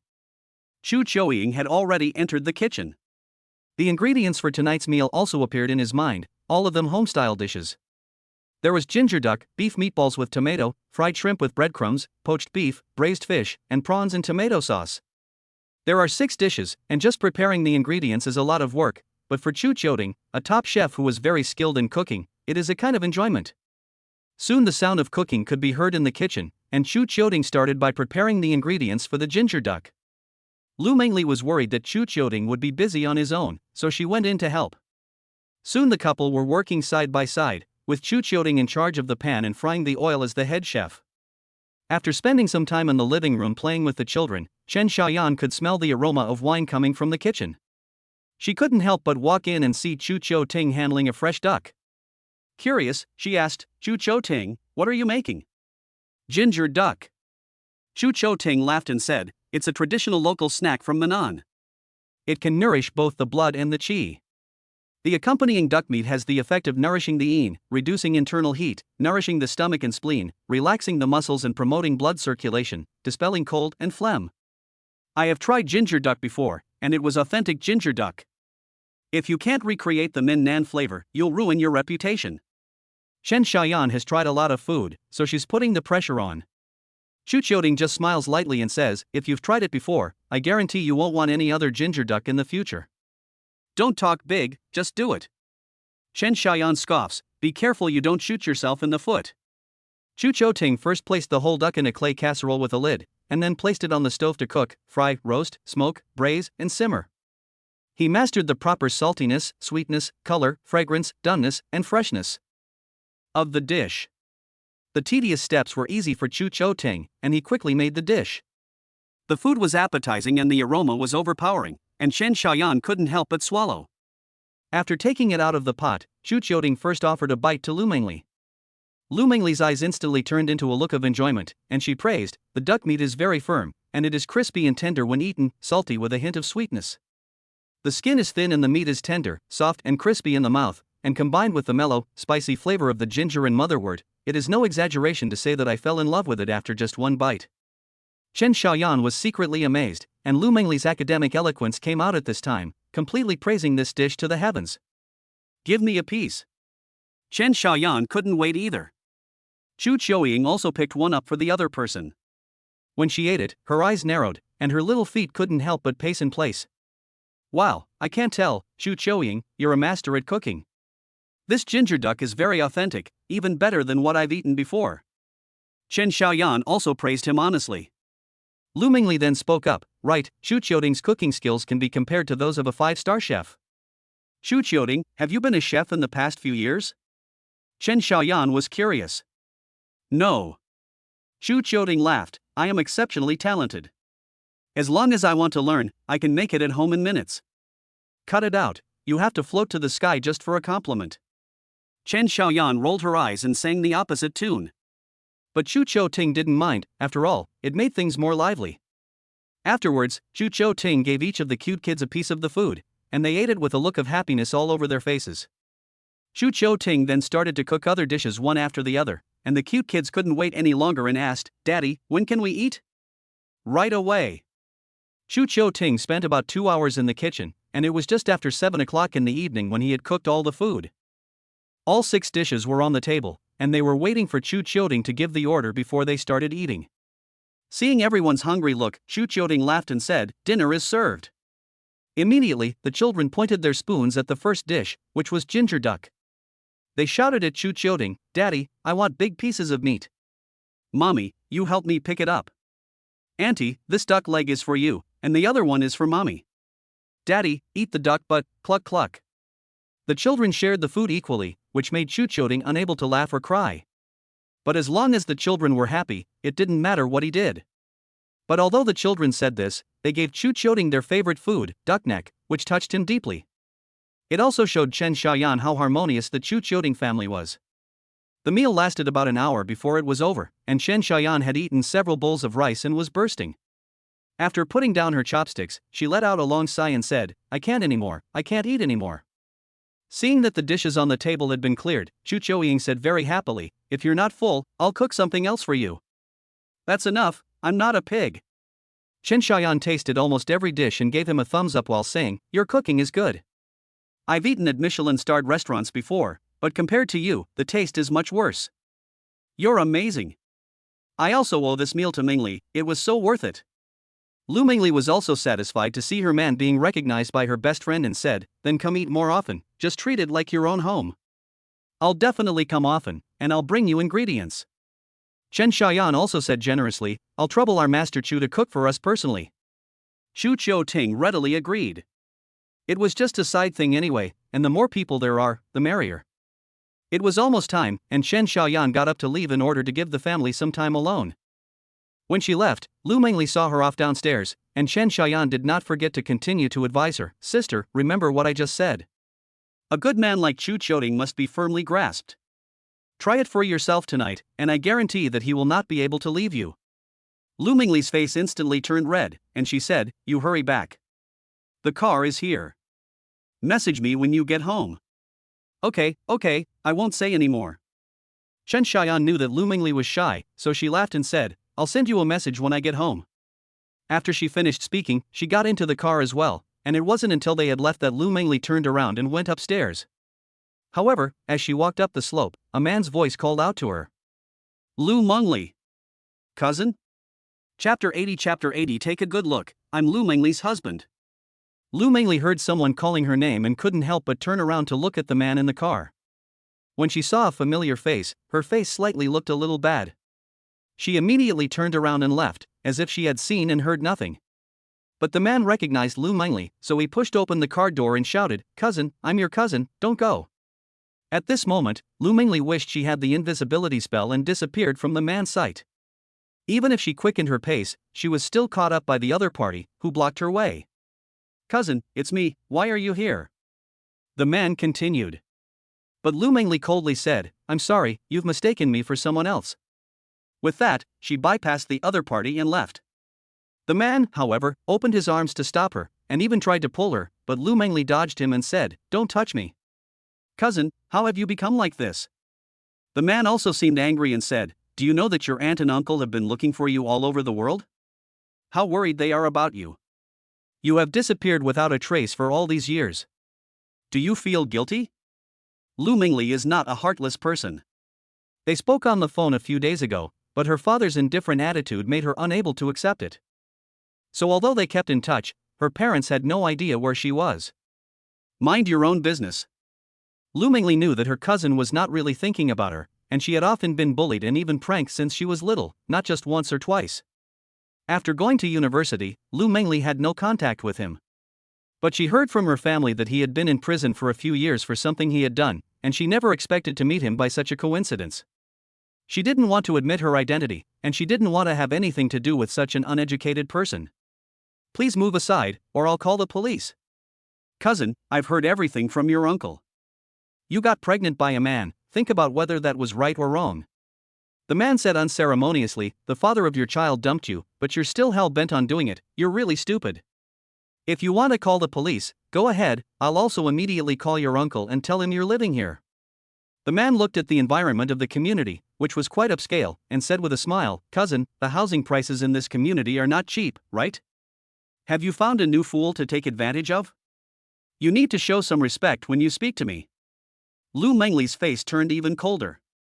Since you're not leaving, I'm leaving. With that, she turned around and left the community. But the man was like a dog's skin plaster, and he could never get rid of her. After Chu Qiuting finished cleaning up, he saw that Lu Mingli had not returned after such a long time, so he sent her a message. Did Chen Xiaoyan get in the car? After waiting for a minute or two without a reply, Chu Qiuting became puzzled. He then called the other party, and it was answered. Before he could say anything, he heard Lu Mingli's panting voice, Hey, honey, I'm over by the small square. What's wrong? Chu Qiuting could tell something was wrong and immediately became nervous. I was bumped into by my cousin, and now he's following me, so it's not convenient for me to go back. Lu Mengli said with a heavy heart. Chu Chou-ting also immediately understood what was going on, and said to Lu Mengli, silly girl, go home, I'll pick you up. But if my cousin knows about you, he'll definitely tell my parents. Lu Mengli was afraid that if the family came to the door at that time, it would cause trouble for Chu Chou-ting. But Chu Chou-ting just smiled lightly and said, just tell them, it's only a matter of time anyway. Okay then. Lu Mengli finally nodded and agreed, and then walked towards the residential area while the man followed all the way. The man, however, said with a smile, cousin, that was the idiot who just called, right? You deliberately distracted me so that I wouldn't know where you live, didn't you? The other party didn't even start the car, just knowing Lu Mengli's mentality. But Lu Mengli didn't bother to pay any attention to him. When she reached the slope by the side of the road in the residential area, she saw Chu Chou-ting waiting for her in the distance, holding the hands of several children as they walked down together. Seeing this, Lu Mengli suddenly became nervous, but she took a deep breath and walked over. The children shouted, Mommy! The man also noticed the children and discovered that Lu Mengli had given birth to several sets of twins. He was slightly surprised, but his smile grew even wider. Cousin, I didn't know you could bear so many children, he said, and then carefully counted, 1, 2, 3, 4, 5, 6, 7. Wow, 7 babies, cousin, you're really something. Lu Mengli was annoyed by the other party and wished she could sew his mouth shut. Fortunately, Lu Mengli soon came to Chu Chou-ying's side, but saw him let go of the baby's hands and walked towards Lu Mengli. Without waiting for her to speak, Chu Chou-ying grinned and said, is he your cousin? Lu Mengli's face didn't look good. Leave it to me, Chu Chou-ting said, and then protected Lu Mengli behind him. After waiting for the other party to walk up and take a look at each other, he said coldly, you're a big man, what are you doing following my wife, are you bored? Seeing that Chu Chou-ting was handsome, tall and strong, and had the temperament of a rich man, the man grinned and said, are you my cousin's husband? Yes.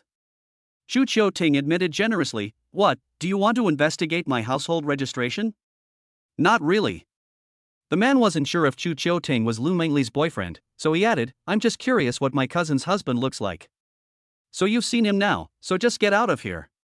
Chu Chou-ting read the man's expression. The man wasn't angry, but said, cousin husband, you're okay with my cousin bringing these kids?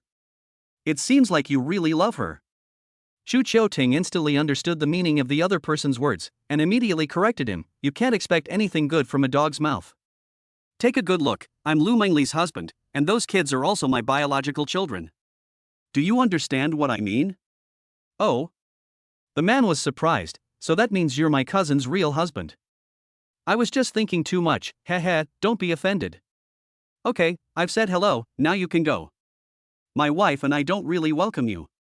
After explaining to the other party, Chu Chou-ting took Lu Mengli and Meng's hand and prepared to go home. But the man ran up to them again and blocked their way. Cousin, do you know how much my aunt and her family love my cousin? You've abducted her, you have to give everyone an explanation. What kind of man are you hiding? Lu Mengli knew that Chu Chou-ying's appearance would be targeted, so she angrily said to Zhang Dongfang, shut up. It's not up to you to judge what kind of man I have. Just mind your own business first. However, the man didn't care at all and said, cousin, isn't that so? Or did he pour some kind of love potion into you, so that you don't even want your own parents for him?